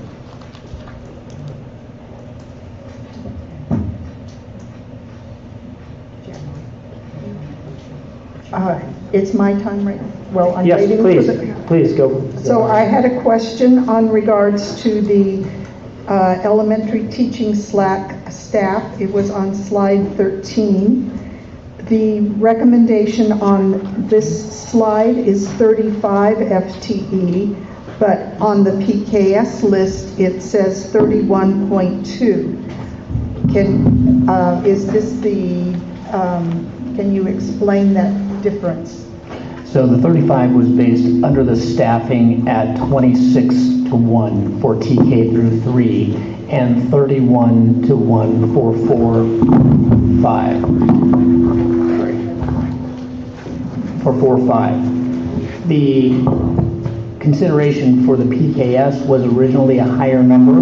We had lowered that number, and then again, upon review last week, there was another position that was identified that was paid for out of a block grant that is ceasing, and so we had to identify another multiple subject 1.2 positions to add to that. But we also know at this point in time we have at least 6 of multiple subject teachers who have turned in resignation papers at the end of the school year, so we were trying to be considerate of that action.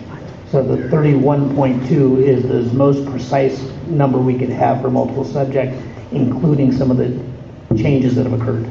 Okay, thank you very much for that information. I see that the middle school and high school librarians are still on the PK list. I support retaining the middle school and high school librarians. The IB coordinator, which is 0.6 FTE, I heard a rumor that that was partially a DENT administrator and or a site administrator. And then we also heard comments about the fact that the IB program would be eliminated if we don't have an individual assigned in that role. Can you provide any information? So at this point, it is a 0.6 filled by a certificated employee non-management person. We do believe, as we've checked with other programs that have been in the same development stage as we have, that an administrator can provide the services for that particular program going forward. There is nobody right now, I believe, who is providing that function out of Dent or Willow Creek in an administrative capacity. So that is a certificated person, but again, moving forward, we can sustain the integrity of the program, albeit it's always going to be different, but we could have an administrator take on the facilitation of the role into next year. Thank you. Then under athletic directors on slide 15, this has dropped from 1 FTE to 0.8 FTE, and the PKS still says 1 FTE. Can you provide an explanation, please? Yeah, it should be 0.8. We have identified that one of the individuals at the site is actually a classified employee. They're not a certificated employee, so it wouldn't necessitate a reduction on the certificated PKS for that part of the time that the individual is actually employed. So did the amount change from last week to this week? I'm still seeing the 70,226. It's the same. So if it went from 1 to 0.8 FTE, was the number, the amount of money saved supposed to change?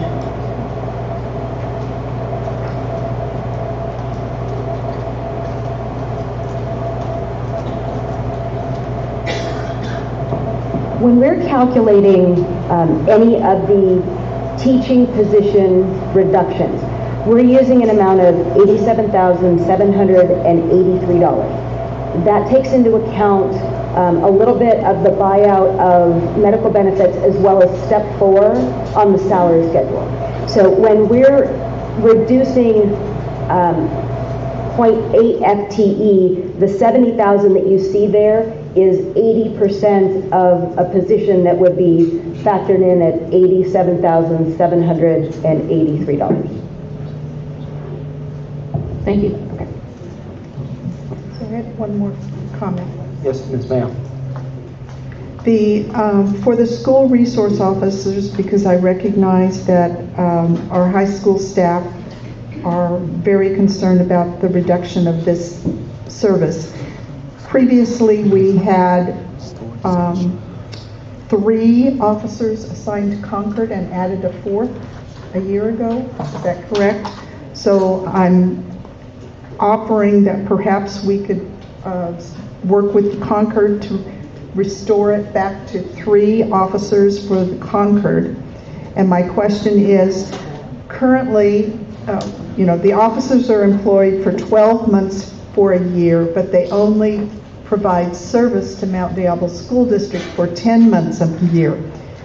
Instead of saying to Concord, we want to eliminate all officers, could we negotiate with them to see if they would allow us to share half of the 10 months of cost instead of half of the 12 months of cost? If we were to eliminate 1 Concord officer and were able to successfully negotiate for the 3 Concord officers and the Pleasant Hill officer, there would be $170,000 in benefit to the school district budget by my calculations. So I'm looking for a solution that conceivably could still provide support for our schools.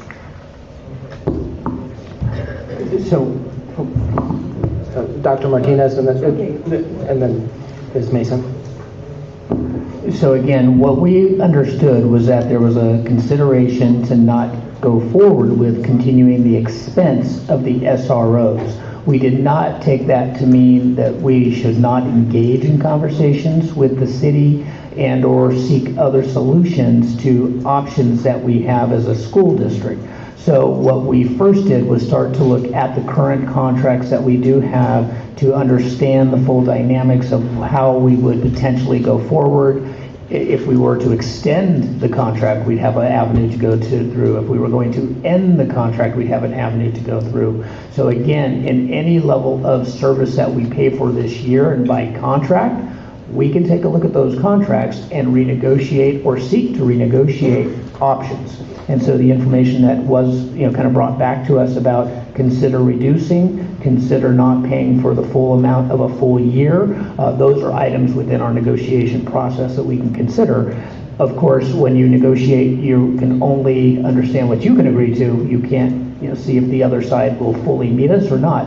We have to engage in those conversations. So that's what we took it as, in a sense, engage in that process, but that is not all complete at this point. And I was just going to add, if you want to talk about equity, if you want to talk about being fair, Bay Point is the poorest community in Contra Costa County, and we are paying $260,000 for our school resource officer. So if you're going to decide you're still going to pay half, then I think you need to pick up half of Bay Point's, which would negate any savings. I really think that SROs they're not supervised by us.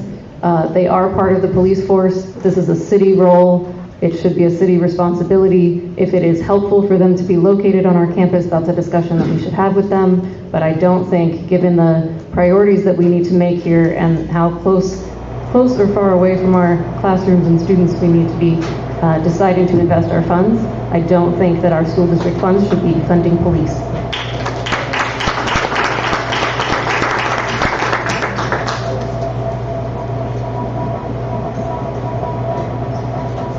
Do we need to do a formal vote on these items that we are concerned about, and then are we going to adopt everything else?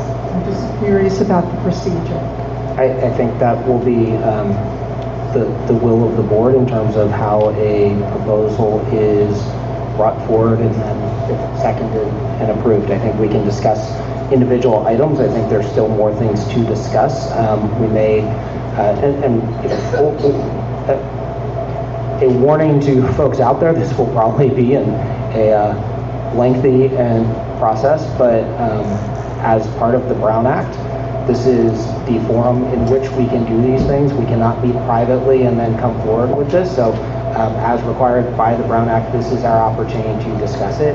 It may be tedious at times, but as I said last week, and I think every board member would second, there's nothing more important than for us to do this, and so we are going to give it as much time as needed. My suggestion would be, before we move to a vote of any type, that we continue the discussion and conversation, if that pleases the other board members. So, I haven't said anything yet, so, and I will, I will give some thoughts on a few different things. I certainly echo my fellow board members in terms of, simply saying, I want to save this, I want to save this, I want to save this, without balancing that with some of the areas where we do think we can cut. And so, I will put forward that I have a lot of respect for the TOSAs, but I think that is an area that we need to cut and have some of those teachers return to the classroom. I will call out the fact that it pains me that, as part of the contract, the teachers who are getting pink slipped are the least tenured teachers, but they are also some of our most enthusiastic, potentially great teachers, and we are laying them off. This board has seen an incredibly low number of teachers who, through our bargained agreement, can be removed from our school district. The vast majority of our teachers are phenomenal teachers. However, 98 or 99% phenomenal teachers in a district this size still means there are ineffective teachers who are in our classrooms, and we have had an opportunity to remove them, and that has not been done. That would have freed up some spots for these young teachers, and that is something that I hold the site administrators and those who oversee these site administrators accountable for, because we need to do better in that area. In regards to other areas that we should cut, I think one of the ones that has been a pet project of mine is regarding the amount of paper and printing that we do. And that is an area that we could, both from an environmental standpoint, and Mr. Jackson, I want you to know the next two Lawrences here are going to be in your class are much easier than the first one, so you have that to look forward to. But I think when we look at what we spend on administrative costs, non-personnel costs, things like paper, this is money that goes away from our kids and instead spent on some things that we can look at. I also agree, as much as I know there are many wonderful conferences, I think we have had instances where we can showcase ourselves as a district at conferences. We need to cut that to the absolute bare bone, if not eliminate entirely the use of conferences right now. I would also put consultants on that list. I think members of this board have said for many years, when we've looked at consultants, the expectation is that it's a train the trainer type model, that gets passed along, that there needs to be institutional impression, that then we are able to carry forward ourselves with those type of trainings. And so if we have not reached self-sufficiency with those consultants, I would be in favor of eliminating those consultants. We have additional, there are certain programs, to me it makes zero sense for us to eliminate our credentialed librarians. That trade-off does, from an economic standpoint, it's a small amount that we're saving at, I think, a very great cost. And so I absolutely would not support that. I will not vote for the elimination of JROTC. And I'll also not vote for the elimination of elementary music. So that is not a complete list for me. I think there are still some other things, but those are the ones that I will share. I do believe that this board still needs to understand some of the same questions that have been brought forward. We do need to have an understanding of cost of all teachers and salaries. Have we seen a savings on that? Because historically we have seen that in this district, where at the end of the year the projected costs for salaries have been higher than what the actuals were. And so is there room there? Additionally, the budget category, and I've had a chance to hear from staff privately about this, but I had hoped publicly they would share the answer regarding capital outlays and where that budget is. And then one of my other questions is, as we factor in the $87,000 on teachers, we've had 20 plus teachers who have retired, who put in retirement papers. Those teachers on average earn considerably more than the $87,000 when factoring in salary and benefits.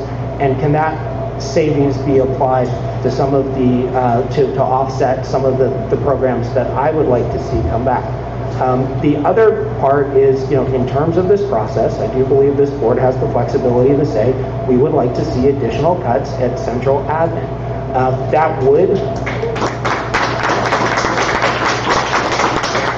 That would, in some ways, buy some time for staff to find out, can some of those things be rescinded?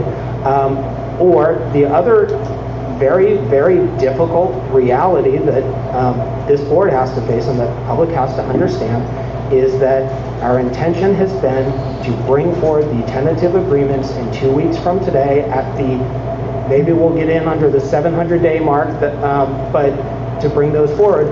But if we're not in a position to do that, I think that would be very damaging to our district, but that is something that we have to face and cannot just be ignored. So those are, for me, some of my initial thoughts, and I would welcome other board discussion and questions.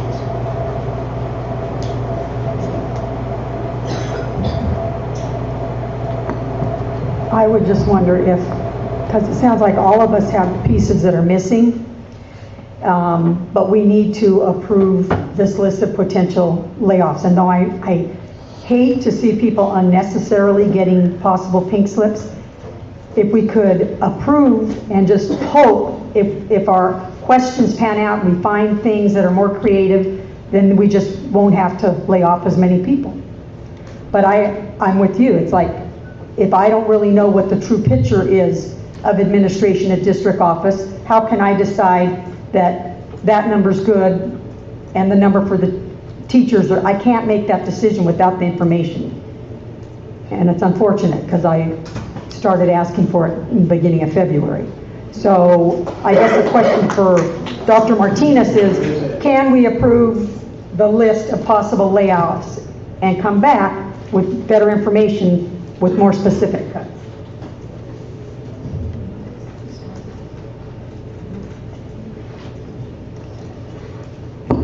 Dr. Martinez, I think a question for you and Dr. Gonzalez. So there's two different things, again, that we're seeking tonight. One is, as you mentioned, President Lawrence, direction on budget reductions. We have identified close to $14.5 million and over of potential reductions tonight. Hearing again from the board that some of these items that it sounds to me that we're not really all in favor of doing a particular part of that. There are other areas that you can, give us the direction to include more TOSAs, to include more certificated administrators, to include more classified reductions at this point. Where we're up against is receiving some of this direction today so that we can start working on the budget side of this. It doesn't mean that, again, we won't continue to seek other budget solutions. This is just giving us the direction to move forward with our budget planning process for next year so that we can determine, can we bring forward the AB 1200 disclosure statement to the county with a plan for reductions so that our board is clearly understanding the ramifications of that process. The other side of this would be the PKS. Again, the current PKS does have a few more positions on there because we were prepping this almost in relation to our previous potential budget reductions of more staff, if you will, from the certificated side. So we can remove several of those items if the board is not wanting to move forward with those items and adjust the PKS tonight prior to a vote. We could also include more direction to HR regarding certificated administrators. Classified administrators, again, you can give us direction in the budget to seek more reductions. That doesn't affect the PKS tonight. So again, there's a couple of different pieces here that gives us direction for budget reductions, but the PKS in and of itself is probably the most essential part of our actions to protect the ability of the district to give notice to individuals. But they're both very important with our process of making those budget changes going forward. So I have one more question about JROTC. If the program is shut down at Olympic High School and students do not move to the program at Mount Diablo High School, will we need an additional teacher at Olympic High School to support those students? There were between 26 or 30 students in the JROTC program at Olympic this last year. So my question is, basically, is the funding, will there be a savings if the students, don't move, number one, and the enrollment stays the same at Olympic? Will we have to hire another teacher for Olympic High School? Or is that a decision we kick down the road? Well, it's a decision that will be determined based under the number of students that actually end up there. What would happen is that if in fact we continue to have the level of students and not enough students leave, and yet we're not paying for the ROTC instructor and we need some level of service within the schedule to make sure all the students have the opportunities that they should have that are there, we would add then FTE back to the site, whether it's ROTC or not. So part of that is in, again, the consequences of the decision and what happens with the students. If they do move and we can't adjust and find other places, then a reduction in one area means that we may be able to subsume them into the continuing programs.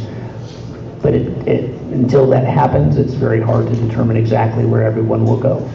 So I move to amend or the JROTC budget reduction from $226,395 to the earlier $92,000 amount, and 1 FTE. Second. Ms. Durkee? So I just, the conversation that led up to that was talking about what we're going to do tonight, which is the PK. We just need that to do that primarily, right? And then as, which is connected, I get, but that would, this decision would impact that as well. So making that adjustment on that. Yes. And so is that just your motion, is to adjust the PK to do for that, or? Well, I'm making a statement and by a motion that I support the JROTC reduction by $92,000 and it was a little bit more, or 1 FTE, which would at the same time alter the PKS. If I could, again, the budget decisions that you're making would impact the PKS by basically the consequence of the reduction. We could not, we could leave more numbers on there, but if the budget reduction is only calling for 1 FTE, it makes sense for us to identify back to 1 FTE on the PKS. So there's logical consequences to that.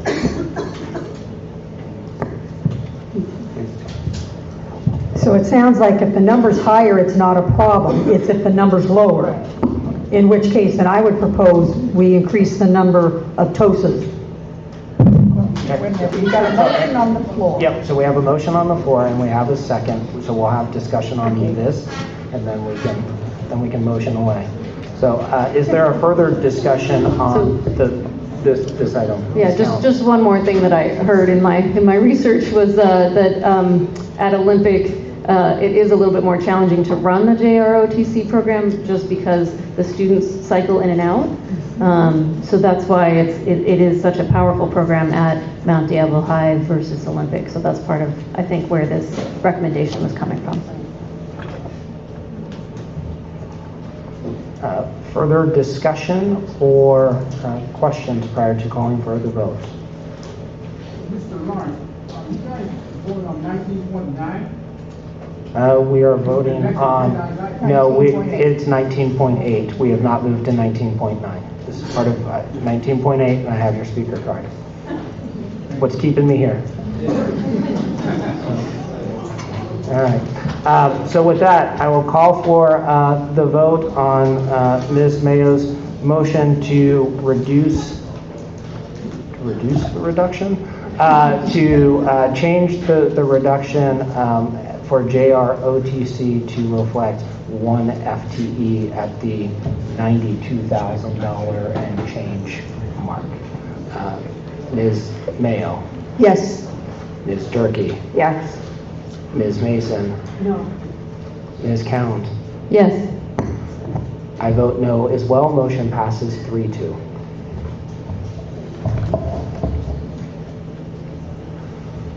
All right, further discussion or further items? I would move that we remove the middle school and high school librarians from the reduction list. Second. I was going to say. All right.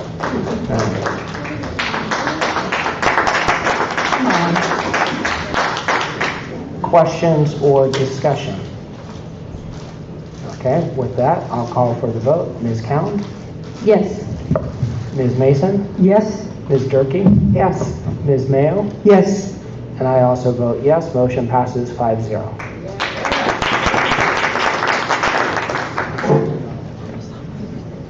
I would like to discuss the IB coordinator position. Okay. I think that, given what we've heard, that the IB program is still a fairly new program that I think needs more marketing and more focus, not less. I think it draws students to our schools and to our district. And so my concern in eliminating the position is that the program is still new, and I think it needs the support, and it's a small investment to make. So I would move to remove the IB coordinator, the $43,175, from the cuts list. I would second that. Any questions or discussion regarding the IB coordinator position? IB coordinator.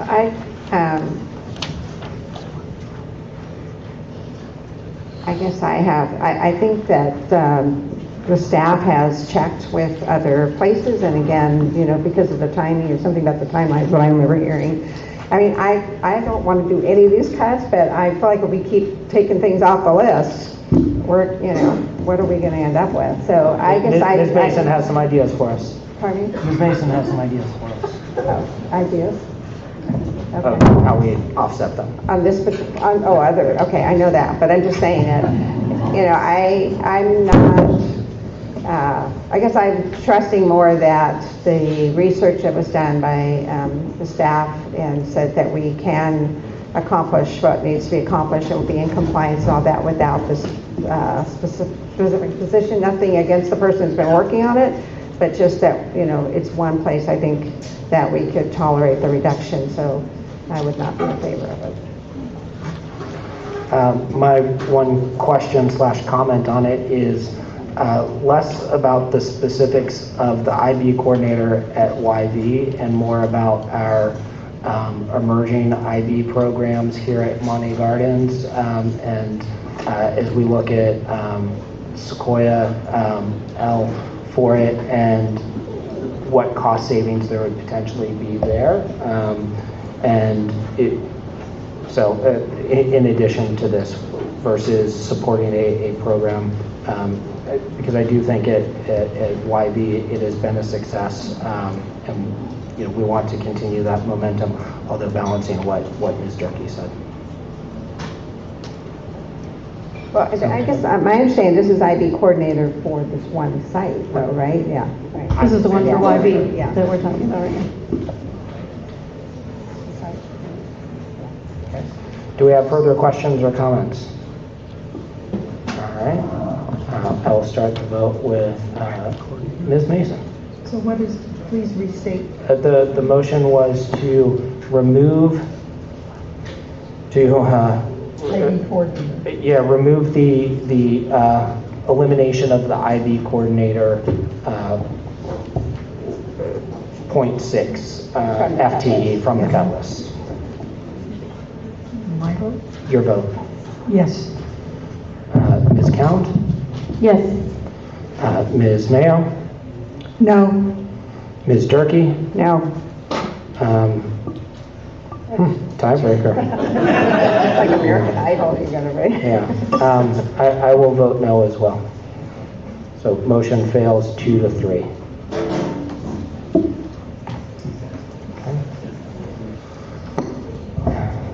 Okay, I will make a motion that we change the teachers on special assignment from 6.0 to 16.9.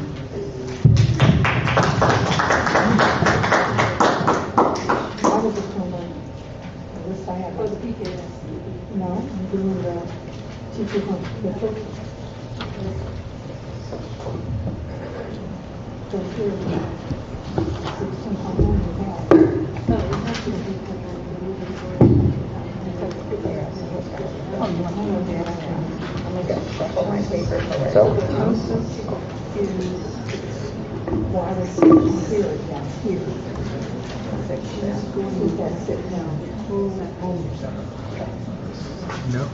Ms. Mason, could you restate the motion, please?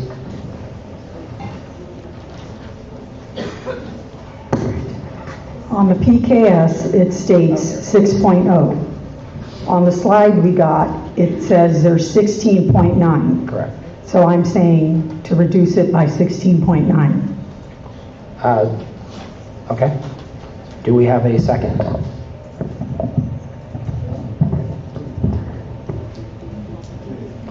I will second for purposes of discussion.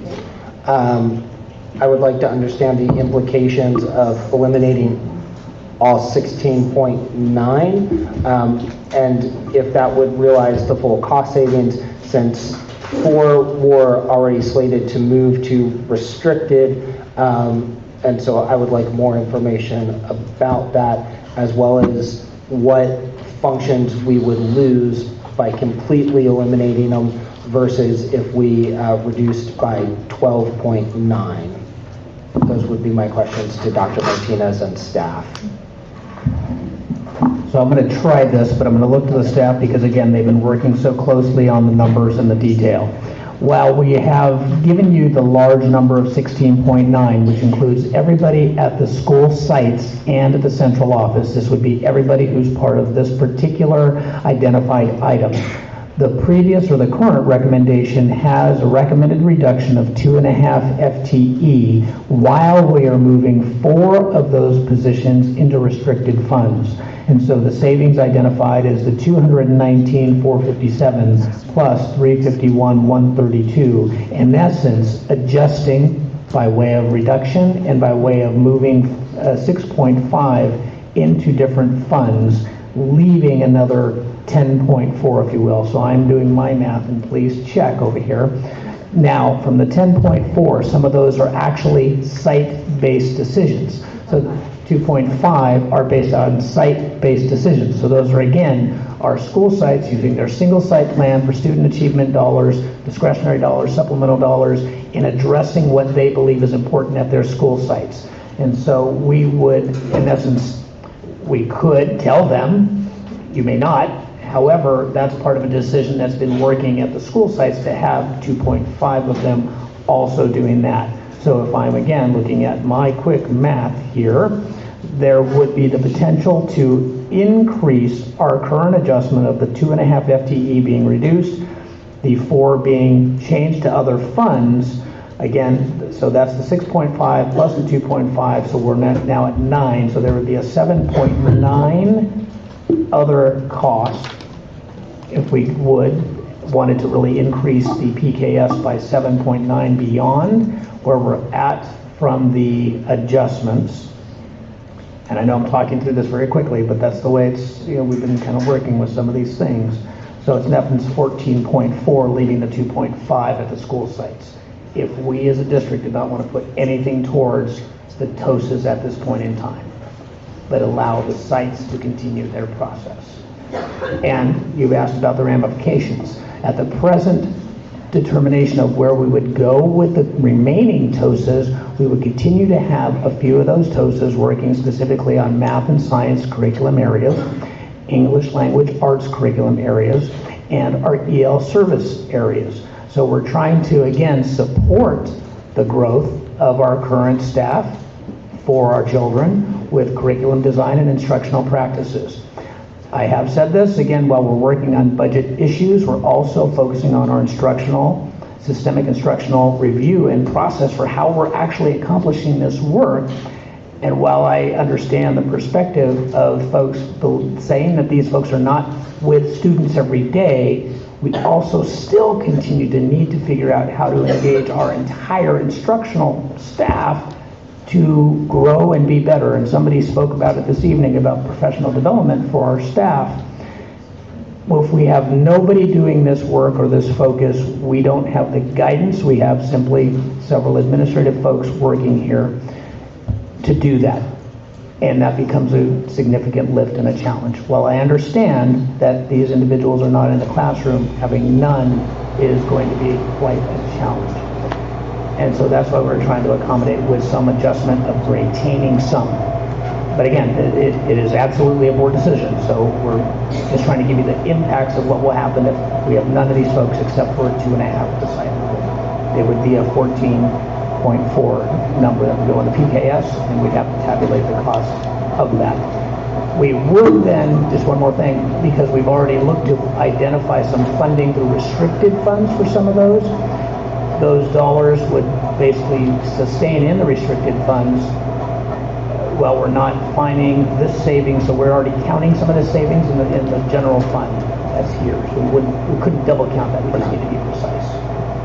So from my perspective, I will be voting against the motion, but at the very least, I think we should look at the 4 TOSAs who would be moving to the restricted funds. I would be supportive of something like if we eliminated 10.9, leaving 4 that would move to restricted and 2, so we would be achieving, as my math, 80% of the possible budget reduction, savings to the general fund. But that's my perspective on it. But I do support reducing the TOSAs, but not at the complete elimination of it based on the information from Dr. Martinez. Well, the reason I said the whole amount is because we continually said about the other positions, we can put a higher number there, but we can't put a lower number there. And if what I'm hearing is, we want to completely restructure the way we're doing things, maybe that's an area we do need to restructure. Maybe they're not even called TOSAs anymore. We find a way to meet our kids' needs, but I would rather have the higher number there, and then if we only cut 12, we only cut 12.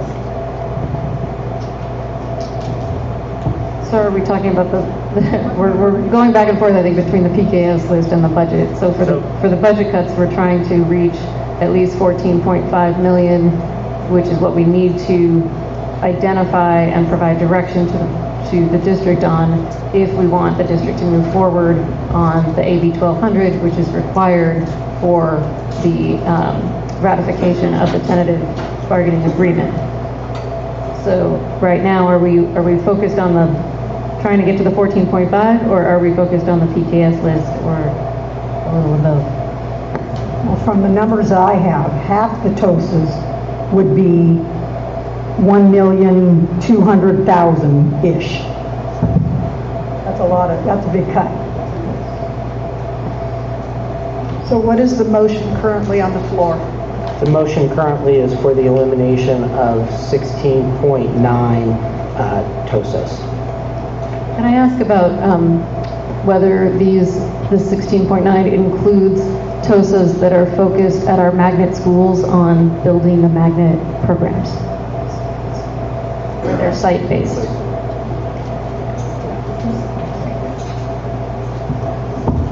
Again, I'm going to have Dr. Gonzalez and Jennifer Sachs, our Executive Director of Instructional Supports, come up and give a little bit more clarity.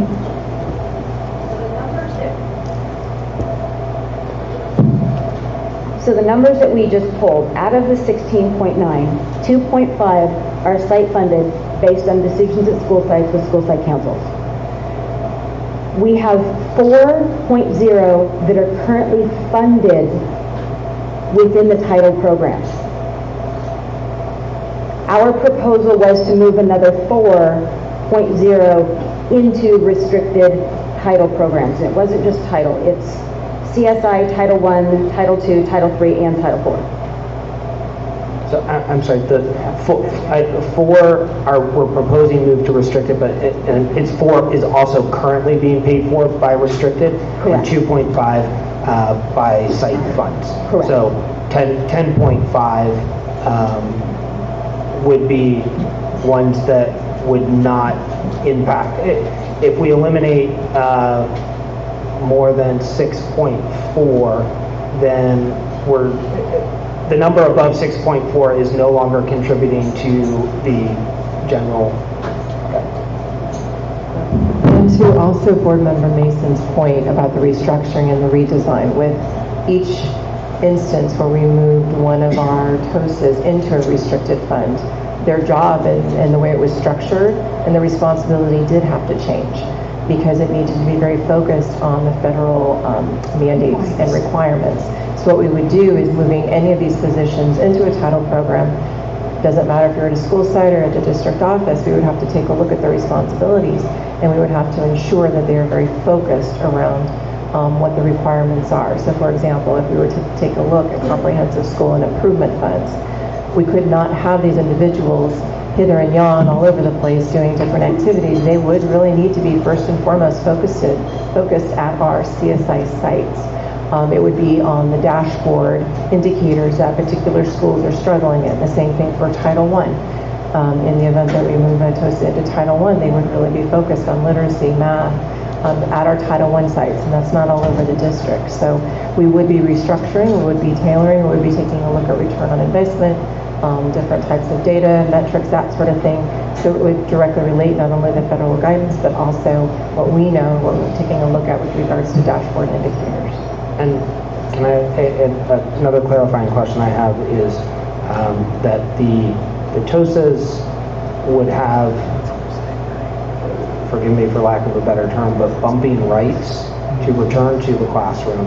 And so at some point, if we laid off, we would have to make sure the PKS list included enough teachers for that, and conversely, with that TOSAs being veteran teachers are going to be more expensive than some of the teachers who would then be laid off, and so we would not realize the full cost savings. Am I correct in that? Many of them are very experienced teachers. Some of them are multiple subject. Other ones are single subject. It really depends on the individual, on the team. So we need to take a look at that very specifically, but yes, they would have return or bumping rights.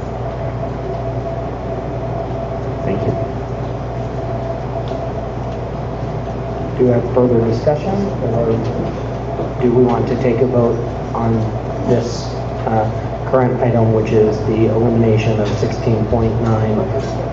I did for informational purposes. So, okay. Somebody wants to amend.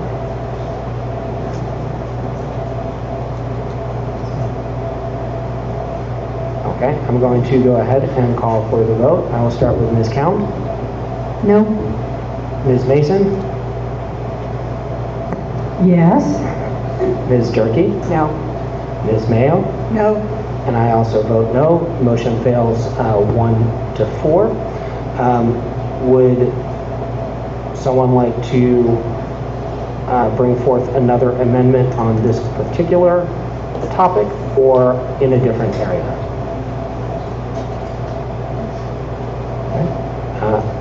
I will bring forward a motion for the elimination of 6.4 TOSAs.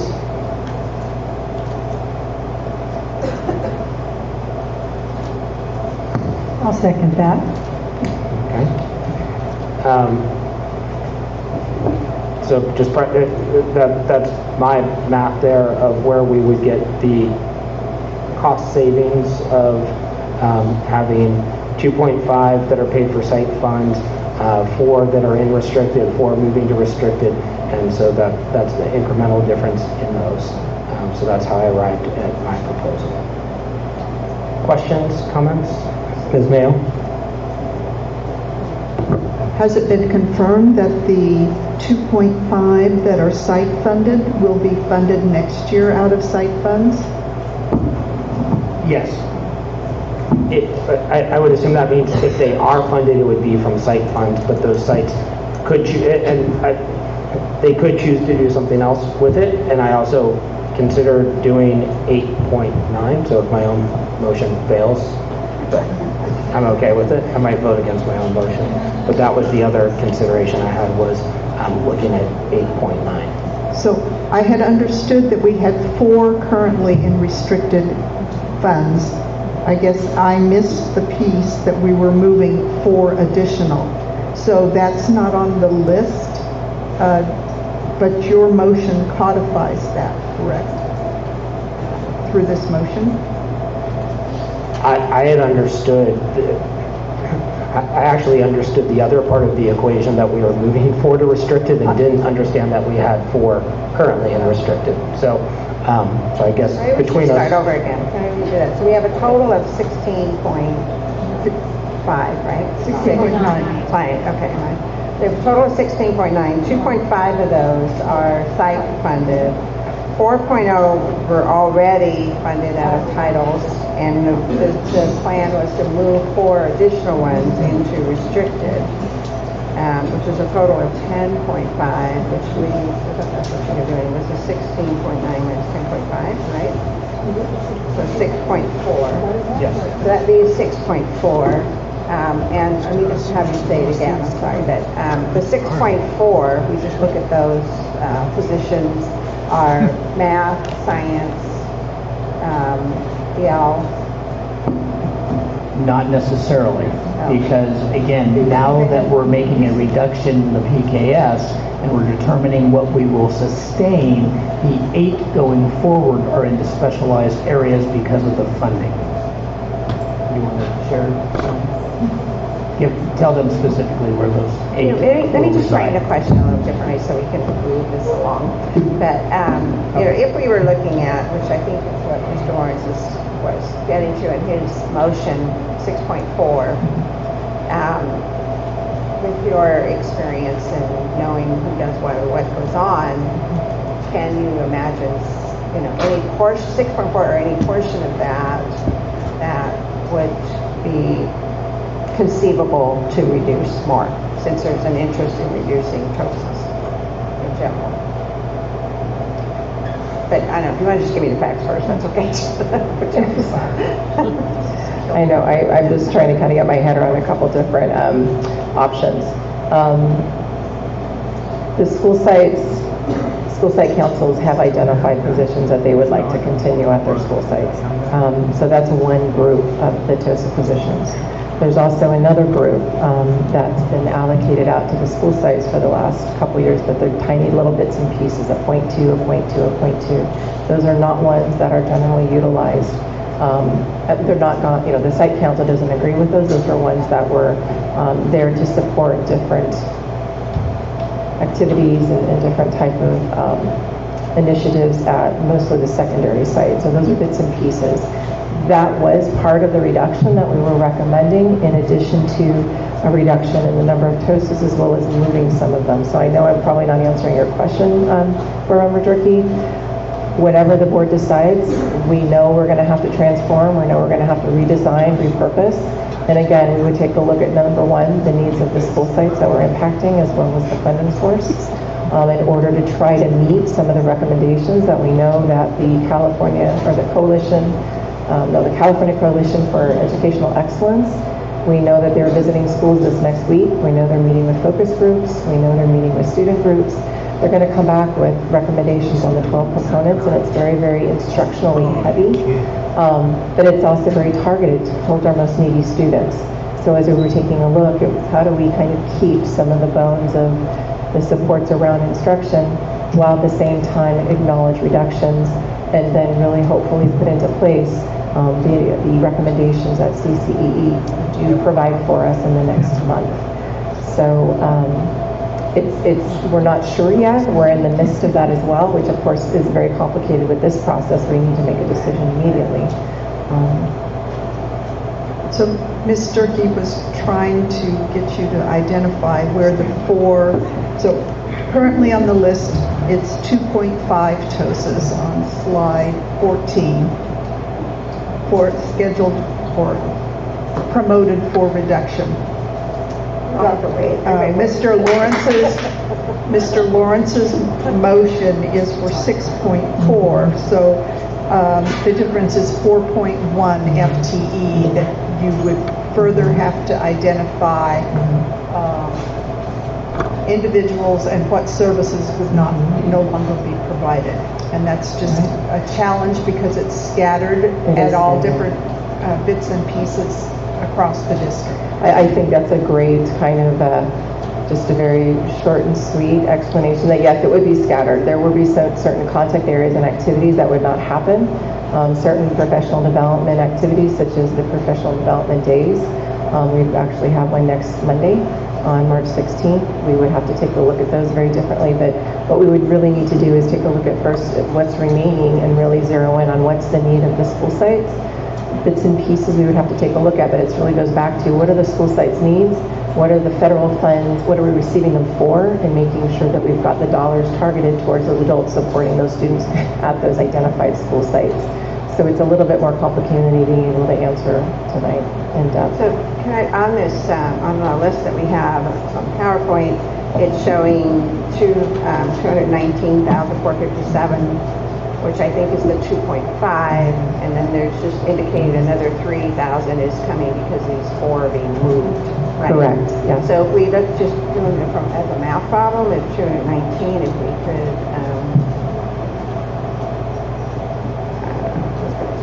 not quite double that amount, and that would probably be, 5, not quite 6.4. So maybe we say 4 or something, it's all very arbitrary at this point, but I think there's a general sense feeling that there should be more reductions here.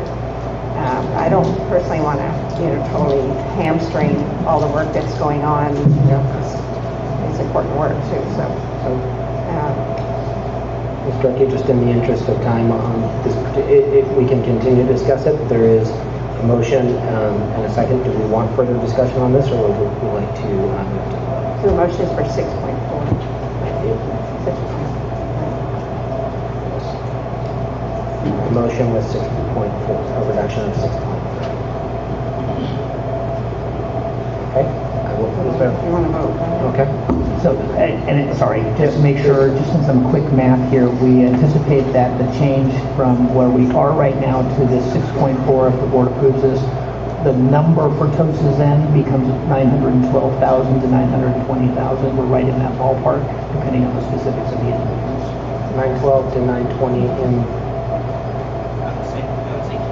Count on 912 right now as the lower estimate. And 912 to 920. One question is that an increase compared to the 351? Yes, it would be. Or compared, well, it's the 219 plus the 351 plus additional cost for additional reductions. So that gets us to the 912 as a total number. I want to understand, is the 920 number 219 plus 351, or is 920? I want to just make sure we understand what the 920 or 912, being conservative, represents. I believe the motion that I heard was a 6.4 total reduction. Correct. So 6.4 at the base that we're using for everything, which is 87,783, is $561,811. It would be that amount that we are reducing instead of the 219,457. We would still be taking the 351,132 and moving that over to restricted. So the differential between the two, the additional amount that we're talking about here is approximately 348. 348. Yes, exactly. Is the additional.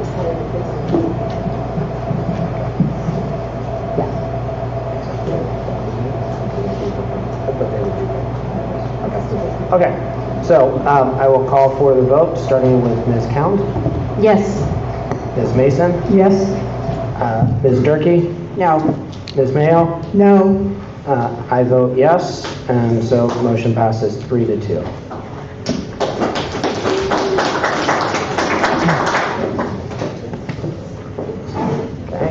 There are a couple items that I would like to bring up as I look at our interim budget and understanding these as possible areas. So one is our sub-agreements for services. I want to make sure I understand this, that this is initially budgeted at 1.7 million, then has grown by about 100,000 to 1.8 million, and we've spent 389,000 so far year to date. So are we spending another 1.4 million in this area before the end of the year? What does this, can we get some guidance as to what this consists of? This is the 5100 area, the code 5100. And is this an area for reduction? And then my next item that I would like to look at right after that would be travel and conferences, which was budgeted for 381, then went to 346. Year to date, we've spent 114. And so are we spending an extra 230,000 by the end of the year? And then what would we be able to, and again, these are not budget cuts within this budget year, but rather the budget cuts for next year. And so what would be, I believe we have 150,000 targeted for conferences as a reduction. But I'm wondering if there are further cuts that can be made there if needed.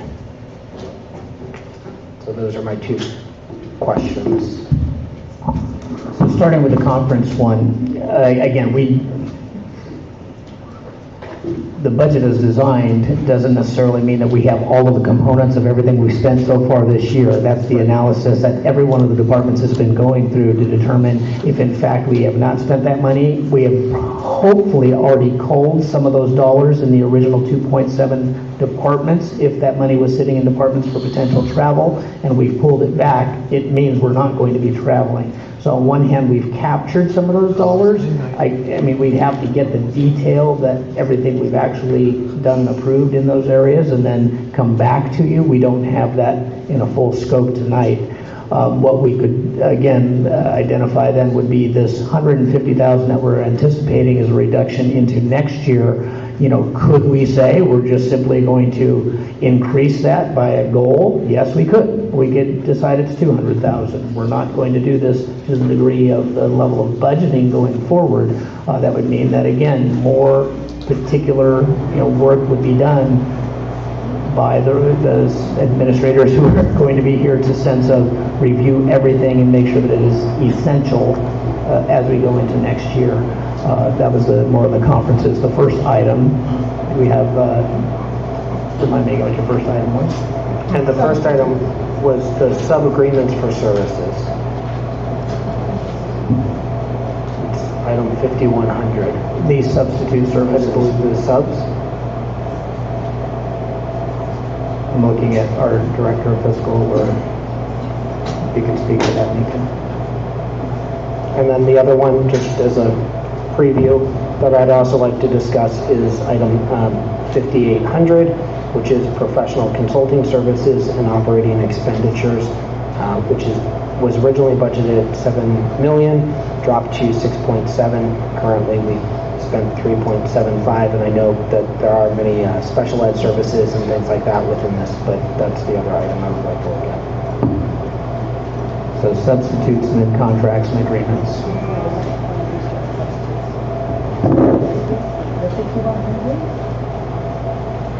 So the sub-agreement is 5100 and also mostly 5800.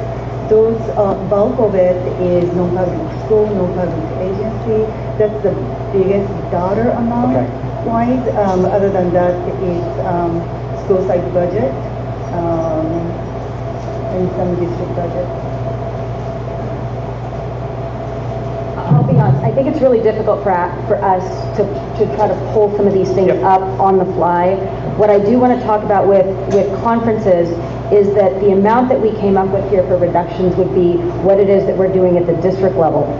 We continue to see conference requests come up and other things like that that are part of school site plans.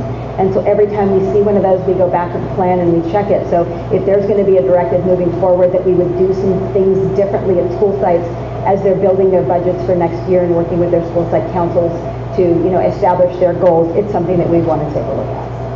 And, this board would have the option of cutting further or eliminating altogether travel and conferences. And then on an as-needed basis, if things were brought before the board, they could approve an expenditure if we had the budget needs next year, correct? Other than any ones we may have already committed to for next year. That is correct, but the directive that I think we would really want to work with is with our school sites, because a lot of the conferences and a lot of the travel is done through school sites. We may see some of those purchase orders, we may not. So, in response to your question, I would ask, are there trainings and conferences that are required for grants or other items where it is essential that that training occur? And at this point in time, I don't think that you may necessarily know which ones there are.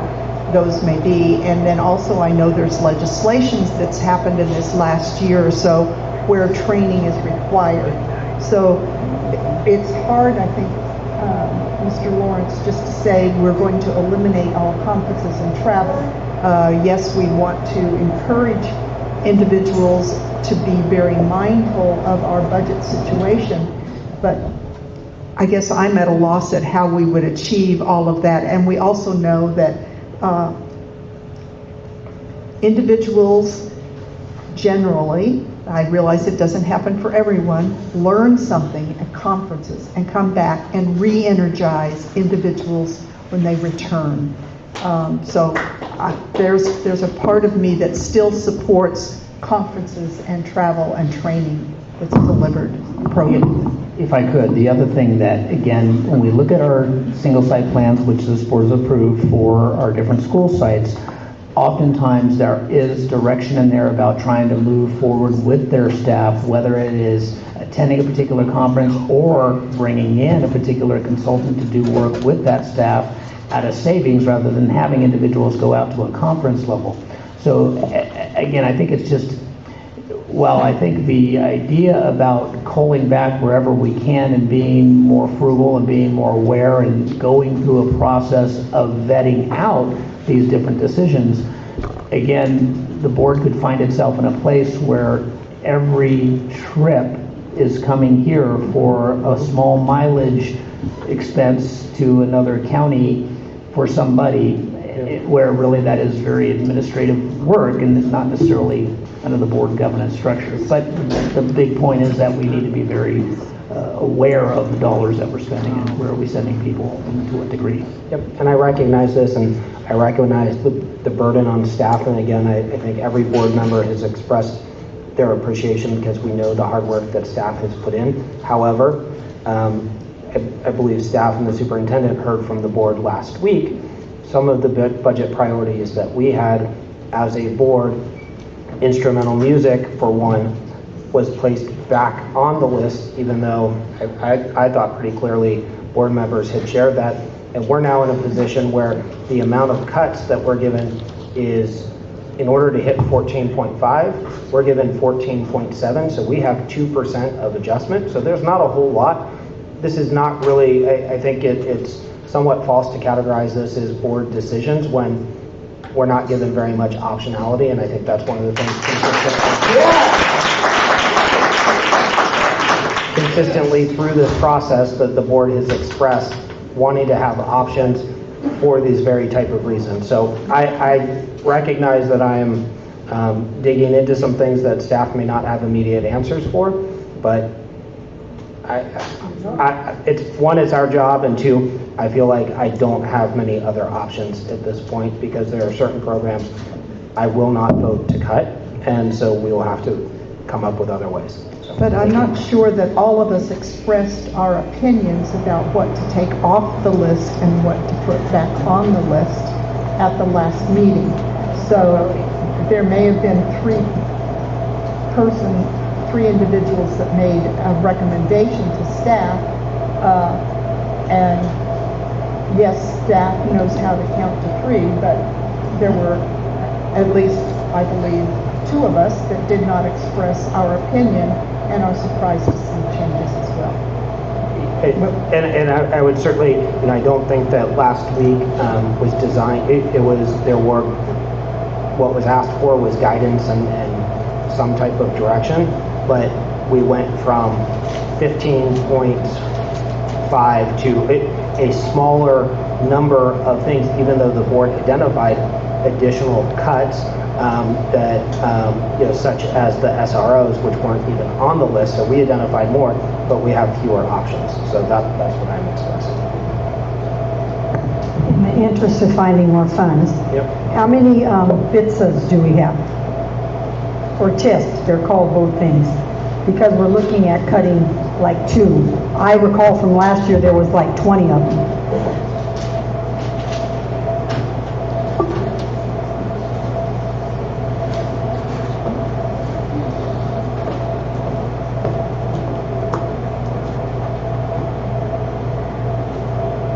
Okay, I don't think there's 20. When I started here, there were 10. Right now, we have 7. What we are recommending on the list is to reduce 1. What we have right now are 101 individuals currently being served. We've got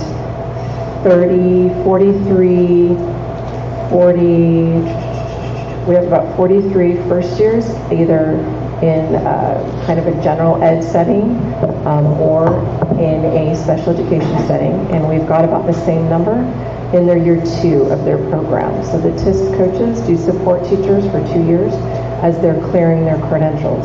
What we did last year in order to save funds is we really audited the time they were taking in order to do the induction work, as well as what additional professional development, mentoring, coaching were they doing with their inductees.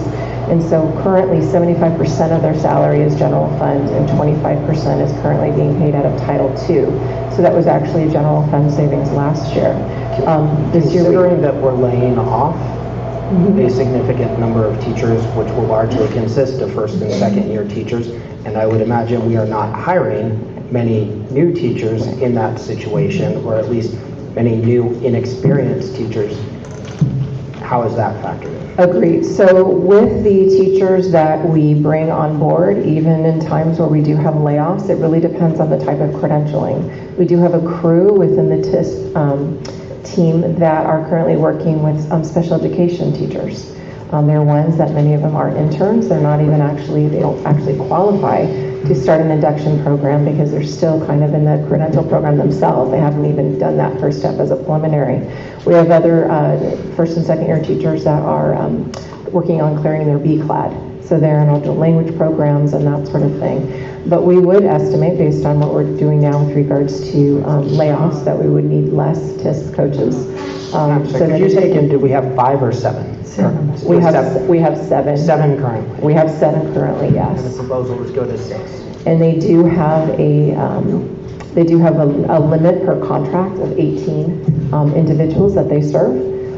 So that is something that we do need to take a look at, honestly, as we're taking a look at reducing the number of teachers. However, the teachers we do bring back, sometimes they're in very, very high needs areas, and sometimes they're not fully credentialed. And is that part of that contract, is that part of the Medea contract, the 18-to-1 ratio? Yes, it is in the contract. This is also sometimes a way that we can recruit teachers in high needs areas. Sometimes the fact that we do end up having an induction program where they can clear their credential without, out of pocket, sometimes it is the way to attract some folks, but we are estimating that we will not need the same number we won't have the same number of first year teachers. So there is an option to not have the program at all? If we don't have the program, then what we would do is with these new first year teachers walking in the door, they would be clearing their credentials somewhere else. So they'd be doing it through one of the institutes of higher education, sometimes our county office. They will charge districts sometimes we can have an MOU with them, or that would be directly between, as I said, an agency and the teacher themselves. And it can be up to about $4,000 per teacher in order to declare their credential. And currently, we're not accepting, due to room, any of the private schools in the area that we sometimes do end up supporting, and we actually charge them out of different title funds that they end up generating. But that is definitely, an option. Would you say that the BITSA program encourages individuals to seek employment with Mount Diablo School District, because we do help them with this? It is something that we are known for in the area, and when new teachers are looking for homes, they do kind of cost that in. They might be paid just a tad less, but the fact that they're not out of pocket $4,000 often in order to clear their credentials, sometimes when they're on the fence, they will come and they will work in Mount Diablo for that purpose. These individuals have also been deployed to support different things having to do with our equity work as well as our professional development. They've actually been part of running sessions throughout our district, so they're not just meeting with teachers one-on-ones, but they're doing instructional rounds as well as providing professional development for larger groups. And so, with these, using our 87K, these 6 additional BITSA coaches would, it would be in excess of $500,000 of cost. Am I correct? And these individuals would also have return rates back to the classroom. And if it's 18-to-1, then you could serve 90 students, or 90 new teachers could be served with 5 coaches. 5 times 18, with the exception of the lead coach. Since we do have our own induction program, there is quite a bit of monitoring and reports and evaluation documents that need to be submitted to the California Commission of the Teacher Credentialing, because there's a kind of a scrutiny on different programs to make sure that we are following all the rules and regulations with regards to induction. So generally the lead, they only have 10, so their number is almost cut in half. And the lead, it is a part of the program requirement. It's written in order to ensure that we're being able to cross all of our T's and dot our I's for this CTC. Okay, so we could serve 82 new teachers at that rate.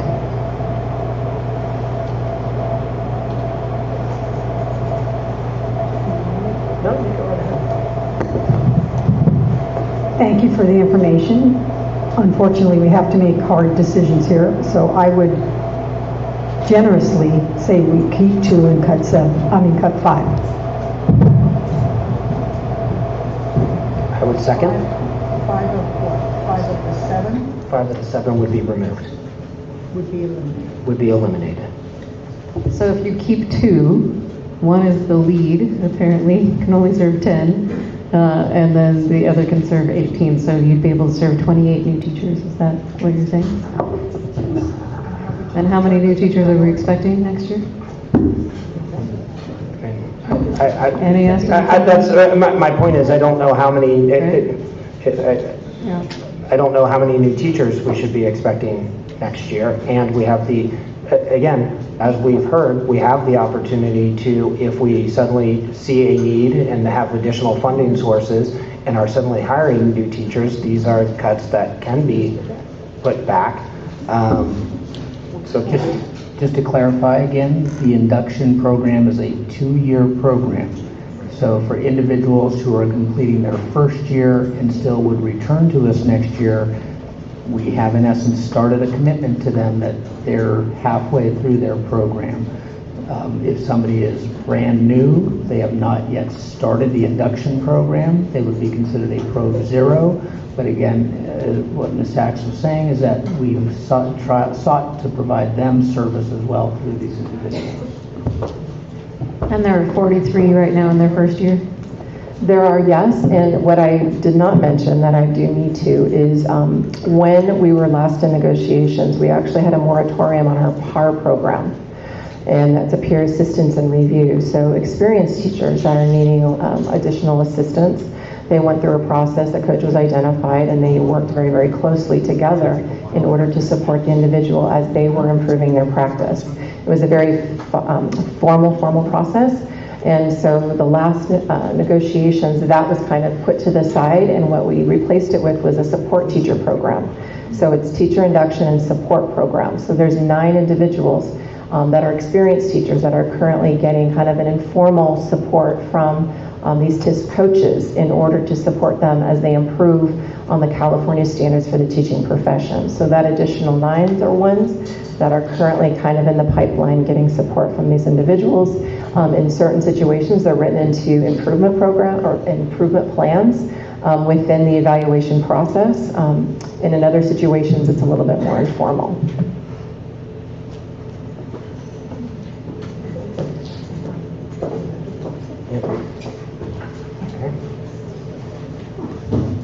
Further questions or discussion? So we currently have a commitment to 43 who would be in their second year next year, plus these 9 experienced teachers who are on improvement plans as well. I'm sorry, what was the first number? So the 43 that are first years right now will be in their second year, so we already have a How many commitment of to those them. are we laying off? Oh. That's my point, is that, my question, Ms. Count mentioned that we have 43 first-year teachers in the program, but those are the teachers that we're going to be laying off. In many instances, there will be. And this is where it gets a little bit complicated, because when we were going through layoffs last year, we thought the same thing, that we would not have many first-year teachers to support, but the teachers we brought back, some of them were ones that, again, were in high needs areas. So when we're looking at this list, we're looking at bilingual teachers, we're looking at special education, we might be looking at math and science. So absolutely, logically, one would think that the first and second years would not need that additional support, because they'd be the ones getting the notices, but it's not necessarily, that's not how it's going to roll. So I would definitely, it's a need in our district. It's something where, again, it's a bit of a recruitment tool at times, especially again in high needs. And I would, there are a group that are already in the hopper, as well as some support teachers that do need our assistance. And we would have an opportunity, if we make this reduction of 5, if the superintendent comes back and says, we really only need to have 3, that we could restore 2 of them, correct?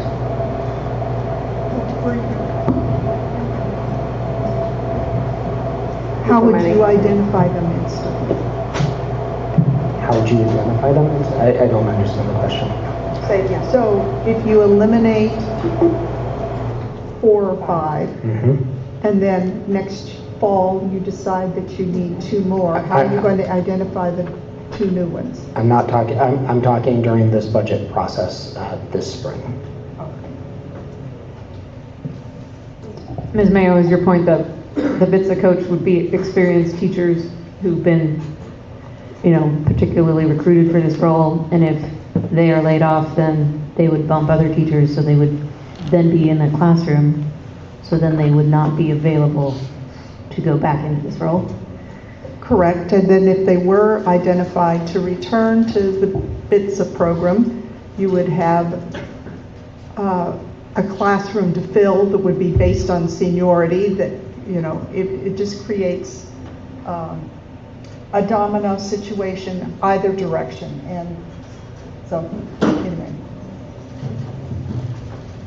Well, I think we're talking about prior to them being laid off. If we can identify other funding and we have the money, then we wouldn't have to lay off. Again, we're looking at higher numbers, so we're covering. But the bottom line is, we're talking about hundreds and hundreds of kids, thousands of kids that are going to be affected. I mean, I don't have a heart, but yeah, it's sad that these people might have to go and pay to get their credential, and we're not offering that. But it's the kids. I'm trying to keep the cuts away from the kids.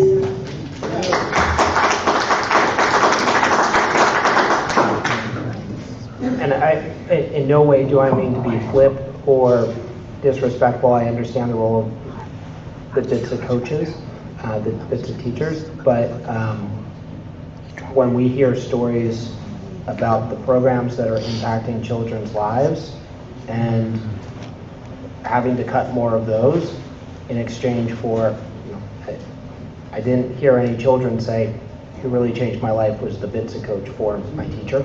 And so I recognize that there's more that goes into it, and I don't mean to be disrespectful to those teachers. I understand and support the concept of the program, but if we're laying off teachers and we're not going to be hiring many new teachers, and there are additional ways for us to do this, and I know that some of those BITSA teachers are very strong teachers, and perhaps having them back in the classroom, but that's why I support this. Call for the question. Ms. We have first and second, right? Yep. Ms. Mayo? No. Ms. Durkee? Yes. Ms. Mason? Yes. Ms. Cound? Yes. I also vote yes. Item passes 4-1.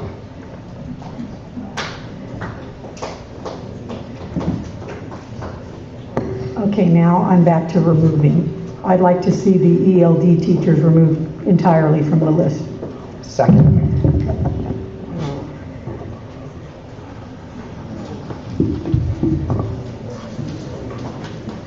Questions or discussion? So the ELD that was remaining on the list was $201,901, is that correct? The item we're discussing? No? Correct. Yes, 201,901.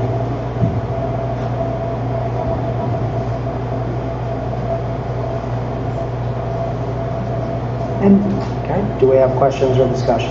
Ms. Mason's motion is to eliminate 15.94. No, it's to restore 2.3 FTE from the recommended reduction. Okay. So we currently have 15.94 FTE, 2.3 were slated for reduction, which it was a financial impact of 201,901, and her motion, as I understood it, was to remove that, which would then have implications, but we're not on the PKS yet, so this would be the step prior to that. Yes, okay, sorry.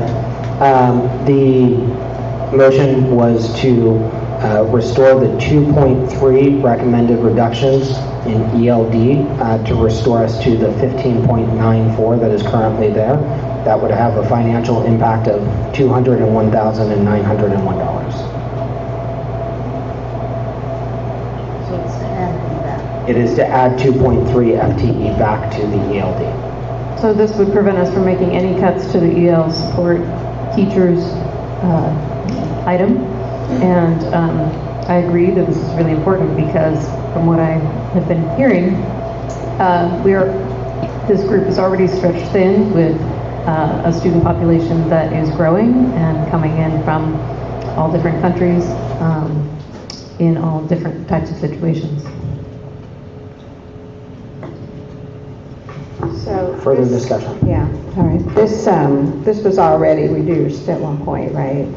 Yeah, so which I appreciate. I think we heard a lot of comments, but I just go back to, I think what was interesting through the many emails is the descriptions of the work and people that work directly with students and or versus those that work with teachers. Someone spoke tonight about his thought was that it should be working with teachers mostly.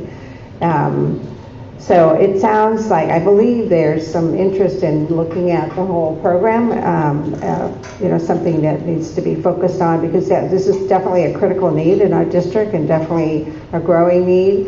I'm not sure that we've landed on the best model just yet. And I think, that it's, and I mean, I just don't know. I really just don't know. Don't have enough information, but I don't know. I go back to if we keep taking things off the table, I'm not sure where we're going to land, and we're going to end up not being able to move forward with our. Maybe that's what's going to happen with our agreements, tentative agreements. So I guess I was happy to see the number go down, and 2.6. Everything's a hit, but it just wasn't as devastating to me as the previous number. So I'm just concerned about taking that off the table for that dollar amount. I think there's room for this. when you look at our dashboard and our priorities in equity, I think that we need to support these students, and if we need to rearrange how those staff are doing their work to do even better work, fantastic. But I don't think that reducing the staff in this area is going to help. Further discussion? All right, I'll call for the question. Ms. Mayo? No. Ms. Durkee? No. Ms. Mason? Yes. Ms. Count? Yes. Mr. Tiger? I vote yes.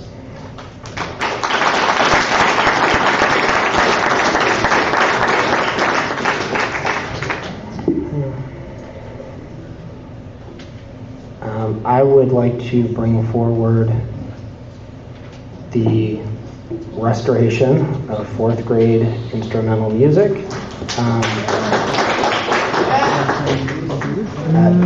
7 FTE at $614,000. I'll second that. Please. So it's another one, again, same thing, Candace, where do we, everything we take off the table, we've got to find something else. And but so I think I struggle with, and I admit I'm old, my children are old, and I listened with passion to all the speakers and the emails, and obviously it's very important, and it's a lot of students. I totally understood that and got that. I guess what I struggle with, I was so happy to see that the proposal changed from 4th and 5th grade to just 4th grade. So I thought that was a positive move, that elementary students would still have this opportunity, not as early, 1 year difference. I have trouble with, again, in the context of what we're dealing with right now, this is a big dollar amount. And, how it makes sense, to not just go with this, and what's the impact? I understand. I heard somebody said tonight, well, Mount Avalos music is designed to be 4th through 12th grade. I get that as a concept. I'm not sure, again, what that means if we weren't able to start in 4th grade and just start in 5th grade, still in middle school. So I just need help with that. I'm just being honest about my ignorance. So I don't know if other board members have thoughts. Because it's a lot of money, and that's just going to make the burden fall on something else. And I think part of the trouble I'm having is we're going one at a time, and we don't know what the outcome could be, and we're stacking up the need for more cuts, more identified cuts. And are we going to circle back? And where are they going to come from? I'm having trouble with the process, I guess. So your motion is to eliminate, to restore 6 4th grade instrumental music, but still eliminate 1 vocal music teacher. Because the list says there are 7, 6 would be instrumental and 1 is vocal. And we were told last meeting that the vocal one was not necessary because of the assignments. Yeah. So I should amend my motion to be for a reduction, a restoration of, apologies, 6 FTE, and so that would also reduce the fiscal impact. But yes, my intent was to still have the elimination of 1 vocal, the prep reduction. Well, I'll second the amendment. Thank you. All right, so call into it further discussion. Yes. Hearing from our principals in Bay Point, what I heard was the priorities being counselors, vice principals, and English language learners. I did not hear instrumental music. So, hearing from our principals in the Bay Point area, so when we're talking about equity and what are our priorities, what I heard tonight was counselors, vice principals, and English language learners. What I did not hear from them was instrumental music, even though I know instrumental music is something we've heard from a number of other people, including talking about what it does for our special education students. So just thinking in terms of priorities, to Ms. Durkee's point, should we first look at where we are with counselors and vice principals before making a call on instrumental music, if those are priorities?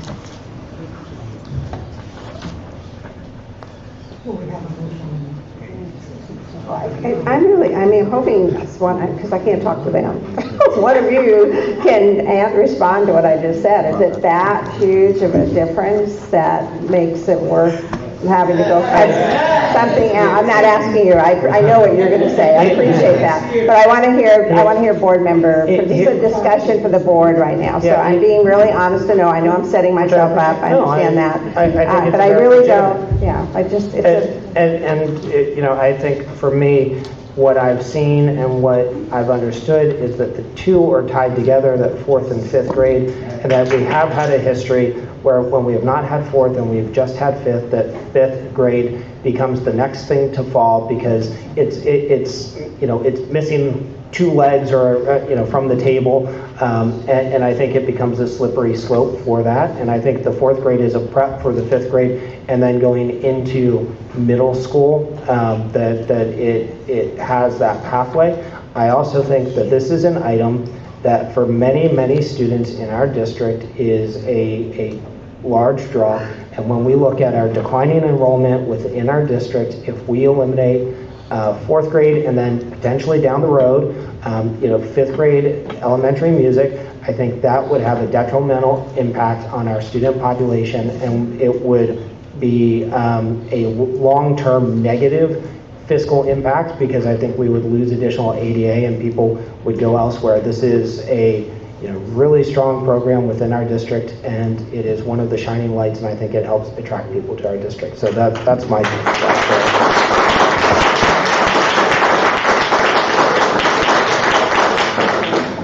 So let me respond to that. So that's very helpful. Thank you. I appreciate it.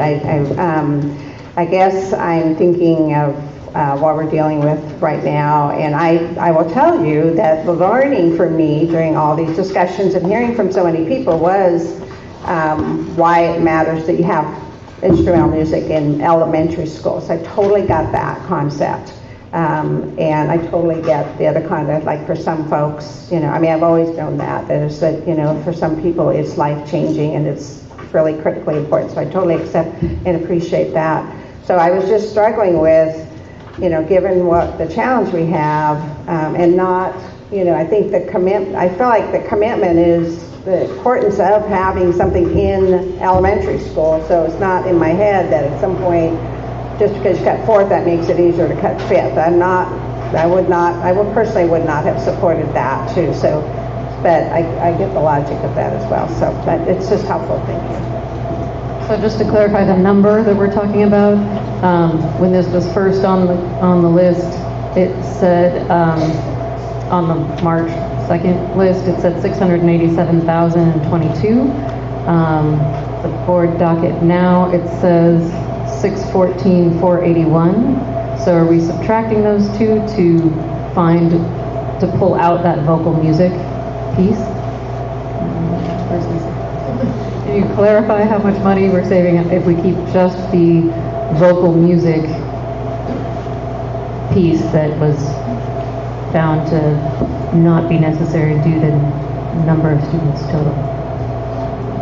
So again, if we're keeping the one vocal position, it would be 1 FTE is what we're basing it on, the 873 number. So 87,783 would still be cut from this line item instead of the 600 and some thousand. Yeah, it'll project this down from the top up there.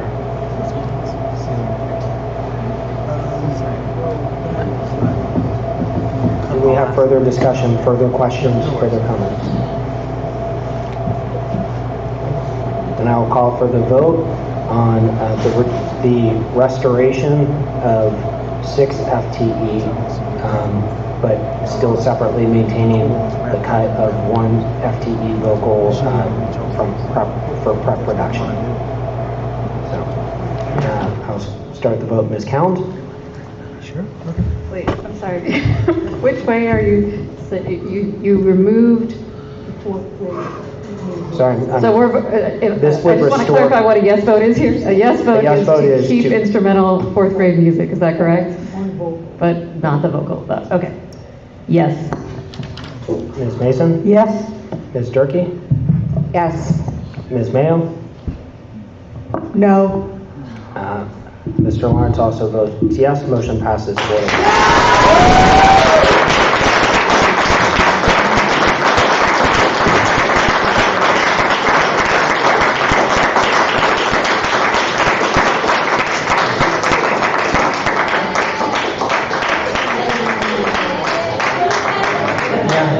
So for those of you that have been calculating all of this on a spreadsheet, because I know there are two of you that are doing that, what is the number we have reached thus far? Well, my spreadsheet has a few other expectations in here that we haven't discussed yet. But even given that, my total is 14.1, not 14.5. So I'll have to find out, I'll have to find a few more. You have the total. To find 400,000 more. Correct. And that includes eliminating the school resource officers. Correct. And all of the classified folks that are on the list. Correct.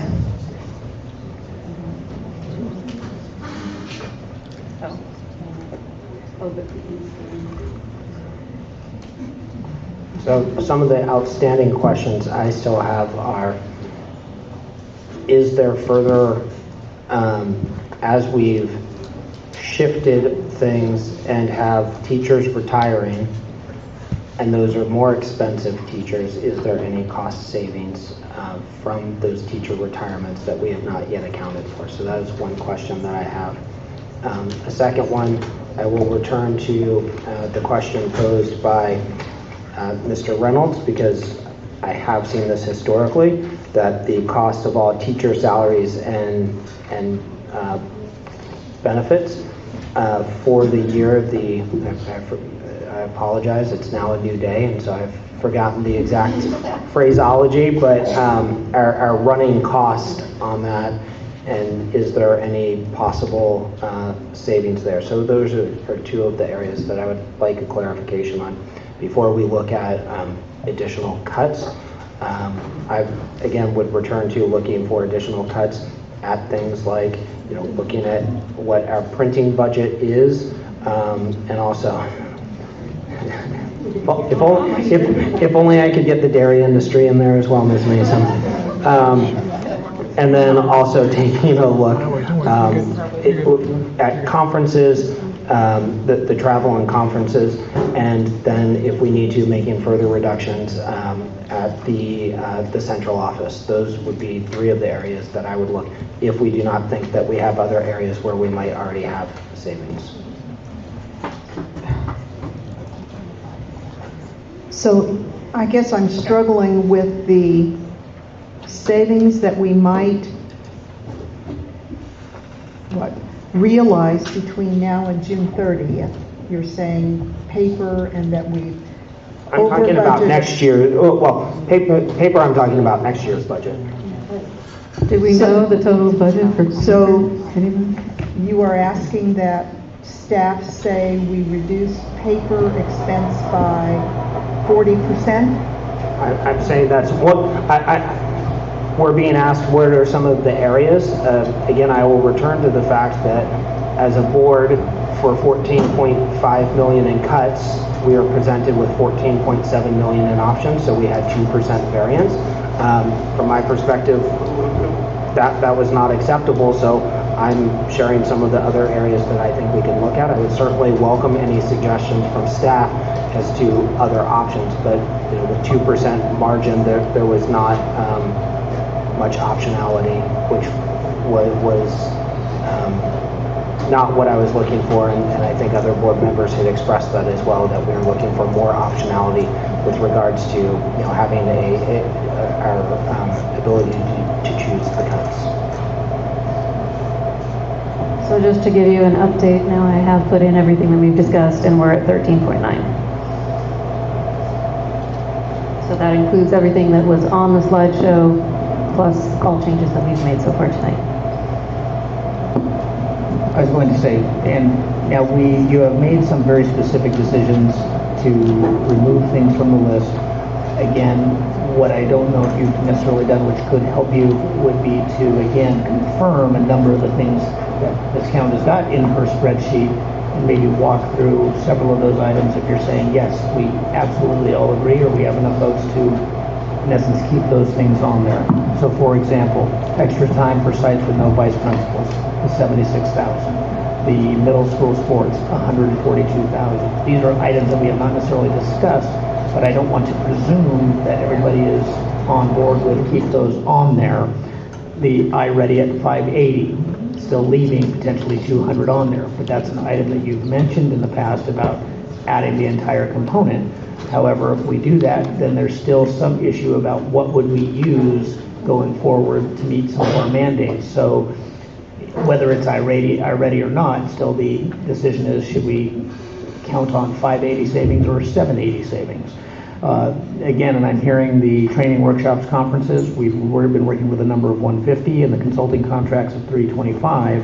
However, if you'd like to give us more direction and say, let's make it 2, we can do that. We just have to go in and then identify where we would potentially spend dollars and we're not going to spend those dollars. So those are just some of the examples just to get clarity for us on the different pages. It might be helpful to us to, again, if the goal is to get to that 14.5, to affirm that there's enough board members to say, yes, we're keeping these on.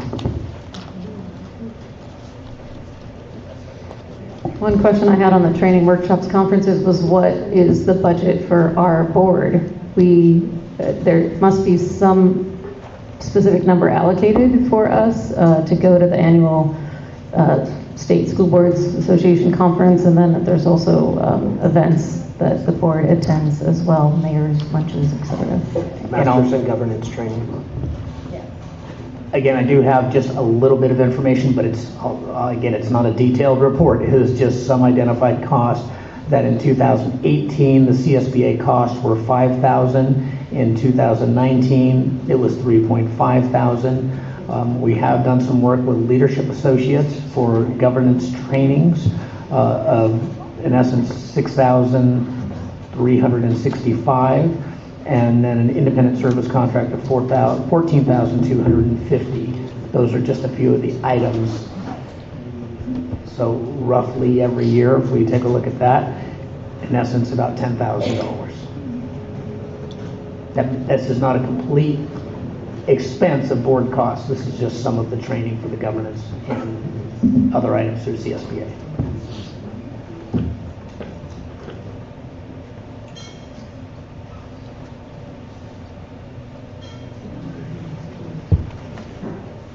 They're on there.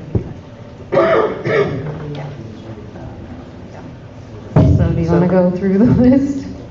What would you like to do, So Mr. President? I would suggest, one, we are going to need a second meeting extension, but I would suggest that we take a brief 3-minute, not even 5-minute break right now, and we'll return. We'll then look at the meeting extension, and then we will decide the way forward. So with that, we'll take a 3-minute break.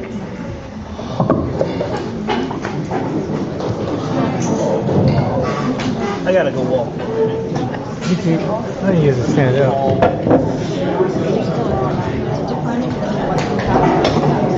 I think. Oh my goodness.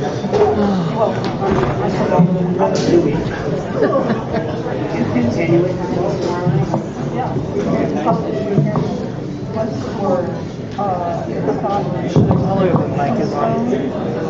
You just adjourn that, you just adjourn until, yeah, it's till 7 o'clock tomorrow, something like that. On the regular agenda. Yes, he's back there.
Okay. Great.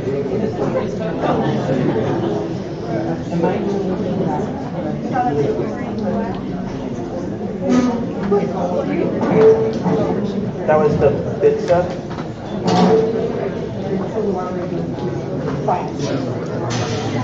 Yes.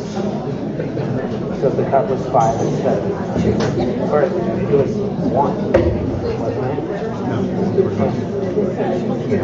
1 year.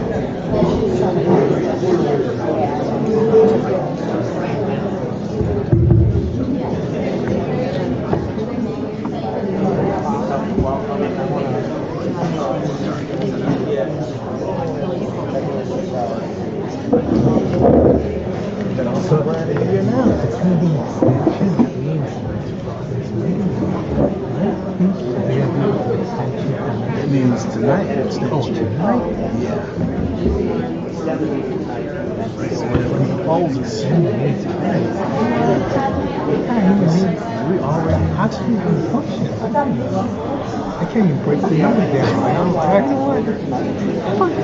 How's the human being? They're not huge early in the morning. Oh, yeah. So they come in, and they came in around 6 o'clock. That's what they walked in. Okay. I'm sure they got a job. Yeah. No? Is that what? I'm sure they got a job. He works for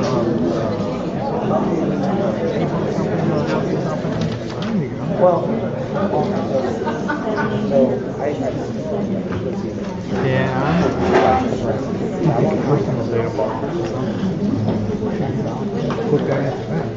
Today is more.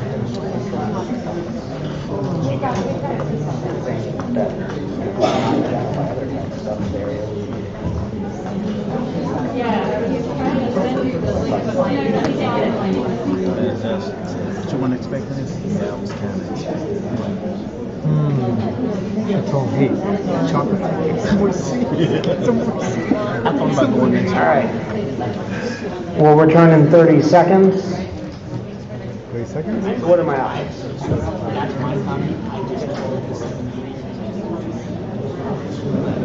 Can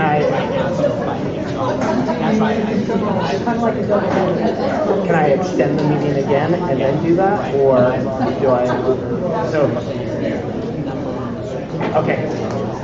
So I can extend it further and then if we need to adjourn. Okay. Great. I will do that. I would make you a copy. Right.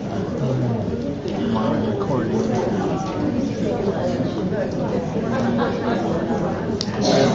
Okay. I still got 26 viewers this late. 26 viewers. People worried about the positions, so they don't listen. Later for the day, listen to the board meeting. All right, we will reconvene here. I did consult with legal counsel to understand what our meeting options are. We had a meeting extension, which was to get us to 1:30, which is 40 minutes away. We can have another meeting extension beyond that. We can also or then adjourn the meeting and return what would now be later today, so Tuesday evening. So those are the options. Again, this is a, as I said at the beginning, this is not a pretty streamlined process, but it is within the constraints of what we can do as a governing board. So I appreciate your patience, and I'll look to perhaps we'll go a little bit further, and then we can consider which of those options that the board would like to proceed with. So one, can I ask our Chief Budget Business Officer momentarily to give us their update? I know Ms. Count is keeping one, but I want to make sure that matches the tally over with fiscal services. They look deeply engrossed, so we'll come back to them. But questions I still have are around the subscription for services, substitutions for services, the 1.8 million where we spent 389. Are we expecting to spend 1.4 million more in the remainder of the year? And is that indicative of what we would need for next year? And then also travel and conferences. The other area that I do believe we will need to look at if we have not been able to achieve the necessary reductions in other methods would be at the central district office, which is currently slated at 11.4 FTE. But again, that would be up to other board members as well. We could go ahead and to what Dr. Martinez was suggesting, the board could go through some of the cuts and approve the ones that we are looking to move forward with. We could do those as a package or do them individually. But if a board member would like to either say, here are the items that we could poll and say, what are the items we would still like to discuss and vote on the remaining items as a package, that would be one option, or we can continue to go through the individual items. So that would be at the pleasure of one of the board members.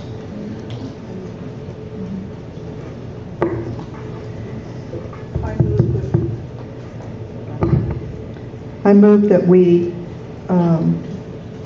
approve the reductions, the remaining reductions as presented on the list, on the PowerPoint list. Well, You want me to read through those ones that we haven't voted on yet? Beg your pardon? Do you want me to read through the ones that have not been voted on yet? And so it would be... So my motion fails for lack of a second. Okay, that's fine.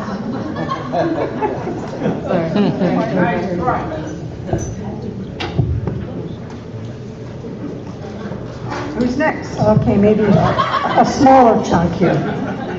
Under the slide that's contract programs and service reductions, I would make a motion that we accept eliminating the extra time for sites with no principal, middle school sports, the iReady contract for $580,000, keeping the $200,000. Accept the consulting contracts for now. It could get bigger, and the same with training, workshops, and conferences, except the minimum of 150. It could get bigger. Second. And I'm sorry, I just want to make sure. So you are not including school resource officers in that? I didn't hear that, so I just wanted to make sure. Well, I think I will, yeah. And returning the school resource officers to the municipality's responsibility. Okay.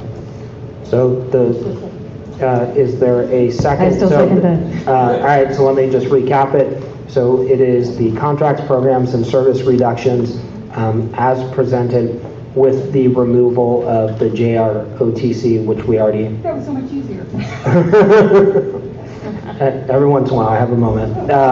With the removal of JROTC, which we already voted on.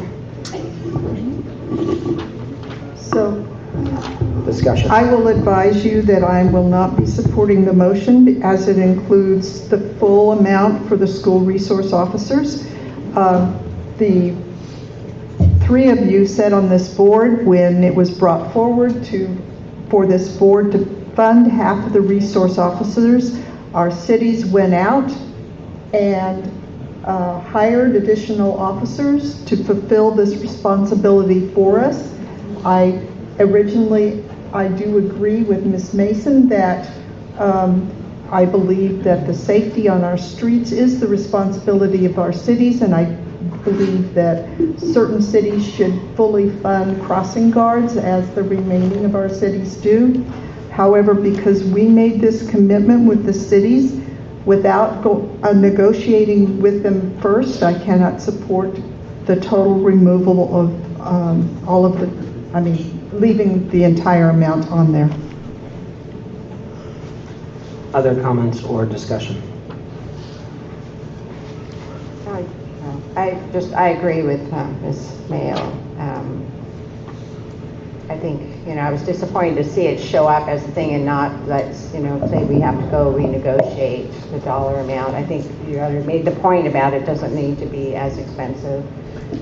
We shouldn't need to be paying for 12 months, those kinds of things. So I think they're important to our high schools, particularly in our middle schools. So I don't know if anybody talked to principals, but that was the sense I had.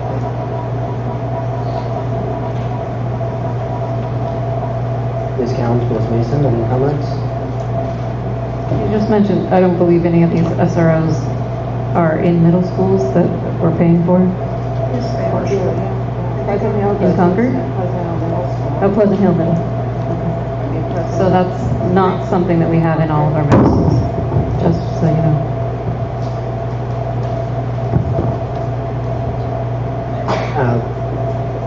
My simple comment would be, I agree they are, I think there have been positives to them, but I just don't think that we're in a position to fund them right now. That doesn't mean that we can't enter into conversations with the cities and see if there's a different structuring of them.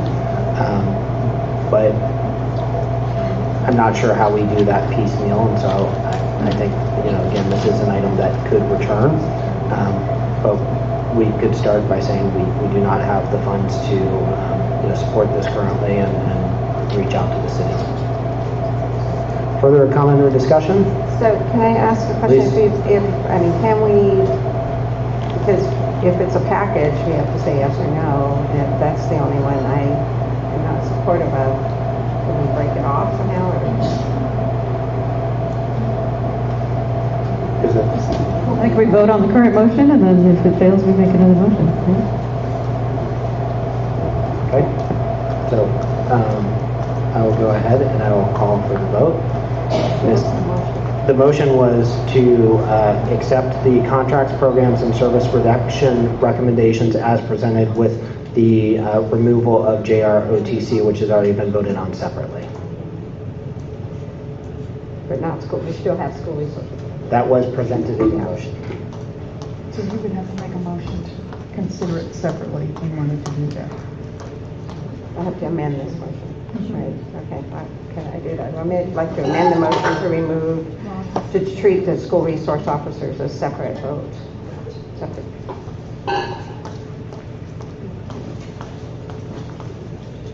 Ms. Mayo, I would request your assistance in a parliamentary procedure and make sure I don't take I think I have to accept the amendment because I made the original That's- motion. So I tend to say, let's vote, and then if it fails, we'll do another motion. Or there would be a second and then a vote on the... So you're challenging my gray self. Ms. Durkee made an amendment to the main motion. If that motion receives a second, then we have to vote on her motion first.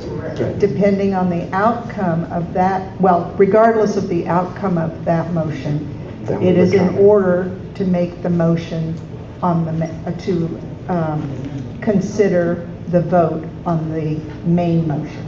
So first, I would look to Ms. Durkee to say, what is the amendment that you're looking to make, and then we will see if it receives a second.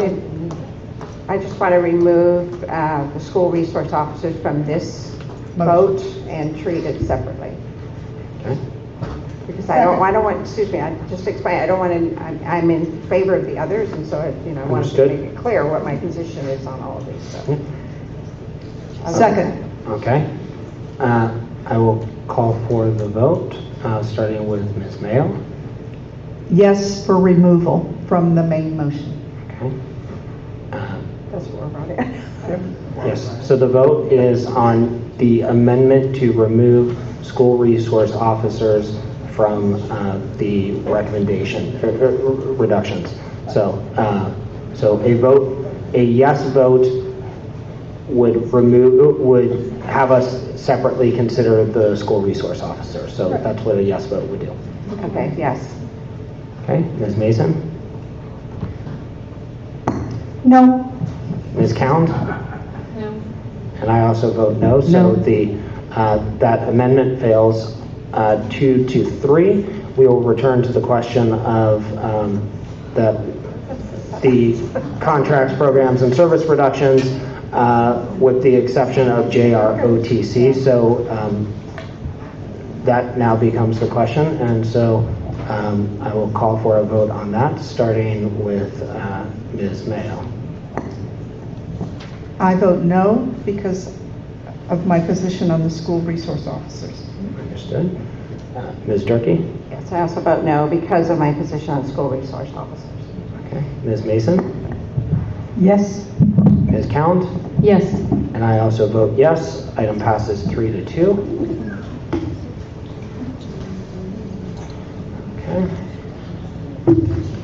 So our total in contracts, programs, and services, including the 92,000 previously voted on, our total is now 1,889,478. All right. Do we have a next set of, or a next item or a next set of items that someone would like to bring forward? Well, if we're good, we need to proceed. So I move that the board approve the recommended reductions that are presented on slide 12. Okay. So site administrator reductions is being presented as a whole with a projected savings of 2.533. That is the motion from Ms. Mayo. Do I have a second? A second. Okay. Do we have discussion? I had a couple questions. Where would the one elementary vice principal be removed from?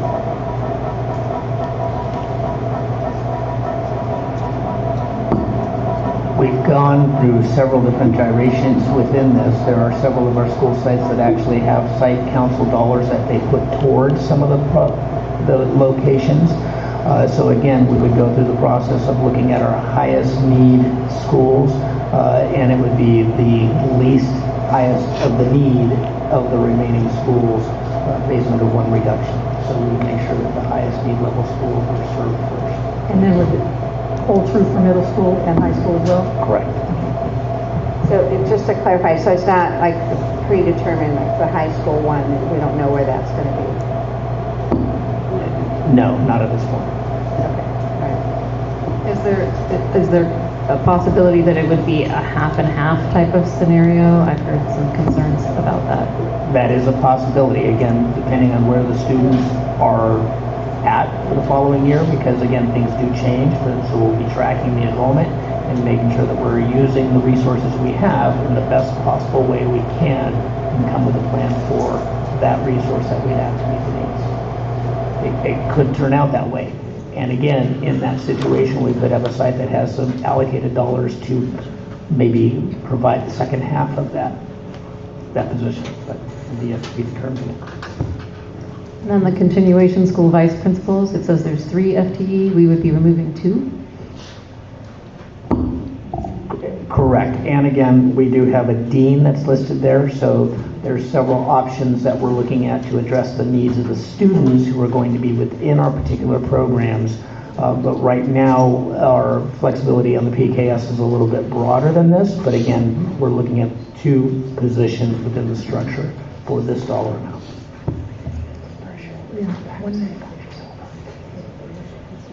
All right. So, you know, all of these are painful cuts. We've heard from the middle school principals themselves. We've heard from elementary that these are difficult and would have an impact on students. But if we fall short in the hitting the 14.5 number and the board does decide for additional cuts, the first one of the areas I would look would be central district office as needed. I do believe that we are already cutting there. I appreciate the work that is done at our central office that is in support of our students, but that would be the area that I would look to for additional cuts if needed. So the central district office a week ago was at 12 FTE and now it's at 11.4 FTE. Was there a particular reason for that?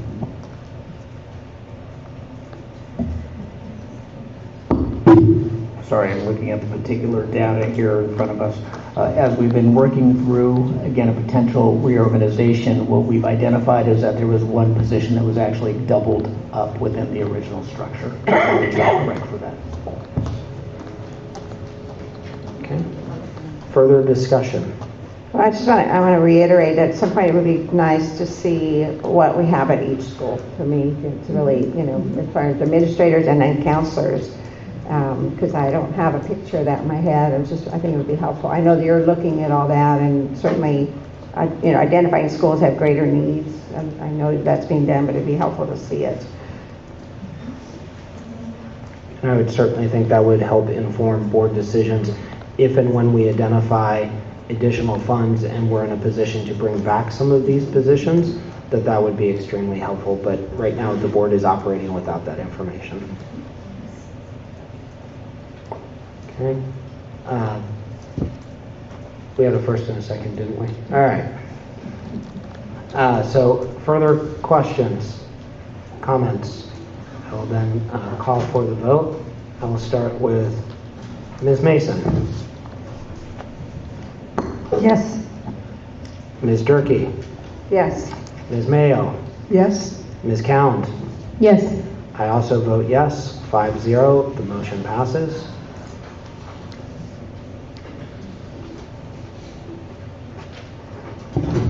So an update on our spreadsheet so far, we're at a total of 13.9. Assuming that we vote through the rest of the slide presentation.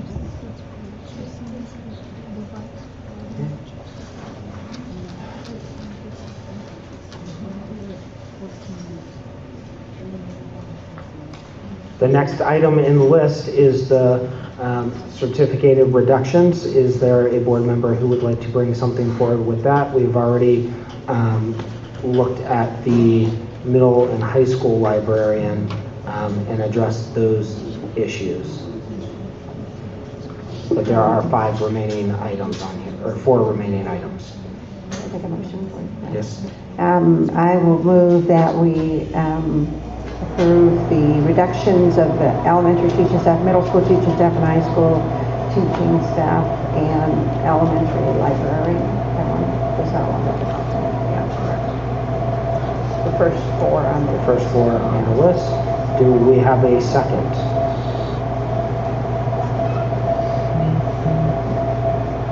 I'll second it. Do we have discussion? No? The amount, the 35 FTE and the $3 million amount is the same as it was on March 2nd. However, the PKS list has 31.2 as the number on that list. Are we focusing on the 31.2 or the 35? If we're focusing on the 31.2, does the fiscal impact go down? This particular fiscal impact was based under the allocation of staffing to fill the classrooms, the 35 reduction. As I mentioned, the PKS was adjusted for retirements that we have received and then for additional positions that are funded through a grant that is ending the funding for that particular positions or set of positions. So kind of both are accurate. This number of 35 is based under the reduction for the classes themselves.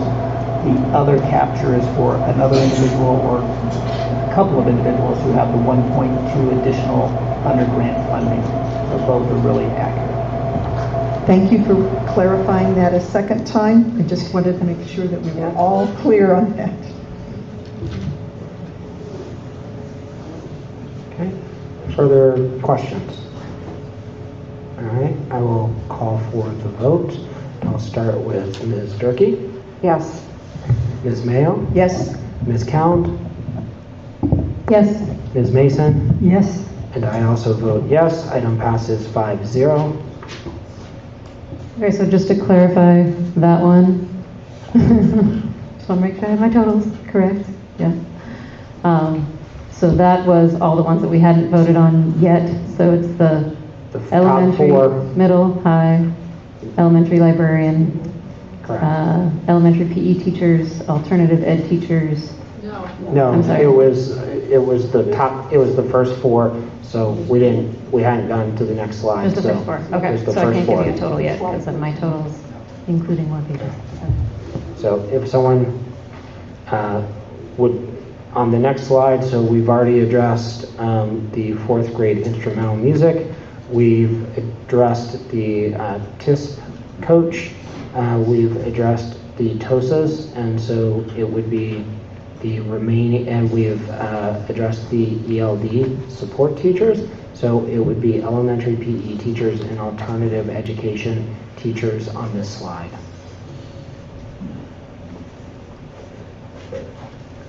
Do we have a motion?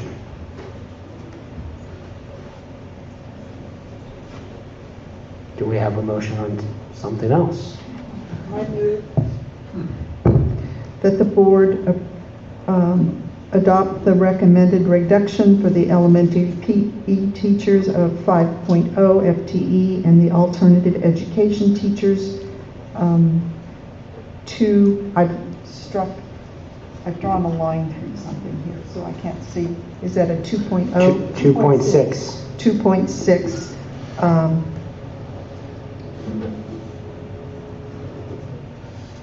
Okay. 2.6.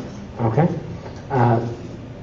Motion by Ms. Mayo. Do we have to have the reduction of 5.0 FTE for elementary PE teachers and 2.6 FTE for alternative ed teachers? Do we have a second?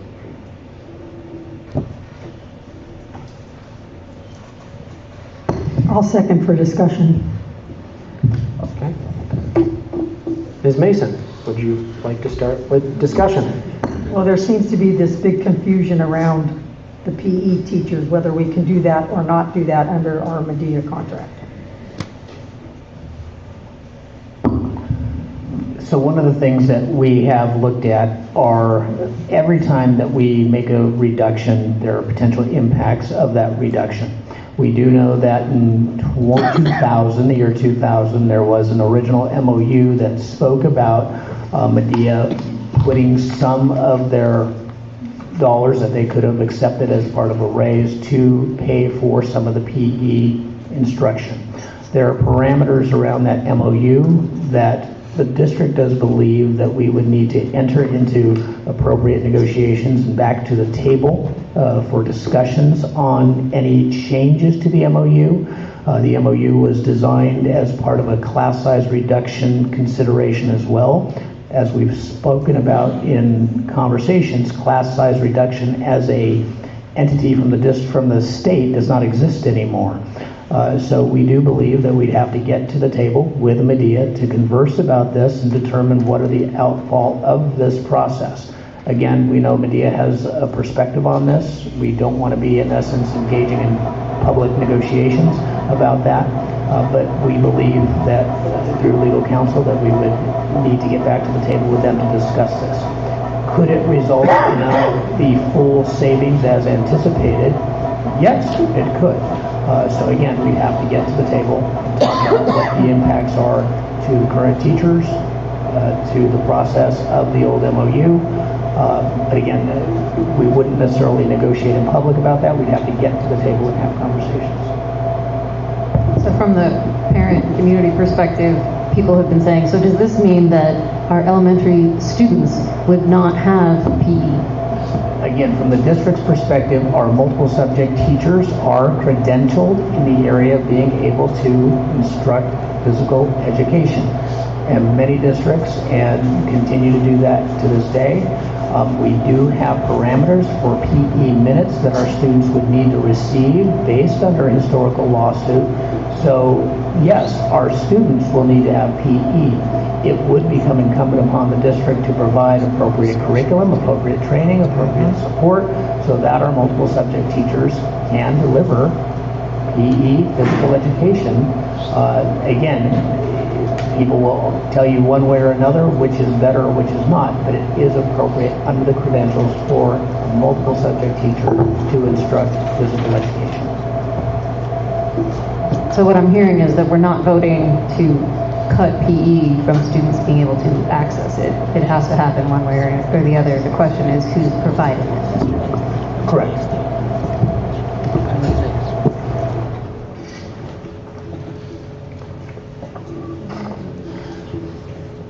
Further questions, further comments from the board? Okay, we will call the question. I'll start with Ms. Count.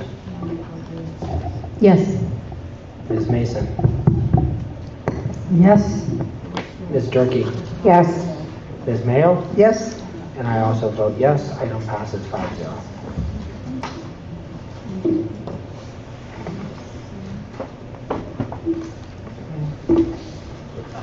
If we continue to go in order, the next one that would be in front of us would be certificate reductions further.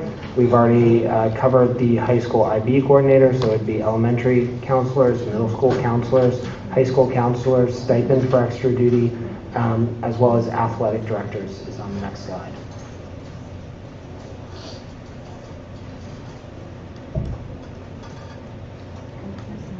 Would anyone like to make a motion? I'll move that we approve all of the items except the first one on the list. Do we have a second? I'll second. Okay, so the motion is to accept the recommendations on slide 15 with the exception and removal of high school IB coordinator 3 sections, which has been voted on separately. Questions or discussion from the board? So just looking at the counselors, and again, noting that I think what we've been hearing about equity is that counselors are crucial. It looks like our counselor reduction was reduced from last week. So that's some progress. Our elementary counselors we have 15.8 total, and we're now looking at a 5.6 FTE cut. Last week it was 7.8. Middle school counselors, we have 17 total. We're looking at a 3.4 FTE cut. Last week it was 5.5. And high schools, no change. There's 15 total, looking at cutting 1. So I just wanted to clarify that for all our late night viewers. Okay. Any further questions or discussion? All right. I'll call the question, starting with Ms. Durkee.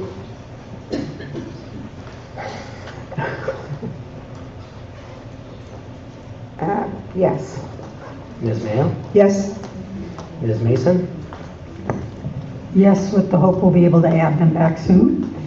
Ms. Count? Yes, with the hope that we are allocating our counselors according to need. I also vote yes. Motion passes 5-0. Just a time check, you are at 120 right now. Yep. So we'll pause there to ask the board. So our options, we can speed through in a way we've never done before, which I wouldn't recommend, or we can have a meeting extension, and then on top of that, or we could have a continuation to what is now later this evening, which would be Tuesday evening. So we could first have a meeting extension if we want to keep going tonight. We could go ahead and just adjourn until later today, or we could do a meeting extension and then if needed, still come back later today.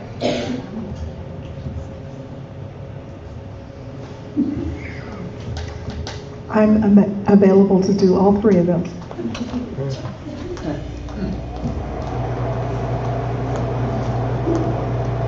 Nine So o'clock. we could start with, yes.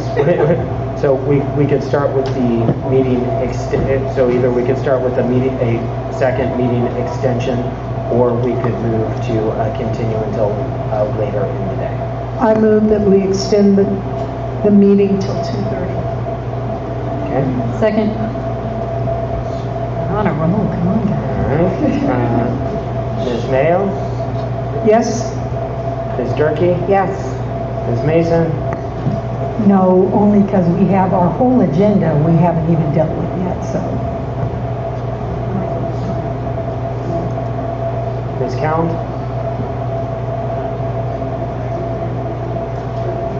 To go to 2:30. Yes. Okay.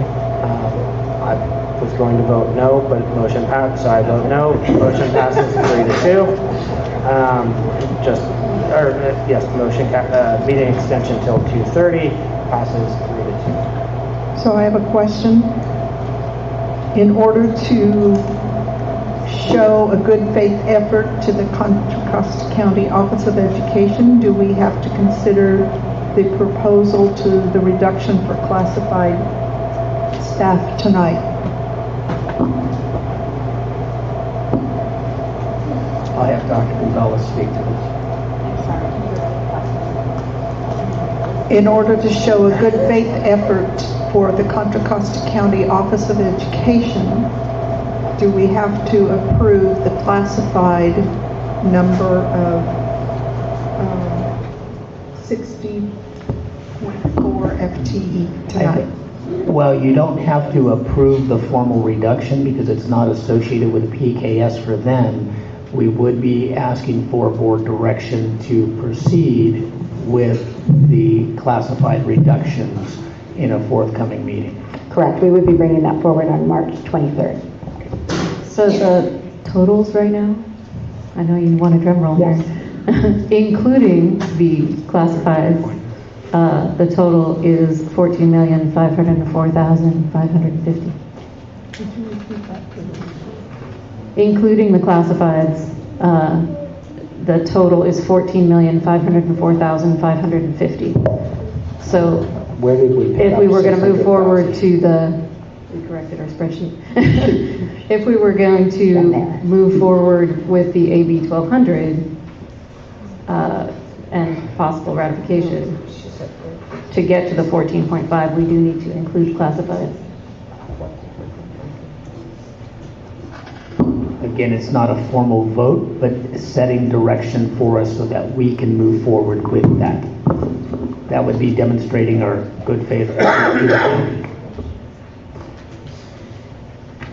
Okay. So I'd like to confirm with the CBO that the actions the board has taken, if the board accepts the rest of the recommendations, that would put us at 14.5. That is correct. We've been double checking spreadsheets and numbers, and we're in the same place.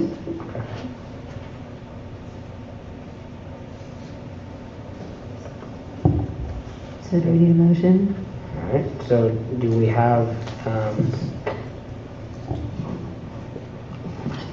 I move one that the option, board directs. if I could, one option would be to vote on the entirety of the remaining recommendations as presented. I think it would be fine, it'd be appropriate, you're not, yes. Instead of going, unless anyone has a particular item that they would like to pull at this point. What's remaining except the classified? Just the classified would be the only correct. thing remaining. We've already done them all. Unless you want to add. Except for classified. We've been voting so much, it just thought we'd keep going. We're going to double them now. We may need a little help over at the table on the PKS component because there were 3 of us that were just trying to make sure that we were capturing everything that was done so far. We're not entirely sure we've captured all of the changes with the PKS, so we'll probably need to meet for a minute or two and hit that point when we get there. Okay. So we could move to other, would it be helpful if we just gave staff some time to work on that? We can move to other agenda items. So do we need any motion as far as the direction on just the budget numbers here? Or are we only needing a motion on the PKS list? What does the county need? What I would suggest is that following your process of how you've been voting to basically accept the recommendations, it would be appropriate for the board to go ahead and motion to accept to accept the recommendation as Board President Lawrence said, accept the recommendation regarding the process for reductions in the classified service. Yeah. You hear that? I'm saying there was- So I move that we approve the budget reductions as voted on so far tonight, including classified reductions to make a grand total of $14,504,000. A second. Okay. Motion by Ms. Cound, second by Ms. Durkee. Any discussion? Including everything we already and just adding the classified. Ms. Cound? Yes. Ms. Mason? Yes. Ms. Durkee? Yes. Ms. Mayo? Yes.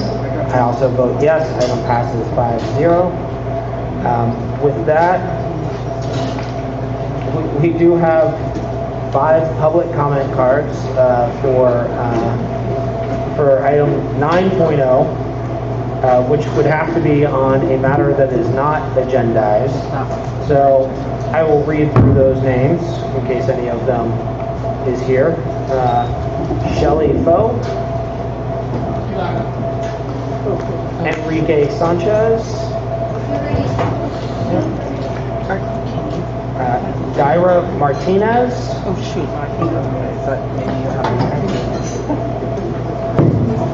Pat Noonan.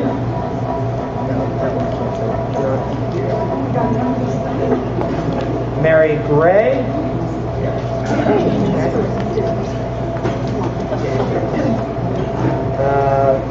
Okay, so I do have two. We're not there yet, but I've got one from Mr. Yen and one from Mr. Mims when we return to item 19.9. While we're waiting for them to calculate, can I just make one comment, please? Please, we're filling time. I know. All right. So, given that we just made $14.5 million worth of cuts that none of us wanted to make, I'm hoping that every person who spoke tonight and spoke last week will work together with us to bring revenue to our schools, not only through Schools and Communities First, but also by calling our legislators right now. There were some of these on the back table. Oh yeah, right now. Okay, maybe not right this minute. Tomorrow. Everybody call tomorrow, okay? You can call all of our legislators that are in the Mount Diablo School District. There's phone numbers. If you didn't get the little flyer on the back, you can follow Twitter at CCC Fund Ed. We all need to be calling because clearly they're not feeling the urgency, and we are. All right, we're going to move along to item 10.1, district organizations. Do we have any district organizations looking to speak right now? We're coming back to it.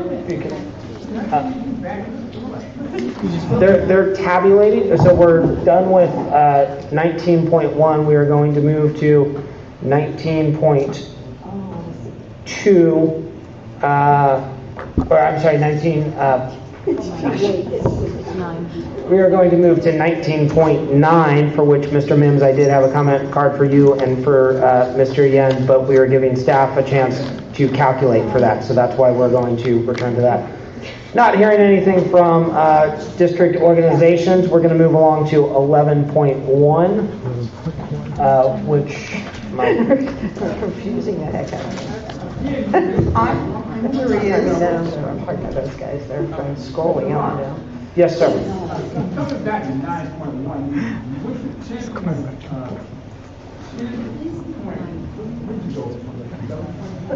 I was hoping you could tell me. You have not yet called on 9.1. Yes, he did. No, I put a speaker on 9.1. So 9.1 is public comment? Nobody called. Call for public comment? Okay, I'm going to take your word that we have one for 9.1 for you, Mr. We have a large stack of cards up here. I think I thought it was I had a separate one for you, but Mr. Mims, come on down. So I had one for you for 19.9. I was saving that one, but I'm going to take your word.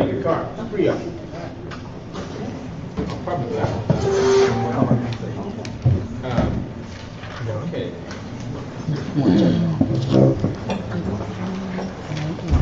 No. So Yeah, I wanted to say a couple of things. You know, I know we already discussed that. You discussed that already, but you have to be careful about the money that's designed for the low-income English language learners and foster children and all the homeless. You cannot use that money, the supplemental fund. Now, your district and other districts have been using that money to support the school resource officers. Now, there's a lawsuit down in Los Angeles right now that's dealing specifically with that. And there should be some up here, because these school districts up here are doing the same thing. And so that money is being illegally used on the wrong sources. So it's not supposed to be used for school resource officers at all. The other thing I wanted to say is that I hope that all of you have listened to all the folks who came here and heard what they were saying, especially the children, because your first and foremost responsibility is to the children who attend your school district. The second is to the children, the third is to the children, and they're the main ones. So I hope that you remember that. So programs and cuts and everything else should be as far away from having a negative impact on the children themselves. Also, you know, in terms of the cuts, the programs, and the layoffs that's coming here, I would hope that you would really would take. I mean, I heard the phrase used your lens, but I like to say racial lens, which is much more specific, so that you have a clear picture on who you're laying off. Counselors, for an example, who are the counselors? The folks who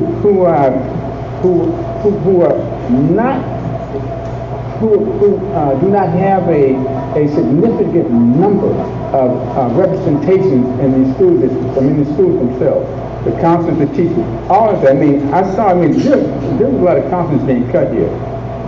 That is a critical resource for these students. I mean, you have some major issues in your schools, and you know, who's going to deal with them if you kick all the counselors to the curb? But anyway, so I just want to make sure that you be very cognizant. I still want to see. I would like to have a breakdown on the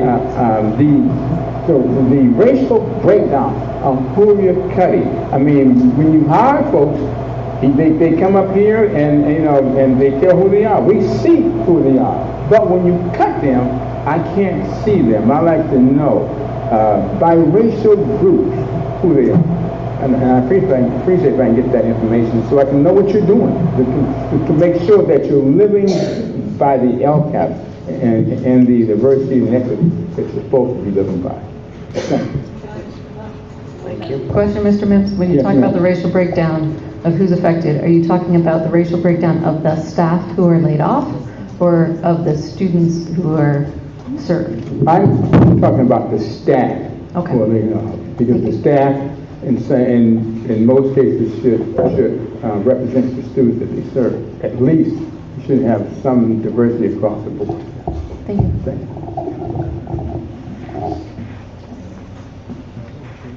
All right. 11.1. Review and potential approval of Board Resolution 1920. 2043 for personnel with variable term waivers. Mr. President, I move we approve the variable term waivers. Second.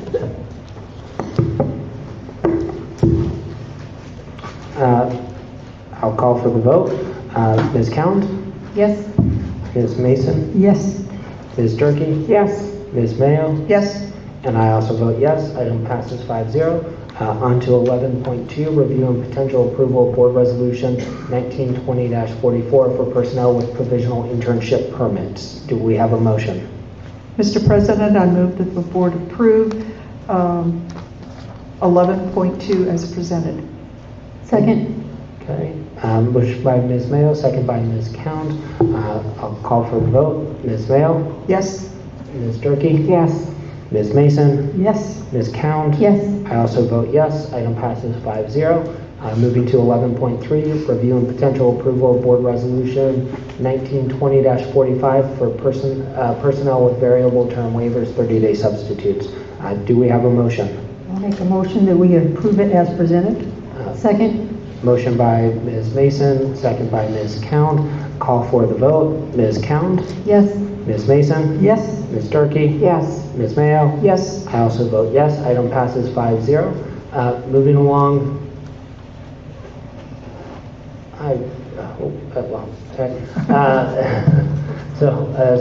We have public employee appointment, certificated personnel, appointment of 2020 summer school principals and vice principals. Dr. Martinez, do we have commentary on this? Or? No, other than we've gone through a process of interviews and identified the folks who we want to be working over the summer. Okay, great. So this is what we call extended year, right? I have the list here, so, right, it's not, we're not doing the funded cuts, right? We're not doing regular summer school anymore, right? No, we are not. We even have a reduced high school program in order to better meet our budget. So we'll really be focusing on seniors and juniors, and then the remaining services will be for extended school year students only.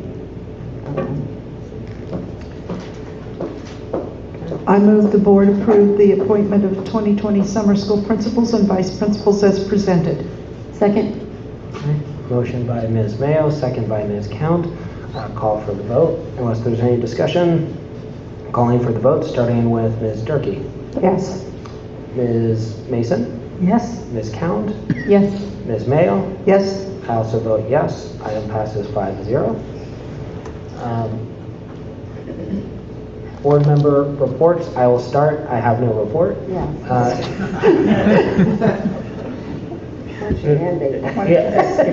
Okay. I'm going to pass too. We're going to pass through that. 14.2 is for information. It was brought before. The only change is that I'm on the parent advisory committee. That was the only change that was updated with that. And then superintendent's report. The only thing I'm going to say is that we are handling as well as the budget crisis, the coronavirus, and working with California Department of Education, California Department of Public Health, our Contra Costa County Office of Emergency Services, Contra Costa County Office of Education, and again, please wash your hands, everybody, all the time. Even after the coronavirus passes, keep washing. So we will move to the consent agenda. I know that I have at least 2 items that I'm looking to pull. Do other board members have items as well that they would like to pull?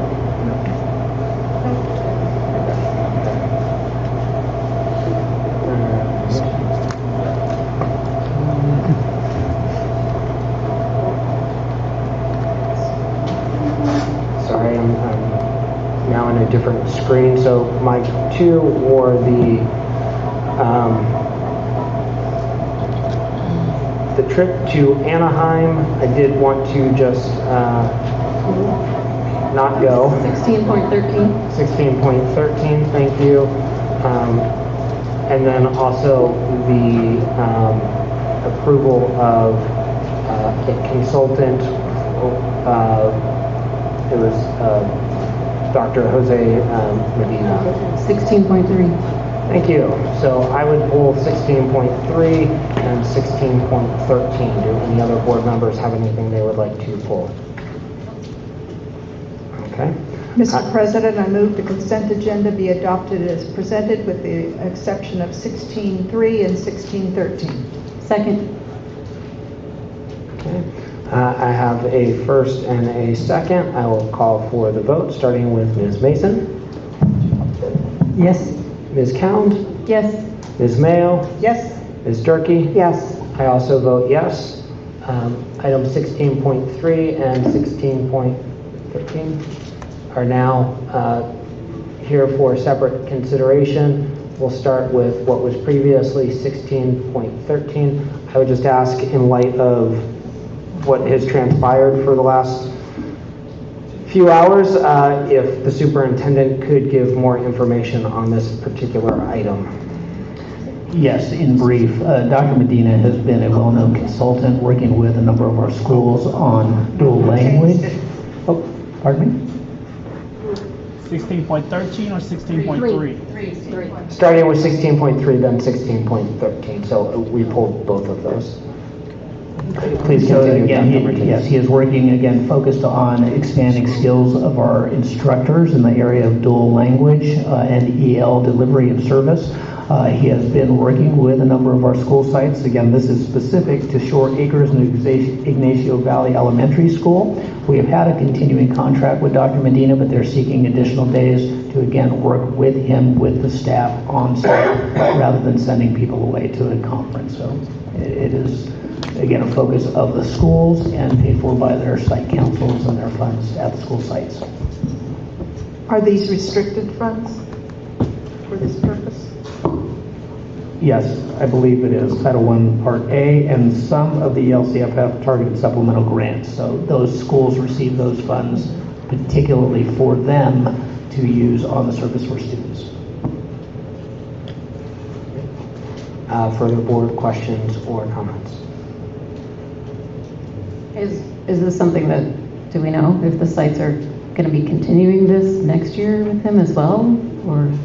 That's yet to be determined. What happens is that, again, he's working to work with the instructors who are there and the administrators that are there, so if hopefully they improve their practice and their support, they'll be implementing the things that they're getting through the training with him. If there's a need for extending the work, again, always changes depending on the staff that you have and the work that you're doing. They will make that decision moving into next year. There's no commitment into next year, but it really is, again, falls back to the site decision on that. And how many years has he been with, or do we know how many years he's been working with our district? I know this is 3 years. 3. Okay. And it's the first time that I apologize for responding. Please. It's the Come on up. Okay, I have invited myself to talk. You've earned it. You know, Dr. Medina has been working with a bilingual programs for 3 years. And for the past 3 years, he has been paid out of Title III exclusively, which are categorical funds. And this is the first time that 2 schools have decided to use their funding to further the work with Dr. Medina. Thank you. Thank you. Okay. And I am, although I don't quite, is this one, my screen stopped working for some reason. Is this now 17.1? Is that correct? Because we removed it, so it would be 17.1. So I don't think we had a motion yet on this, so do we have a motion and a second? I move that the board approve item 17.1, which is the contract with Dr. Jose Medina. I'll second that. Okay. First by, motion by Ms. Mayo, second by Ms. Mason. I will call for the vote, starting with Ms. Mason. Yes. Ms. Durkee? Yes. Ms. Mayo? Yes. Ms. Cound? Yes. I also vote yes. Item passes 5-0. We will move to 17.2. which is the trip to, which was 16.13, which was the trip to Anaheim, April 6th through 9th. So I'm not able to pull it, just my comment was I would ask the superintendent and staff to make sure that we make sure all travel outside our very local region, that we are exercising good caution, and if needed, that we go ahead and even though, yes, because I would hate for anyone to miss a trip like this, but if needed, student safety needs to come first. So I just wanted to pull it to express that concern. Aren't these sorts of trips normally the students fundraise, the program fundraise for all the expenses for the trip?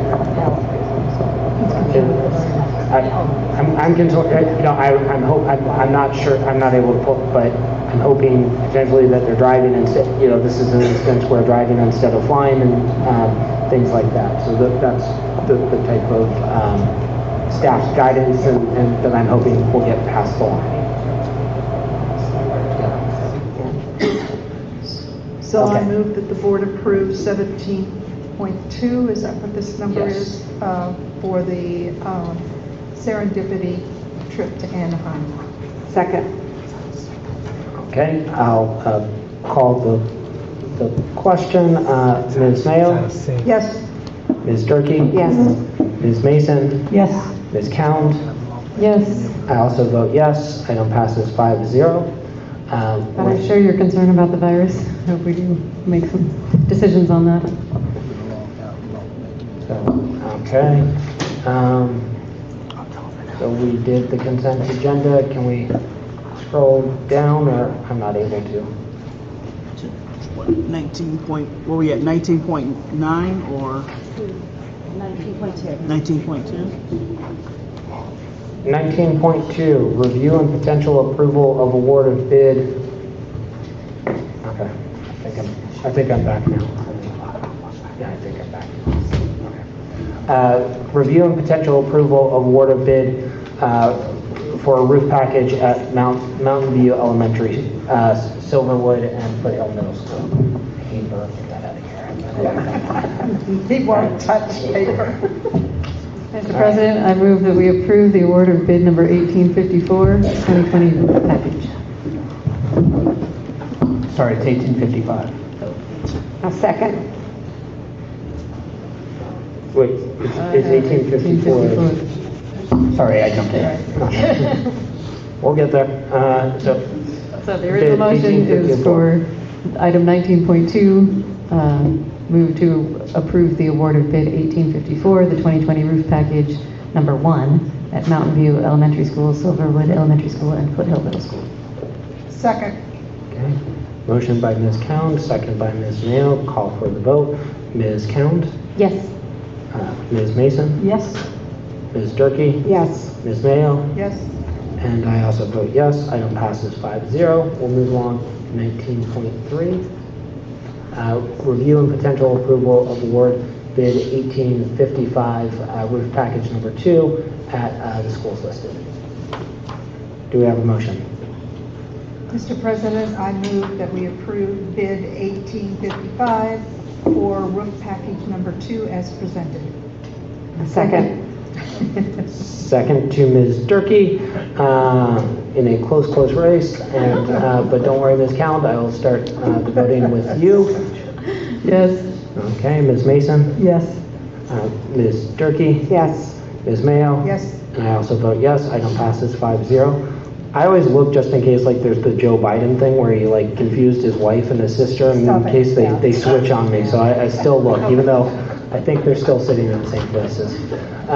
So item 19.4, review and potential approval of award of bid 1856, roof package number 3 at the schools listed. Do we have a motion?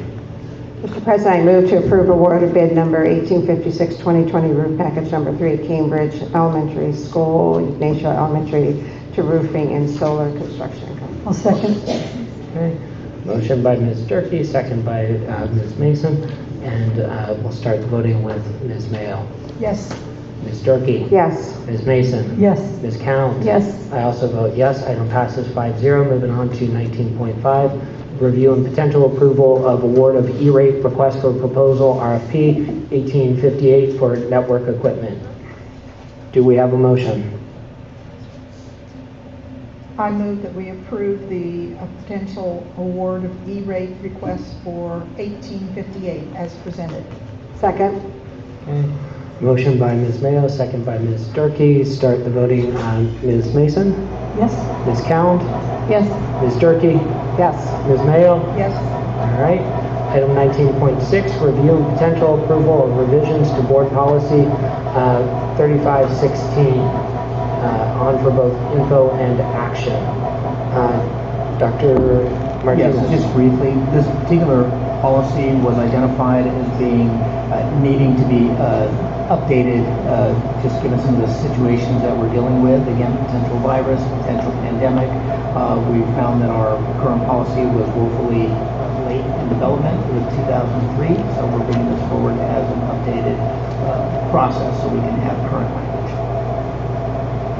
Mr. President, I move that we approve the revisions to Board Policy BP 3516 for emergency management and disaster preparedness planning. I'll second that. Motion by Ms. Count, second by Ms. Mason. Any discussion?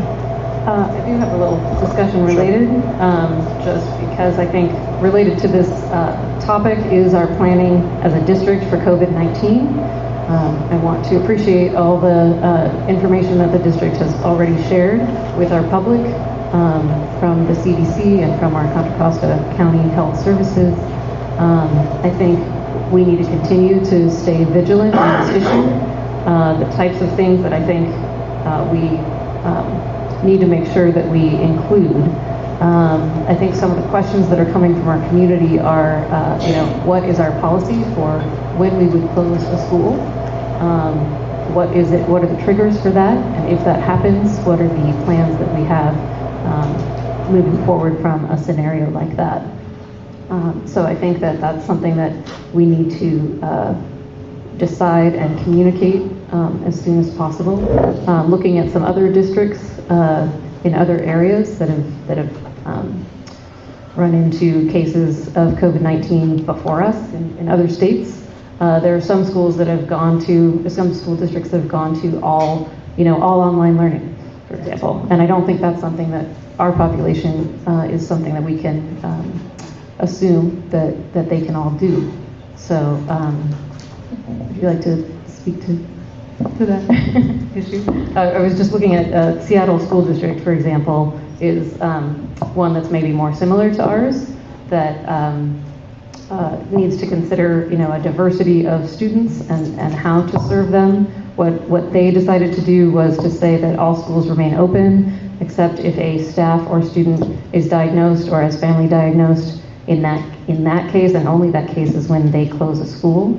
And they also had a provision for if students have parents who have chosen to keep them home due to concerns about COVID-19, that they will receive excused absences. So that was just one example of something that seemed to be a similar population to ours.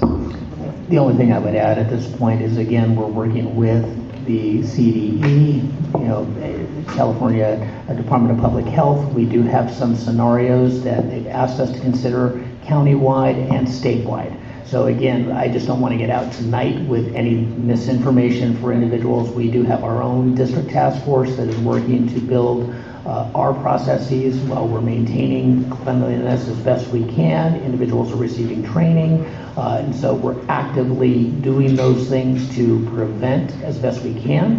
And I kind of said earlier, it's hand washing. There's a lot of the personal protections that we want to make sure that our students and our employees and our public are taking. So again, we will be getting more information out there in the next few days with urgency. Thank you.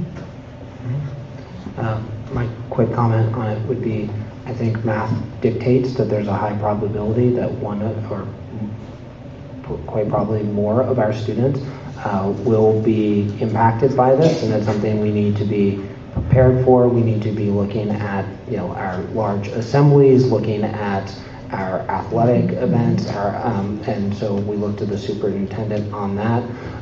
I do think that one thing we have to balance, as the superintendent said, is the costs and benefits of, if we did something like school closure, well, suddenly we have 30,000 students in the community who, not all of our students would have access to online learning, and second, where many of them would not just be sitting at home, but would be out in the community, and in many cases that may pose more risk to our students. And then also at this point, with what we've seen of the virus, that students thankfully are the least impacted to date based on the data that we have at hand, but it's something we will continue to monitor. So do we have any other board discussion or comment on this item? Okay. And with that, we will call for, we did get a first, didn't we? Okay, thank you. We'll call for the vote on item 19.6. I will start with Ms. Count. Yes. Ms. Mason? Yes. Ms. Durkee? Yes. Ms. Mayo? Yes. And I also vote yes. Item passes 5-0. Review and potential approval of digital advisors is Measure J Bond Consultant Technology. Again, as we're moving forward here with, improving on our infrastructure and improving and applying the Measure J funds, we thought it prudent to have a group that's working to guide us. Digital Advisors is going to be working off, in essence, a retainer. And so we believe over the next 16 months we'll be working with them, guiding the work that we're going to be bringing to the Measure J committee. And so this is to help us work with them to facilitate the work of the first $20 million that's there. But again, to plan out ahead, what are we doing technology-wise? Not only technology, what are we doing for our systems of educational improvement as well? So is this connected to the technology as relates to safety? So for example, if we're looking at the safety of our communities with cameras, correct, what sort of underlying technology is necessary? All sorts of varieties, experts in the field, working with all sorts of technology. All right. Do we have a motion? I move that the board approve the digital advisors as the Major J. Bond consultant with technology.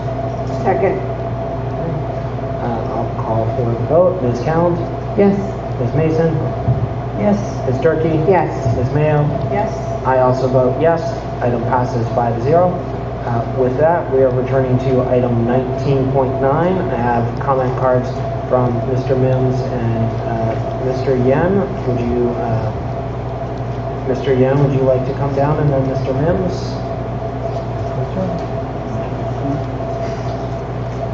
Or do you want to hear information?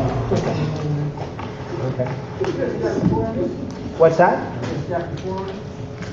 staff report on the weekend.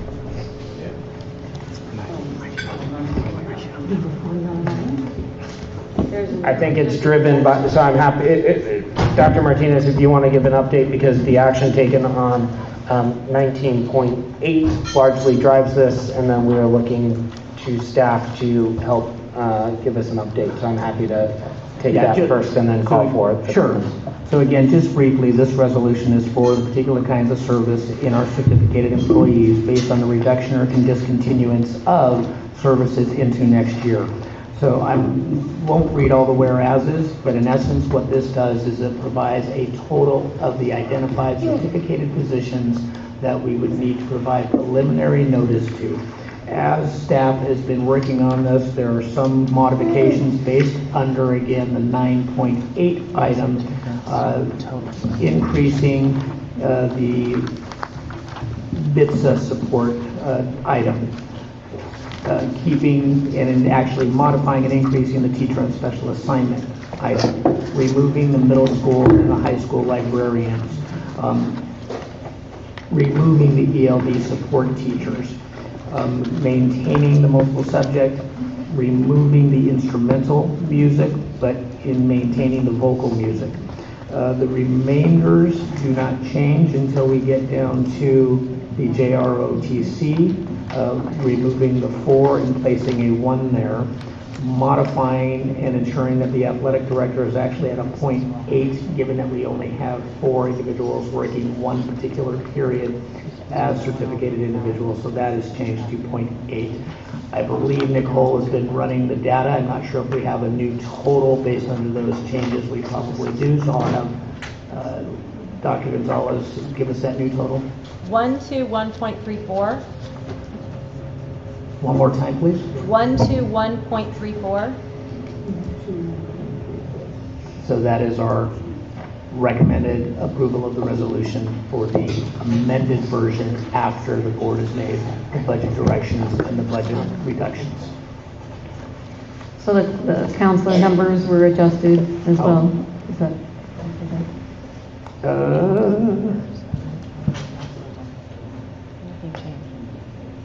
No, did we make the counselor adjustments? I'm sorry. I don't know if we captured that the first time through.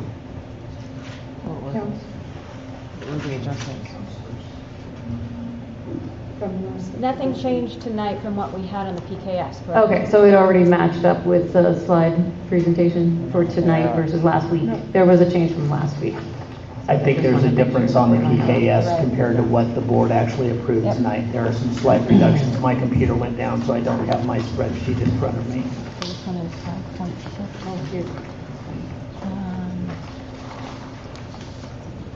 This is 5.6, this is 3.4, this is 1.6. So the Elementary counselors was 7.8. Yes. That's correct. Middle school was 5.5 and high school was 1.0. Okay, so I think, correct. Okay. So the, That's what the PKS says. Were you reading from the slideshow? so if I read,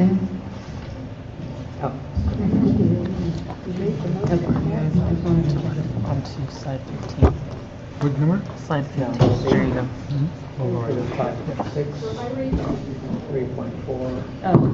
If I read from the slide deck, not that you need to pull it up, it was 5.6 elementary, 3.4 middle school, 1.0 high school, which means we did not accurately capture that in the PKS, so we'll go back and retally that real quickly. Yes, please.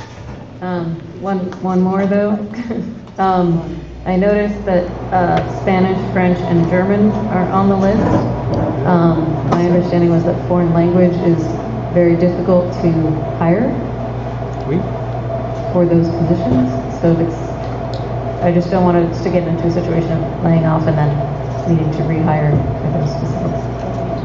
I would still suggest that we leave those on at the present time because, again, it may be connected directly to something happening at a school site. It's better to leave it on right now and let us confirm the work tomorrow. If we do not need to send that based on the data and the review, rather than taking it off and then we find that for whatever reason we now have extra folks, I would suggest leaving that on. No, that would be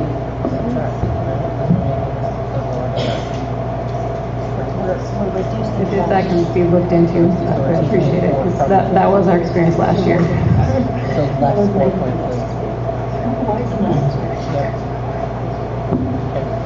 Actually, I asked the same question on Friday, I just didn't get the formal data. I'm sorry, we were tallying, I didn't hear anything you said. Do we have any tally? That's what we're looking for.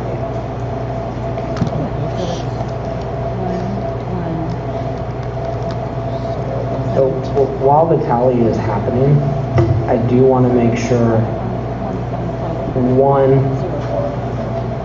the execution of this process last year was very poorly done. I think that we have higher expectations for the implementation of this.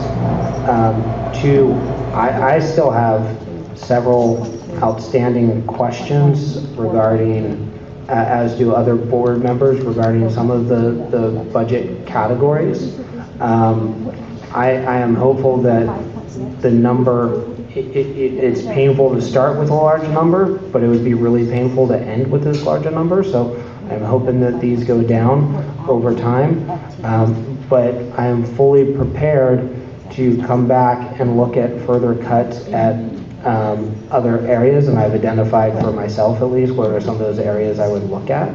But I'm looking forward to hearing from our CBO regarding where we may have savings and where there could be further reductions so that this number decreases.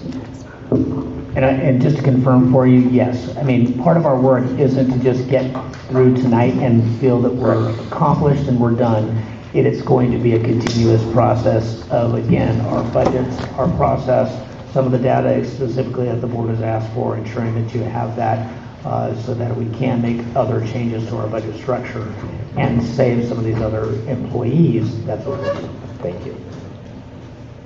Do we have a number? 117.04. Sorry, what that's 117.04? Correct. 7.04. And again, there's oftentimes, because of the preciseness of some of the periods that are at some of the schools that are 0.17, some of the rounding just may not seem to make sense, but it actually does when you add up those particular specific classes.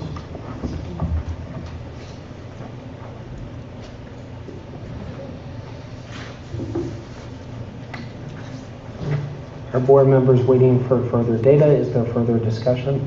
Or would we like to move forward with a motion? You have public comment. Oh, I apologize. Yeah, Mr. Yan, followed by Mr. Mims. Well, he wanted me to go first. Well, Mr. Yan, you're up. Yes, sir. We haven't started your time. No, he wanted me to go first. When he's board president, he can pick. Oh, I should run for board president. Anytime you'd like. Just have to be able to afford to live in the district.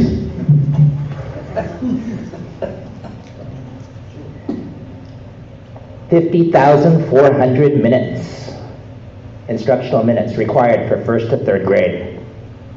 4th to 8th grade, 54,000 minutes. That means a longer instructional school day for 4th grade and 5th grade teachers. Looking at our own instructional school day, at Valley Verde, I teach 95 more minutes each day, each week with students. You're saying that you're not reopening the contract? That you're not negotiating away from the table? And yet you just did it. You cut positions. These people work so hard to provide a standards-based education where it is that they are working with our students on a daily basis or a weekly basis. It's right in the contract that this prep coverage for 120 minutes is supposed to be provided within the instructional day. Doesn't it make any sense to me? Last week you said, oh yeah, we're really concerned about junior high school sports. And then cut. It just went right on through. You said that you're concerned about our students. I just don't get it. All right, Mr. Mims.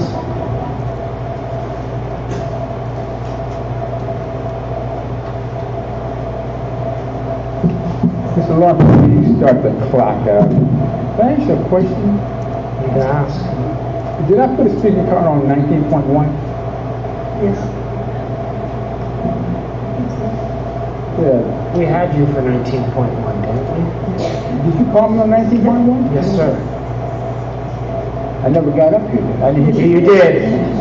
not 19.1. 19.1? No, that was 9.1 public comments, but not 19.1. You've been up at least 3 times this evening, I believe. It's been a long night. No. It was yesterday. This is the first time today. I know, but I did put a speaker on 19.1. That's all right. Okay. Thank you, sir. Okay, I would like to have a clean spread on this, because, what we have here is just a revised portion. So on 19.9, some of these things have changed. For example, on the last page, it says citizen law, .20. What is citizen law? It's on 19.9, the staff report. It's the breakdown. What is citizen law? It's on the last page. Page right here. I'm sorry, I can't hear you. It's a class college. Could you speak in that mic?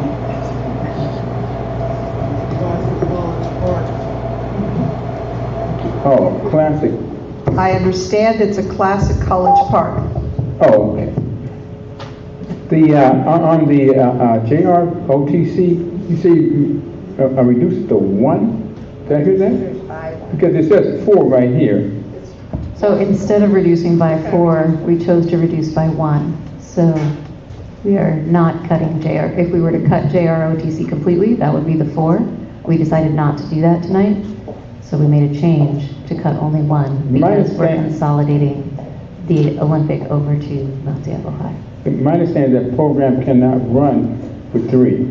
You have to 2. And that's how the program operates. Right, but out of the 4, we pay for 2 people, right? There's 2 people at each site. Right. So, and we pay for 1/2 of that cost. So we pay for 1 full-time person, essentially, the equivalent of 1 full-time person at each site. So if you cut 1 site, you're cutting our cost of 1 full-time person. Then at Mount Diablo, we have 1 full-time person and they pay for the other. So there has been some discrepancy about who's paying what, according to the military man, because according to him, his salary is $7,000, and you pay half of that, and that's all. You pay half of the salary, and everything else is being funded by the military itself. And so you're not really... Mr. Chair, at your time. Well, she was talking and took some time. I built that in. So, the last comment? Yeah, let me finish. Let me go. Okay, I'm through. The other thing is, let's see. I lost my train of thought, Mr. Brian. Let's see. Oh man, I forgot what I was going to say. But anyway, just I know it's late, but I would say this, that in terms of your, reduction, just keep in mind that you do have the LCAP, and there's some requirements under that LCAP that you have to meet. Yes, sir. And so you're not, you just can't say you're not going to do it. You have to. Thanks. Thank you. All right, that concludes the speaker cards on this item. Want to go back to closed session? I do not believe that we have a motion yet. So first, is there any other do we have the information needed from staff in order for a board member to make a motion, or does any board member require more information? Is the document being printed? Or? Yes, it's being reprinted. Thank you. Reprinted. Nicole will be back any minute. Are we waiting for that? Again, you don't have to. I think the finality is that we have the 117.04 with the amendments, so you can move forward and have the copies here to sign. All right. Would a board member like to make a motion? I'll make a motion that we accept the Resolution 19/2042 to reduce the number of certificated employees based on reduction of particular kinds of service. And would you like to A total of 117.04. Okay. Do we have a motion by Ms. Mason, second by Ms. Count? Board discussion or questions? All right. With that, I will call the question. Ms. Count? Yes. Ms. Mason? Yes. Ms. Durkee? Yes. Ms. Mayo? Yes. I also vote yes. Item passes 5-0. With that, I believe we've covered everything. Is there anything that we're adjourning in? I just want to wish everyone a safe trip home. I know it's been a long evening, and I appreciate everyone's attendance and attention. Thank you. Meeting adjourned.